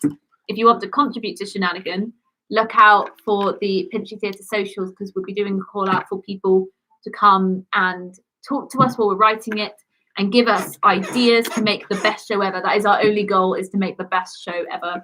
We performed at 2:00. It's live streamed and it's also in person. But get in touch if you want to see it in person because we will have very limited seating, etc. I say seating, I mean you will be on cushions unless you need a chair. Because we have very limited chairs. Limited chairs. But if you need one, we will get you one. So don't worry. We will. If you have any access requirements, then you let us know and we will accommodate them, etc. But I think it's time to move on to the second part of the description of the new Blazing World. I like that it's the new Blazing World now, because now it makes sense because it's not the old Blazing World, it's the new Blazing World that the Duchess and the Empress have contributed to. So let's hope that this is quick. Here we go. Here we go. Hour 6, everybody. Thanks for joining us. Here's to hour 6. Really? Happy Margaret. What time is it? Well, it's hour 6 in 2 minutes. Oh, cool. Right, here we go. The second part of the description of the new Blazing World. Ridiculous. The Empress, having now ordered and settled her government to the best advantage and power. Oh, do you want the charger? Oh no, I think it was just telling me that it was going to turn off. I was pressing the button by accident. The Empress, having now ordered and settled her government to the best advantage and quiet of her blazing world, lived and reigned most happily and blessedly, and received oftentimes visits from the immaterial spirits, who gave her intelligence of all such things as she desired to know. And they were able to inform her of one time they told her that most parts or nations thereof made war against the kingdom. One time they told her how the world she came from was embroiled in a great war, and that most parts or nations thereof made war against that kingdom. There was a war in her old world. Wait, who are we talking about? The Empress's original world, there's a war there. What? I thought it was that she loved war. No, I mean, I thought she was like hungry for war because there was no war in her world. At which the Empress was extremely troubled, insomuch that the Emperor perceived her grief by her tears. That's very perceptible. And examining the cause thereof, she told him that she had received intelligence from the spirits. Of course. That part of the world she came from, which was her native country, was like to be destroyed by numerous enemies that made war against it. The Emperor, being very sensible of this ill news, especially of the trouble it caused to the Empress, endeavoured to comfort her as much as possibly he could, and told her that she might have all the assistance which the Blazing World was able to afford. They're going to go to war. She answered... But the Blazing World doesn't have any assistance because they're not prepared for wars, because they don't have any wars. She answered that if there were any possibility of transporting forces out of the Blazing World into the world she came from, she would not fear so much the ruin thereof. But, said she, there being no probability of effecting any such thing, I know not how to show my readiness to serve my native country. The Emperor asked whether those spirits that gave her intelligence of this war could not with all their power and forces assist her against those enemies. She answered that spirits could not arm themselves, nor make any use of artificial arms or weapons, for their vehicles were natural bodies, not artificial. Besides, said she, the violent and strong actions of war will never agree with immaterial spirits. Yeah, I'm just trying to get the wax off my laptop. Fair. For immaterial spirits cannot fight, nor make trenches, fortifications, and the like. But, said the Emperor, their vehicles can, especially if those vehicles be men's bodies. What? They may be serviceable in all the actions of war. Alas, replied the Empress, that will never do. For first, said she, it will be very difficult to get so many dead bodies for their vehicles as to make up a whole army. Wait, are they getting a zombie army? Zombie army? Much, This is a zombie book! much more to make many armies to fight with so many several nations. Oh no, look what's happening. Oh, yeah, I think you should have left it. Oh Look, no. make a little dam. Make a dam. A Out of the wax. dam. No, The context, dear viewers. There's a lot of wax no, going not on. there. Oh. Sorry. Not there. Not there. Don't be so stupid. You never made a wax dam before. For first, she said, it would be very difficult to get so many dead bodies for their vehicles as to make up a whole army, much more to make many armies to fight with so many different nations. Nay, if this could be, yet it is not possible to get so many dead and undissolved bodies in one nation, and for transporting them out of Zombie other nation! nations, and for transporting them out of other nations, it would be a thing of great difficulty and improbability.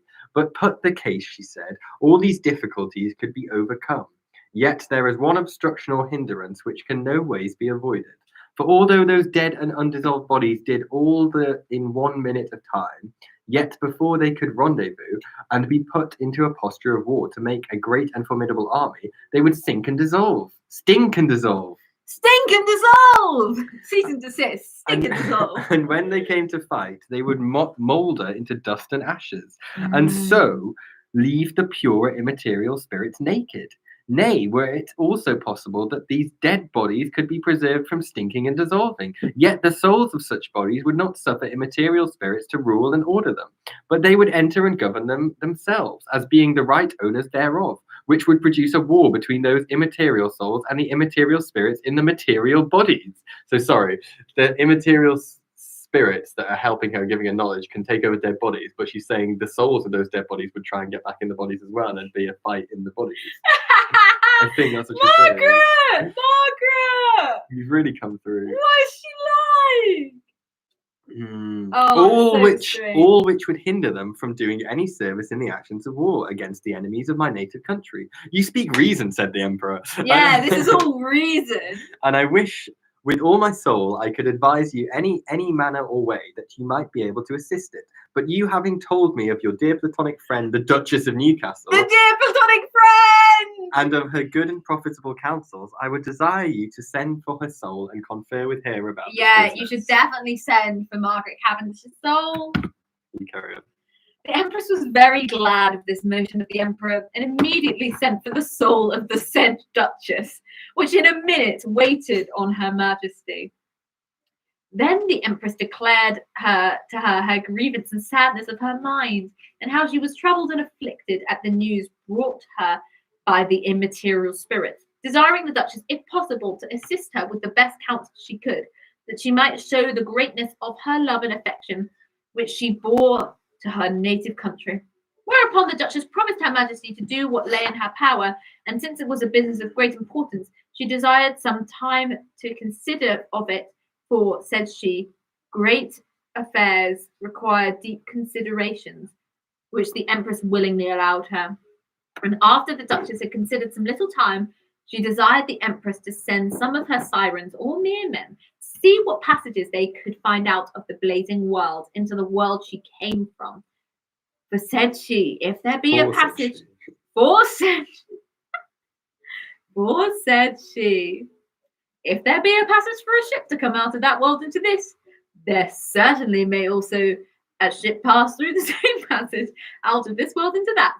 Hereupon the mermen or fishmen were sent out, who, being many in number, employed all in their industry, and did swim several ways. At last, having found out the passage, they returned to the Empress and told her that as their blazing world had but one emperor, one government, one religion, and one language, so there was but one passage into that world, which was so little that no vessel bigger than a packet boat could go through. That's what I said at the start. Oh, neither was that passage always open. But sometimes always frozen up. Sorry. But sometimes quite frozen up.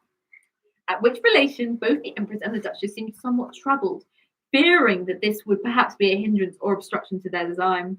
At last, the Duchess desired the Empress to send for her shipwrights and all her architects, which were giants. Oh yeah, we didn't hear from the giants before, did we? Yeah. There was no conference of the giants. Time for the giant conference. Yay! The Duchess told them how some in their world had been so ingenious and contrived ships that could swim underwater, submarines, and asked whether they could do the like. It doesn't say submarines in the book, just for reference. The giants answered that they'd never heard of that invention. Nevertheless, they would try to find out what had been done by art and spare no labour or industry to find out. In the meantime, while both the Empress and Duchess were in serious council, after many debates, the Duchess desired but a few ships to transport some of the bird, worm, and bearmen. Alas, said the Empress, but can such sorts of men do in the other world, especially so few? They will soon be destroyed, for a musket will destroy numbers of bird at one shot.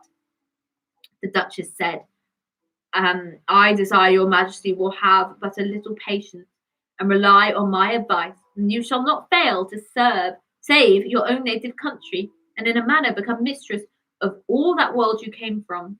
The Empress, who loved the Duchess as her own soul, did so. The giants returned soon after and told Her Majesty that they had found out the art which the Duchess had mentioned to make such ships as she could swim underwater, which the Empress and Duchess were both very glad at. And when the ships were made ready, the Duchess told the Empress that it was requisite that Her Majesty should go herself in body as well in soul.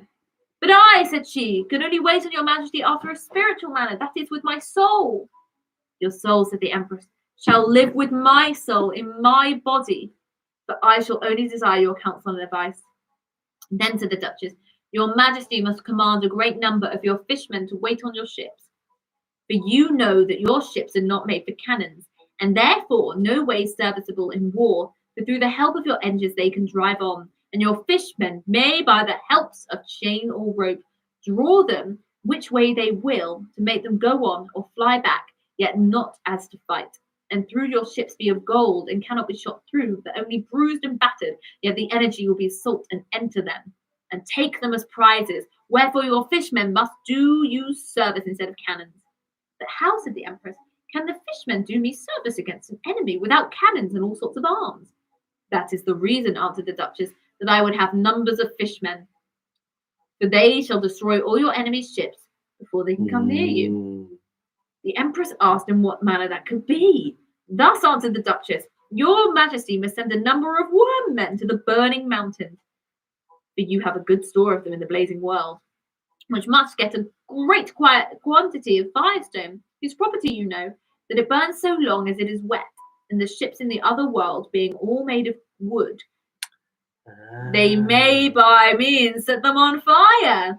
And if you can but destroy their ships and hinder their navigation, you shall be mistress of all that world, by reason most parts thereof cannot live without navigation.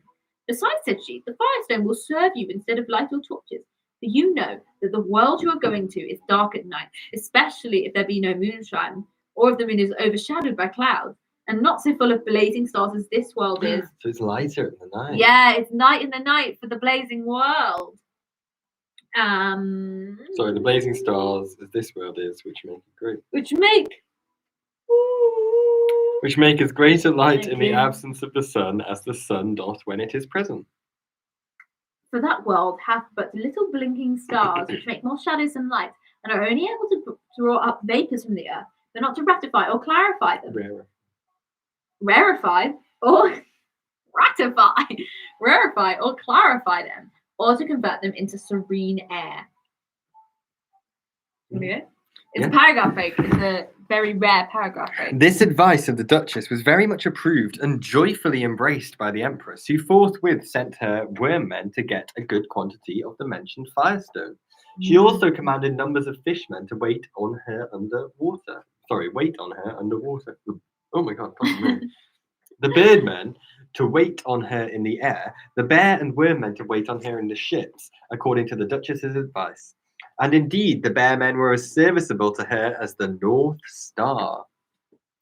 But the birdmen would often rest themselves upon the decks of the ship. Neither would the Empress, being of a sweet and noble nature, suffer that they should tire or weary themselves by long flights.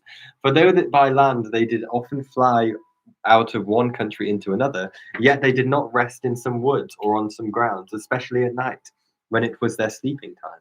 And therefore, I think it's our sleeping time. Yeah, I think so. Pretty tired. And therefore, the empress was forced to take a great many ships along with her, both for transporting those several sorts of her loyal and serviceable subjects, and to carry provisions for them.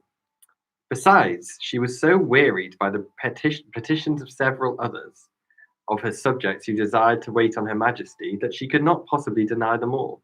For some would rather choose to be drowned than not to tender their duty to her. Jesus Christ, they'd rather die than let her down.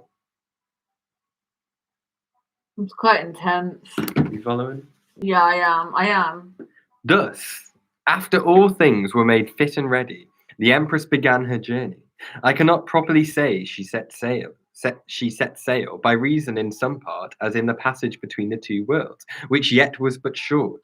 The ships were drawn under water by the fishmen with golden chains, so that they had no need of sails there, nor of any other art, but only to keep out water from entering into the ships, and to give or make so much air as would just serve for breath or respiration those land animals that were in the ships, which the giant had so artificially contrived. Wow.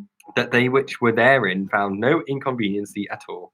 And after they had passed the icy sea, the golden ships appeared above water. The ships are really cleverly made, remember? Yeah, they're made of leather and they're like honeycomb. Well, some of them are made of gold. There was gold ones and leather ones. They slot together like honeycomb. The golden ships appeared above the water, and so went on ships. until they came near to the kingdom that was the empress's native country. So they're back in the empress's world now. Oh, this is a world we've not seen before. Well, we did at the start. Well, yeah, but we barely saw it because she was on a boat. I mean, I guess the sea is still the world. Where the bearmen, through their telescopes, discovered a great number of ships which had beset all that kingdom, well rigged and manned. The empress, before she came in sight of the enemy, sent some of her fish and birdmen to bring her intelligence of their fleet. And hearing of their numbers, their station and posture, she gave order that when it was night, her birdmen should carry in their beaks some of the mentioned firestones, with the tops thereof wetted, and the fishmen should carry them likewise, and hold them out of the water, for they were cut in the form of torches and candles, and being many thousands, made a terrible show.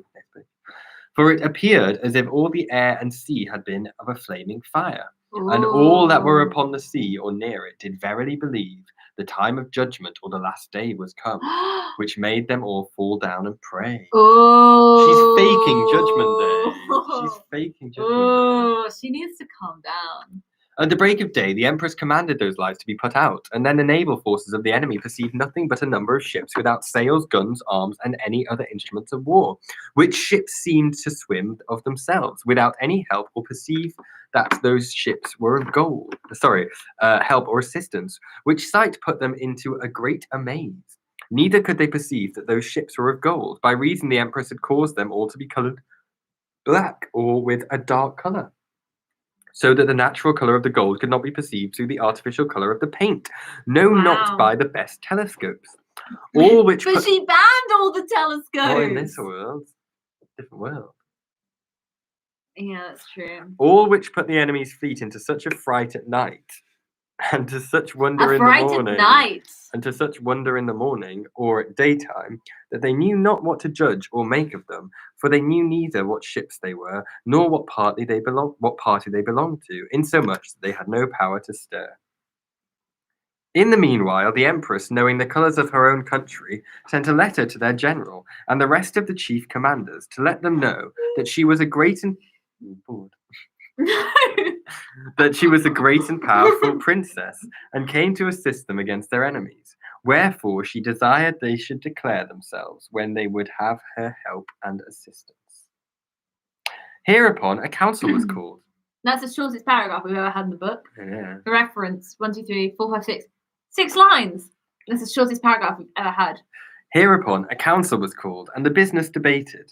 But there were so many cross and different opinions that they could not suddenly resolve what answer to send the empress, at which she grew angry, insomuch that she resolved to return into her blazing world. Whoa! Without giving any assistance to her countrymen. But the Duchess of Newcastle entreated her majesty to abate her passion, for she said, great councils are most commonly slow, because many men have several opinions. Besides, every counsellor striving to be the wisest makes long speeches and raises many doubts which cause enlongments. If I had long speeches, counsellors, replied the Empress, I would hang them by reason they gave more words than advice. The Duchess answered that Her Majesty should not be angry, but consider the differences of that and her blazing world. For, said she, they are not both alike, but there are grosser and duller understandings in this than in the blazing world. I need to sneeze. Bless you. That's gone. It's gone. Sorry, I what happened there? I got distracted because I need to sneeze. I'm not really sure what's happening right now. The council was called, everything was debated, everyone has different opinions, and they said, don't worry, consider the differences of that and the blazing world. They're not both alike, but worse things could happen. Oh, she said she's going to assist them in their fight. Yeah. She said, the Duchess answered that Her Majesty should not be angry. Quite confusing, isn't it? And yeah. At last, a messenger came out, who returned the Empress thanks for her kind proffer, but desired withal to know from whence she came, and how, and in what manner her assistance could be serviceable to them. The Empress answered that she was not bound to tell them whence she came, but as for the manner of her assistance, I will appear, said she, to your navy as a splendorous light surrounded by fire. The messenger asked at what time they should expect her coming. I'll be with you, answered the Empress, about 1 o'clock of the night. I'll be with you at 1 a.m. With this report the messenger returned, which made both the poor counsellors and seamen much afraid, but yet they longed for the time to behold this strange sight. What a good sign. The appointed hour being come, the Empress appeared with garments made of the starstone, and was borne or supported above the water, upon the fishermen's heads and backs, so that she seemed to walk upon the face of the water, and the bird and fishman carried the firestone, lighted both the air and above the waters. Which sight, when her countrymen perceived at a distance, their hearts began to tremble. But coming something nearer, she left her torches and appeared only in her garments of light. Like an angel or some deity, all kneeled down before her and worshipped her with all submission and reverence. But the Empress would not come nearer than at such a distance where her voice might be generally heard. By reason she would not have of her accoutrements anything else that should be perceived, but the splendor thereof, when she came so near that her voice could be heard and understood by all. She made the following speech. Dear countrymen, for so you are, although you know me not. I, being a native of this kingdom, and hearing that most part of this world has resolved to make war against it, and sought to destroy it, at least to weaken its naval force and power, have made a voyage out of another world to lend you my assistance against your enemies. I come not to make bargains with you, or to regard my own interest more than your safety. But I intend to make you the most powerful nation of this world, and therefore I have chosen rather to quit my own tranquility, riches, and pleasure than suffer you to be ruined and destroyed. Yeah, okay. All the return I desire is but your grateful acknowledgement, and to declare my power, love, and loyalty to my native country. For although I am now a great and absolute princess and empress of a whole world, yet I acknowledge that once I was a subject of this kingdom, which is but a small part of this world, and therefore I will have you undoubtedly believe that I shall destroy all your enemies before this following night. I mean those which trouble you by sea, and if you have any by land, assure yourself I shall also give you my assistance against them, and make you triumph over all that seek your ruin and destruction. Upon this declaration of the Empress, when both the general and all the commanders in their several ships had returned their humble and hearty thanks to Her Majesty for so great a favour to them, she took her leave and departed. The wall's falling down. Oh no! And departed to their own ships. But good Lord, what several opinions and judgments did this produce in the minds of her countrymen? Some said she was an angel, others she was a sorceress, some believed her a goddess, others said the devil deluded them in the shape of a fine lady. Ooh. The morning after, when the navies were to fight, the empress appeared upon the face of the waters, dressed in her imperial robes, which were all of diamonds and carbuncles. Carbuncles! Big up carbuncles! In one hand, she held a buckler made of one entire carbuncle. And This is such a throwback to the start, isn't it it? is. In one hand, she held a buckler made of one entire carbuncle, in the other a spear of one entire diamond. On her head, she had a cap of diamonds, and upon the top of her crown was a star made of the starstone, mentioned heretofore, and a half moon made of the same stone was placed on her forehead. All other garments were made of several sorts of precious stones. It must be so heavy. Yeah. Precious jewels, sorry. And having given her fishermen directions on how to destroy the enemies of her native country, she proceeded to effect her design. The fishermen were to carry the firestones in cases of diamonds, for the diamonds in the blazing world are in splendor so far beyond the diamonds of this world as the pebble stones are to best sort of this world's diamonds. And to uncase or uncover those firestones no sooner, but when they were just under the enemy's ships, or close at their sides, and to wet them and set their ships on fire, which was no sooner done, but all in the enemy's fleet was of a flaming fire. Mm-hmm. And coming to the place where the powder was, it straight blew them up, so that all the several navies of the enemies were destroyed in a short time. Straight through them up. Wow! Which when her countrymen did see, they all cried out with one voice that she was an angel sent from God to deliver them out of the hands of their enemies. Neither was she to return into the blazing world until she had forced all the rest of the world. Again.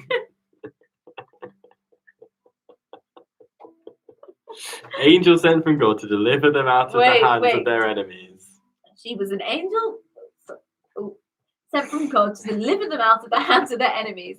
Neither would she return into the blazing world until she had forced all the rest of the world to submit to that same nation. In the meantime,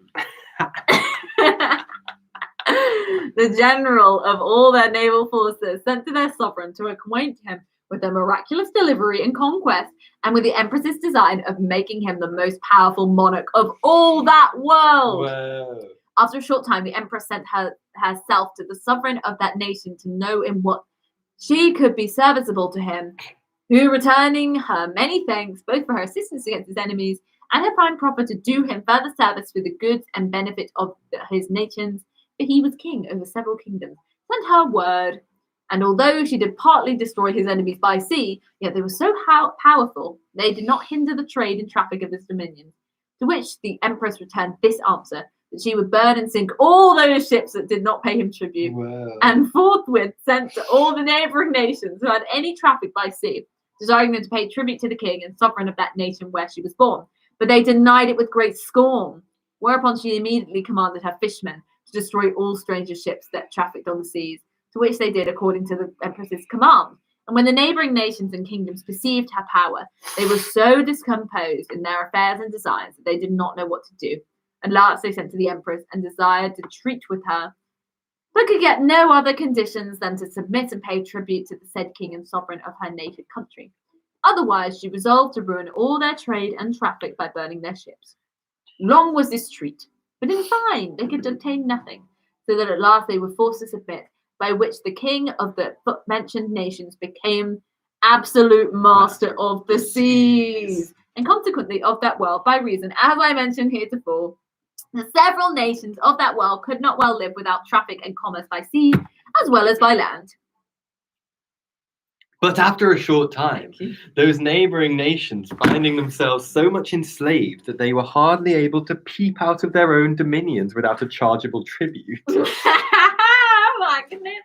they all agreed to join their forces against the king and sovereign of the said dominions, which when the empress received notice of, she sent out her fishmen to destroy, as they had done before, the remainder of their naval power, by which they were soon forced again to submit, except some nations which could live without foreign traffic, and some whose trade and traffic was merely by land.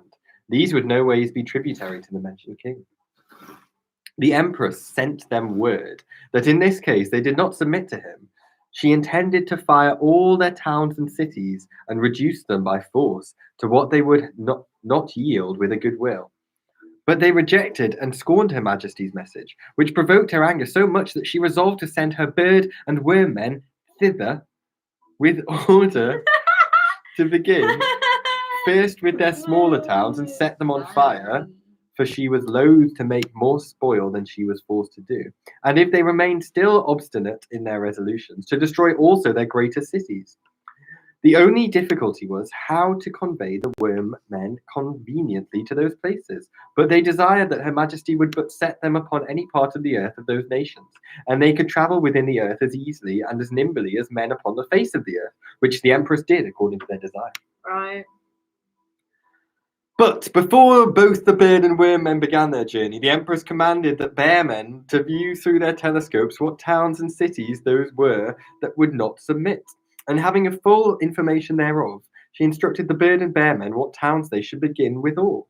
In the meantime, she sent to all the princes and sovereigns of those nations to let them know that she would give them a proof of her power and check their obstinacies by burning some of their smaller towns. And if they continued still in their obstinate resolutions, that she would convert their smaller loss into a total ruin. She also commanded her birdmen to make their flight at night, lest they be perceived. At last, when both the bird and worm men came to the designed places, the worm men laid some firestones under the foundation of every house, and the bird men placed some at the tops of them, so that both by rain and by some other moisture within the earth, the stones could not fail of burning. The birdmen in the meantime have learned some few words of their language, told them that the next time it did rain, their towns would be all afire, at which they were amazed to hear men speak in the air, but withal they laughed when they heard them say that rain should fire their towns, knowing that the effect of water was to quench, not to produce fire. You'd think that, wouldn't you? Fucking think so. It's no longer a PG screen. Oh no. No. Last hour as well. We hope. Yeah. No, it will be. We're on 94%. It's got to end soon. Yeah. There's got to be. Wait, no, there are pages of footnotes. It's got to end soon.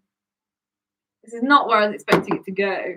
I really didn't expect it would go into all-out war. Like, we just got the Blitz described to us in 1666. 1666 Blitz. Yeah, it's going well, everyone. At last, a rain came, and upon a sudden all their houses appeared of a flaming fire, and the more water there was poured on them, the more they did flame and burn. Oh, no! Which struck such a fright and terror into all the neighbouring cities, nations, and kingdoms. Is this the Blazing World or is this the Empress's World? This is the Empress's World, The right? Empress's World. You know, I know, I have you listening, I'm just confused. this is the main world. She's making her old, It's the Duchess's her World, not the native. main world. No, it's the Empress's World. Okay. She's making her original nation the most powerful in the world. But wait, but the houses of her nation are being. No, she's burning the houses of all the other nations. See, that's what I asked, and you said her world. No, her original world, which is full of nations, and her original. So, like, if it was our world and she'd come from the UK, she'd have gone to that other world, but now she's come back and she's making the UK the most powerful nation in this world. Yeah? Yeah. No? What do you get?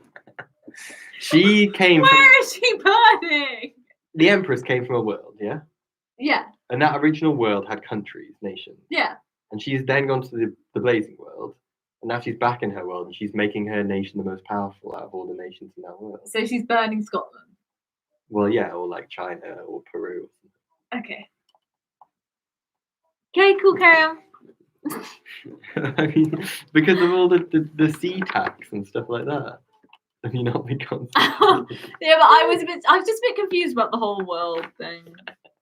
There's so much wax everywhere. I just want to pick it up. Concentrate on the story. Sorry, it's just quite easy to like have all the world's words wash over you. Like I'm reading along with you, but I just don't get it. I just don't get it. The neighbouring cities and nations and kingdoms were so scared that for fear the like should happen to them, they and all the rest of the parts of the world granted the Empress's desire. and submitted to the monarch and sovereign of her native country, the king of Esfi. Do you know what Esfi is? ESFE? Essex? Save No. one. SV. Oh, it's ESFI in capital letters. Yeah. I think it's fictional, given that her world is fictional. Okay. As far as we know. Save one, which having seldom or never any rain, but only which would soon be spent in a great fire, slighted her power. The empress, being desirous to make it stoop as well as the rest, knew that every year it was watered by a flowing tide, which lasted some weeks, and although their houses stood high from the ground, yet they were built upon supporters which were fixed into the ground. Wherefore she commanded both her I've read that terribly, sorry. Okay. I read that terribly. I think she wrote it. Wherefore she commanded both her bird and wormmen to lay some of the firestones at the bottom of those supporters. And when the title came in, all their houses were of a fire, which did so rarefy the water, which caused not only a destruction of their houses, but also a general barrenness over all their country that year, and forced them to submit as well as the rest of the world had done. Thus, the empress did not only save her native country, but made it the absolute monarchy of all that world. And both the effects of her power and her beauty did kindle a great desire in all the greatest princes to see her. Hearing that she was resolved to return into her blazing world, they all entreated the favour that they might wait on her majesty before she went. The empress sent word that she should be glad to grant their request. But having no other place of reception for them, she desired that they should be pleased to come into the open seas with their ships, and make circle of a pretty large compass, and then their own ships should meet them, and close up the circle, and she would present herself to the view of all who came to see her, which answer was joyfully received by the mentioned princes, who came soon, received by all the mentioned princes. I say. I don't know, not that. All the mentioned princes, who came, some sooner, some later, each according to the distance of his country and the length of the voyage. Oh yeah, obviously! What else would it be according to? And being all met in the form and manner aforesaid. We can't lose it now, come on. The empress appeared upon the face of the water in her imperial robes. In some part of her hair she had placed some of the starstone near her face, which added such a lustre and glory to it, that it caused a great admiration in all that were present, who believed her to be some celestial creature, or rather an uncreated goddess, and they all had a desire to worship her. As surely, said they, no mortal creature can have such a splendid and transcendent beauty, nor can any so great a power as she had, to walk upon the waters and to destroy whatever she pleases, not only whole nations, but a whole world. The empress expressed to her own countrymen, who were also her interpreters to the rest of the princes that were present, that she would give them an entertainment at the darkest time of night, which being come, the firestones were lighted, which made both air and seas appear of a bright shining flame, insomuch that they put all spectators into an extreme fright, who verily believed that they should all be destroyed, which the empress perceiving, caused all the lights of the firestones to be put out, and only showed herself in the garments of light. The birdmen carried her upon their backs into the air, and there she appeared as glorious as the sun.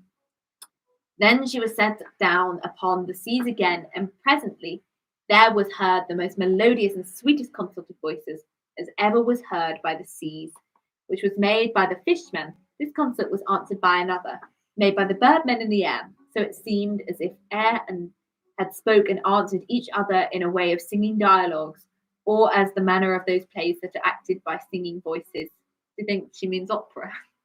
Yeah, probably. But when it was upon the break of day, the empress ended her entertainment.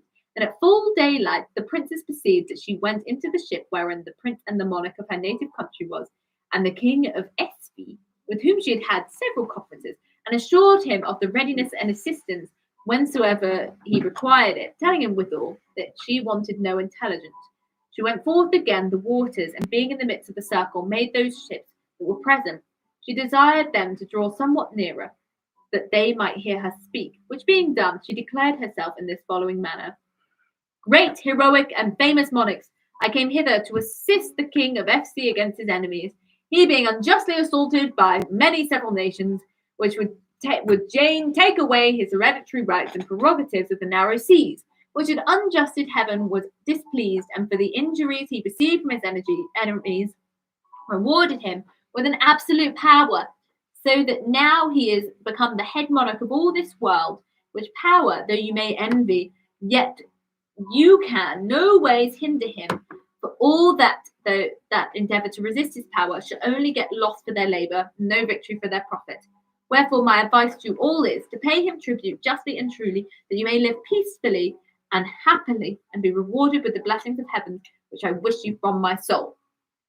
After the empress had finished her speech to the princes of several nations of that world, she desired that their ships might fall back. Which being done, her own fleet came into circle, without any visible assistance of sails or tide, and herself being entered into her own ship, the whole fleet sunk immediately into the bottom of the seas, and left all the spectators in deep amazement. Neither would she suffer any of her ships to come above the waters until she arrived into the blazing world. In the time of voyage, both the empresses and the duchess's souls were very gay and merry. Need I say more? And sometimes they would converse very seriously with each other amongst the rest of their discourses. The duchess said she wondered much at one thing, which was that since her majesty had found out a passage out of the blazing world into the world she came from, she did not enrich that part of the world where she was born, at least her own family, when yet she had come enough to enrich the whole world. The empress's soul answered that she loved her native country and her own family as well as any creature could do, and that this was the reason that they would not enrich them. For said she, not only particular families or nations, but all the world, their natures are such that much gold and great store of riches makes them mad, insomuch that they endeavour to destroy each other for the gold or riches' sake. The reason... So she's saying that everyone should be rich. Is this socialism? Maybe. Or it's anti... I don't know. No, replied the empress's soul. Their particular covetousness. Well, you missed it. Oh, sorry. The reason thereof is, said the duchess. The reason thereof is, said the duchess, that they have too little gold and riches, which makes them so eager to have it. No, replied the empress's soul. Their particular covetousness is beyond all the wealth of the richest world, and the more riches they have, the more covetous they are. For their covetousness is infinite. But said she, I would there could a passage be found out of the blazing world into the world whence you came, and I would willingly give you as much riches as you desired. The duchess's soul gave her majesty humble thanks for her great favour, and told her that she was not covetous, nor desired any more wealth than what her lord and husband had before the civil wars. Neither, said she, should I desire it for my own, but the Lord's posterity's sake. Well, said the empress, I'll command my fishmen to use all their skill and industry to find out a passage into the world which your lord and husband is in. I do verily believe, answered the duchess, that there will be no passage found into that world. But if there were any, I should petition your majesty with gold and jewels, but only for the elixir that God... I should not petition your majesty for gold. I should not petition your... What's that? First we've heard golden sands, isn't it? Do you think it's that thing that makes you turn into a 20-year-old? The gum, yeah. The gum. Could be. Well, to preserve life and health, but without a passage, it is impossible to carry away any of it. But whatsoever is material cannot travel like immaterial beings, such as souls and spirits are. Neither do souls require any such thing that might revive them or prolong their lives. By reason they are unalterable. For were souls like bodies, then my soul might have had the benefit of that natural elixir that grows in your blazing world.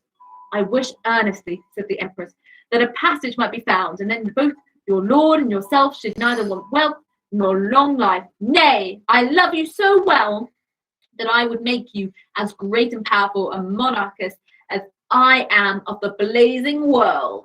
The duchess's soul humbly thanked her majesty and told her that she acknowledged and esteemed her love beyond all things that are in nature. Okay, I want to clarify a few things. Jesus, Sorry. Need to clarify a few things. Yeah. Firstly, what happened to the worlds that they made themselves? Did they just not pan out? I think they were lost causes. Were they just imaginary worlds? No, they were real. 2. So this whole time, can you only? Oh, I'm on no battery. Can we switch the charge? Yeah. Can you only travel between worlds as a soul? You can't. You can only travel immaterially, not materially. I think it's just a matter of quickness. Because they can travel by boat between worlds. Oh. But I think it's just that they can travel really quickly as souls. They travel instantly. Okay. And so materials can't travel between worlds. Yeah. Though. No, but materials can't travel with souls. They can travel between worlds, but they can't travel with the souls. So, like, if you carried something with you between the worlds on a boat, that would be fine. You can't travel through the air as an immaterial. Oh, okay. Cool. I've got you. Right. Okay. Right. And why isn't the Duchess in her own world?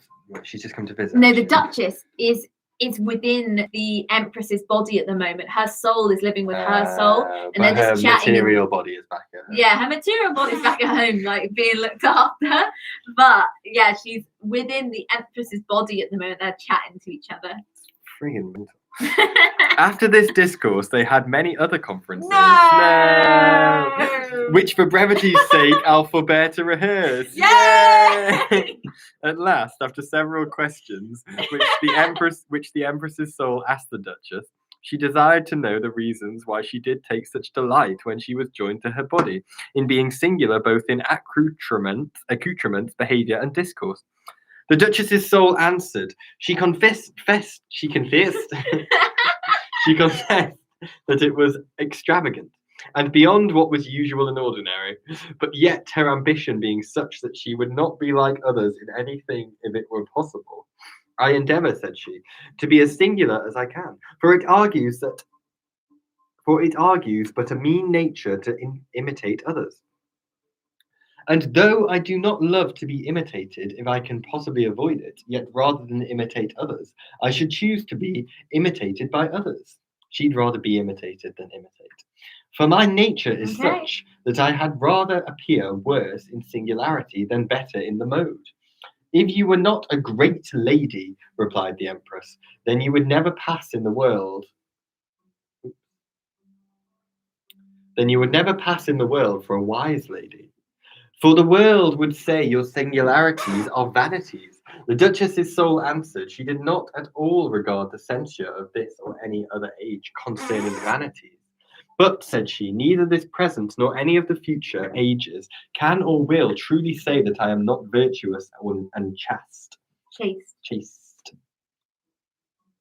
For I am confident all that were or are acquainted with me, and all the servants which ever I had, will or can upon their oaths declare my actions no otherwise than virtuous. And certainly there's none, even of the meanest degree, which have not their spies and witnesses. Spies and witnesses, much more those of the nobler sort, which seldom or never are without attendance, so that their faults, if they have any, will easily be known, and as easily divulged. Wherefore happy are those natures that are honest, virtuous, and noble, not only happy to themselves, but happy to their families. But, said the Empress, if you glory so much in your honesty and virtue, how comes it that you plead for dishonest and wicked persons in your writing? I like that the Empress has read Margaret Cavendish's work. The Duchess answered, it was only to show her wit, not her nature. At last the Empress arrived into the blazing world, and coming to her imperial palace, you may sooner imagine than expect that I should express the joy which the Emperor had at her safe return, for he loved her beyond his soul, and there was no love lost, for the Empress equalled his affection with no less love to him.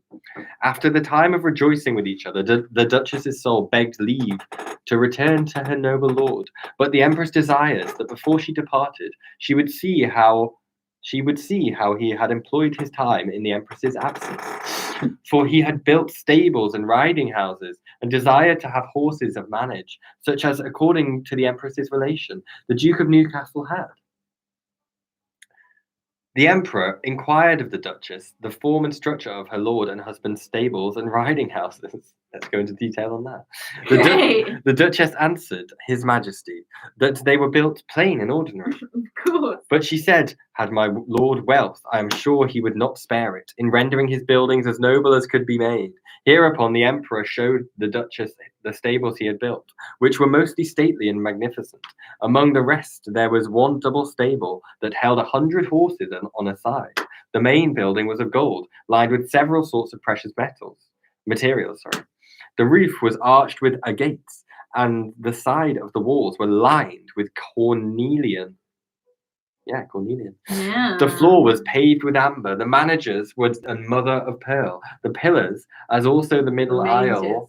Oh, sorry, the mangers. The managers. Sorry. Can I speak to the mother of pearl? The mangers were of mother of pearl. The pillars, as also the middle aisle or walk of the stables, were of crystal. The front and gate was of turquoise, most neatly cut and carved. The riding houses was lined with sapphire. The riding house was lined with sapphires, topazes, and the like. The floor was all of golden sand, so finely sifted that it was extremely soft, and not in the least hurtful to the horses' feet. And the door and frontispiece was of emeralds, curiously carved. Ooh.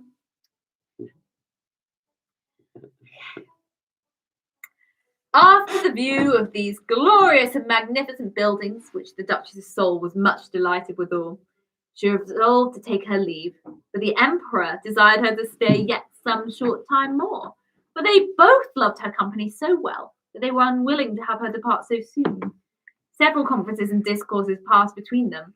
Amongst the rest, the emperor desired her advice on how to set up a theatre for plays. The Duchess confessed her ignorance in this art, telling His Majesty that she knew nothing of erecting theatres or scenes. Can tell. But what she had, by an immaterial observation, when she was with the Empress's soul in the chief city of entering into one of their theatres, whereof the Empress could give as much account to His Majesty as herself. But both the Emperor and Empress told the Duchess that she could give directions on how to make plays. The Duchess answered that she had as little skill to form a play after the mode as she had to paint or make a scene for a show. But you have made the plays, replied the Empress. Yes, answered the Duchess, I intended them for plays, but the wits of these present times condemned them as incapable of being represented or acted, because they were not because they were not made up according to the rules of art. Though I dare say that the descriptions are as good as any if they have writ.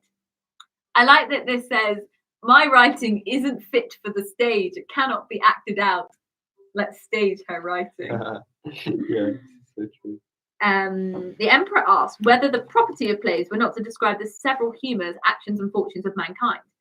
"'Tis so," answered the Duchess. "Why then," replied the emperor, "the natural humours, actions, and fortunes of mankind are not done by the rules of art. But," said the Duchess, "it is the art and method of our wits to despise all descriptions of wit, humour, actions, and fortunes that are without such artificial rules." The empress asked, "Are those good plays that are made so methodically and artificially?" The Duchess answered that they were good according to the judgment of the age, or mode of the nation, but not according to her judgment. "For truly," said she, "in my opinion, their plays will prove a nursery of whining lovers, not an academy or school for wise, witty, noble, or well-behaved men. But I," replied the emperor, "desire such a theatre that may make men wise, and will have such descriptions as are natural, not artificial."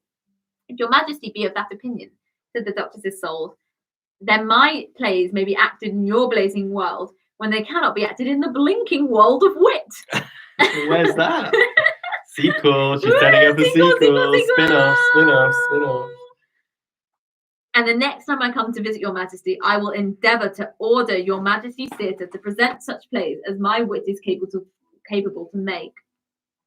We've gone around this playlist like 4 times. Oh, God. Then the Empress told the Duchess that she loved a foolish farce added to a wise play. The Duchess answered that no world in nature had fitter creatures for it than the blazing world. For, said she, the louse-men, the bird-men, the spider and fox-men, the ape-men, and the satyrs appear in a farce extraordinary pleasant. Hereupon, both the emperor and empress entreated the duchess's soul to stay so long with them till she had ordered her theatre and made plays and farces fit for them. For they only wanted that sort of recreation. But the duchess's soul begged their majesties to give her leave to go into her native world, for she longed to be with her dear lord and husband, promising that after a short time she would return again. Which being granted, though with much difficulty, she took her leave with all civility and respect, and so departed from their majesties. After the duchess's return to her own body, she entertained her lord, when he was pleased to hear of such kind of discourses with foreign relations, but he was never displeased to hear of the empress's kind commendations, and of the characters she was pleased to give to the emperor. Amongst other relations, she told him all what had passed between the empress and several monarchs of that world, whither she went with the empress, and how she had subdued them to pay tribute and homage to the monarch of that nation or kingdom to which she owed both her birth and education. She also related to her lord what magnificent stables and riding houses the emperor had built, and what fine horses were in the blazing world, of several shapes and sizes, and how exact their shapes were in each sort, and of many various colours and fine marks, as if they had been painted by art, with such coats or skins, that they had a far greater gloss and smoothness than satin, and were there but a passage out of the blazing world into this, said she, you should not only have some of those horses, but such materials as the emperor has, to build your stables and riding houses withal, and so much gold that I should never repine at your noble and generous gifts. The Duke smilingly answered her that he was sorry there was no passage between those two worlds, but I have always found an obstruction to my good fortunes. One time the Duchess chanced to discourse with some of her acquaintance of the Empress of the Blazing World, who asked her what pastimes and recreations Her Majesty did most delight in. The Duchess answered that she spent most of her time in the study of natural causes and effects, which was her chief delight and pastime, and that she loved to discourse sometimes with the most learned persons of that world. Pardon me, I'm very gassy. We're almost 7 hours. It's crazy. Or is it 6 hours? 6. I think no, it's 6, isn't it? Yeah, and to please the emperor and his nobles, who were all of the royal race, she went often abroad to take the air, but seldom in the daytime, always at night, if it might be called night. For said she, the nights there are as light as days, by reason of the numerous blazing stars, which were very splendorous, only their light is whiter than the sun's light. Whiter than the sun's light, thank you. And as the sun's light is hot, so their light is cool, not so cool as our twinkling starlight, nor is their sunlight so hot as ours, but more temperate. And that part of the blazing world where the Empress resides is always clear, and never subject to any storms, tempests, fogs, or mists, but has only refreshing dews that nourish the earth. The air of it is sweet and temperate, and, as I said before, as much light in the sun's absence as in its presence, which makes that time we call night more pleasant there than the day. Except you never sleep, it's always light, but whatever. Yeah, well, maybe they do sleep in the light. Fair. And sometimes I think it's just lighter, you know? I think they're just loads of blazing stars. And sometimes the Empress goes abroad by water in the barges, sometimes by land in chariots, and sometimes on horseback. Her royal chariots are very glorious. The body is one entire green diamond. The body of the chariot is one entire green diamond. The 4 small pillars that bear up the top cover are 4 white diamonds, cut in the form thereof. The top of the roof of the chariot is one entire blue diamond. Jesus. There's so many diamonds in this book. And at the 4 corners are great springs of rubies. The sea is made of cloth of gold, stuffed with ambergris, beaten small. Ambergris, I don't know. Ambergris, yeah. Ambergris. Ambergris. The chariot is drawn by 12 unicorns whose trappings are all chains of pearl. No. And as for her barges, they are only of gold. Her guard for state, for she needs none for security, there being no rebels or enemies, consists of giants, but they seldom wait on their majesties abroad, because their extraordinary height and bigness does hinder their prospect. They can't travel in the barges, basically. Wow. I think this is the last page. Her entertainment when she is upon the water. Is it? This is the last page. Her entertainment when she is upon How can it finish now? Her entertainment when she is upon the water. Oh my God, what? Her entertainment when she is upon the water is the music of the fish and birdmen, and by land are horse and foot matches. For the empress makes such much delight in making race matches with the emperor. And the nobility, some races are between the fox and ape men, which sometimes the satyrs strive to outrun, and some are between the spider-men and licemen. Also, there are several flight matches between the several sorts of birdmen and the several sorts of flymen, and swimming matches between the several sorts of fishmen. Obviously. The emperor, empress, and their nobles take also great delight to have collations, for in the blazing world there are most delicious fruits of all sorts, and some such as in this world were never seen nor tasted. For there are most tempting sorts of fruits after their collations are ended, they dance. For there are most tempting sorts of fruits after their collations are ended, they dance. And if they be upon the water, they dance upon the water. There lying so many fishmen close and thick together, as they can dance very evenly and easily upon their backs, and need not fear drowning. Oh, good. They are fish. Why would they fear drowning? They're fish. No. The people dance on the backs of the fish. Oh, sorry. Their music, both vocal and instrumental, is according to their several places. Upon the water, it is of water instruments, as shells fill the water, and so moved by art, which is a sweet and delightful harmony. And those dances which they dance upon the water are, for the most part, such as we in this world call swimming dances, where they do not lift up their feet high. In lawns or upon plains, they have wind instruments, but much better than those in our world.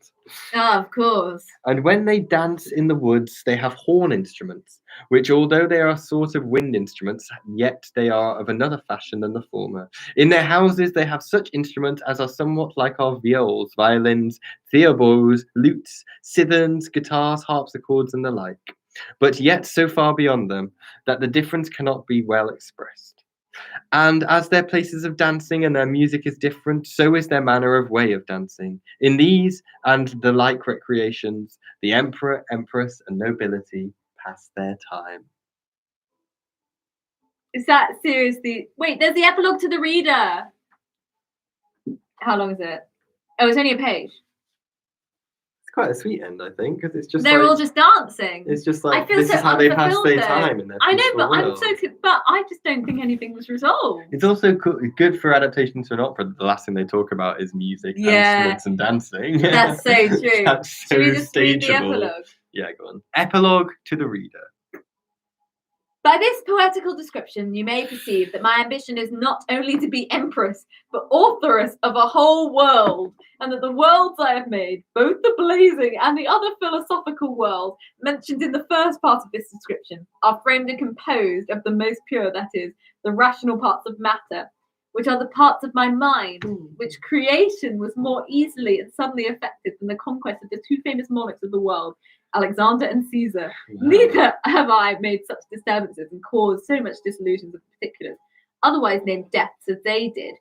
I have destroyed but few men in a little boat, which died through the extremity of cold, and that by the hand of justice which was necessitated to punish their crime of stealing away a young and beauteous lady. Sorry, is she saying that she's not killed many people except those people like she killed at the start? Yeah, I think so. Yeah, I guess technically they didn't actually kill anyone in that war. They just like scared them all.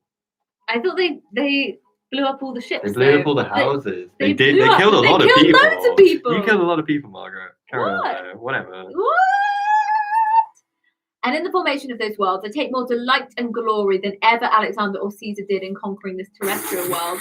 And though I have made my blazing world a peaceable world, allowing it but one religion, one language, and one government, yet could I make another world as full of factions, divisions, and wars as this is of peace and tranquility, and the rational figures of my mind might express as much courage to fight as Hector and Achilles had, and be as wise as Nestor, as eloquent as Ulysses, and as beautiful as Helen. But I, esteeming peace before the war, wit before policy, honesty before beauty, instead of the figures of Alexander, Caesar, Hector, Achilles, Nestor, Ulysses, Helen, etc., chose rather the figure of honest Margaret Newcastle.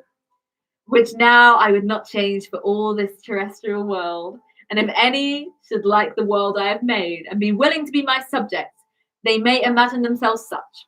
And they are such, I mean, in their minds, fancies or imaginations. But if they cannot endure to be subjects, they may create worlds of their own and govern themselves as they please. But yet let them have a care, not to prove unjust usurpers and to rob me of mine. But concerning the philosophical world, I am empress of it myself. And for the blazing world, having an empress already, who rules it with great wisdom and conduct, which empress is my dear platonic friend, I shall never prove so unjust, treacherous, and unworthy to her as to disturb her government, much less to depose her from her imperial throne for the sake of any other, but rather choose to create another world for another friend. Wow. Wow. What a crazy lady. We made it, and it only took us 6 hours. Literally on the dot. 6 hours it took us. I really didn't think it would take that long. So yeah, there you go. That's The Blazing World by Margaret Cavendish. Oh my lord. Yeah, it's a lot to digest, and honestly, I think I would think about it for a long time. But that's a good thing. Thanks, Margaret Cavendish, for creating a world and letting us be your subjects. Yeah. Thanks to anyone who watched this stream. Thanks to anyone who is watching this stream retrospectively. Hope you're having a good day. Well done for making it this far, or well done for skipping to the end. Either or, respect and love you. Yeah, big respect.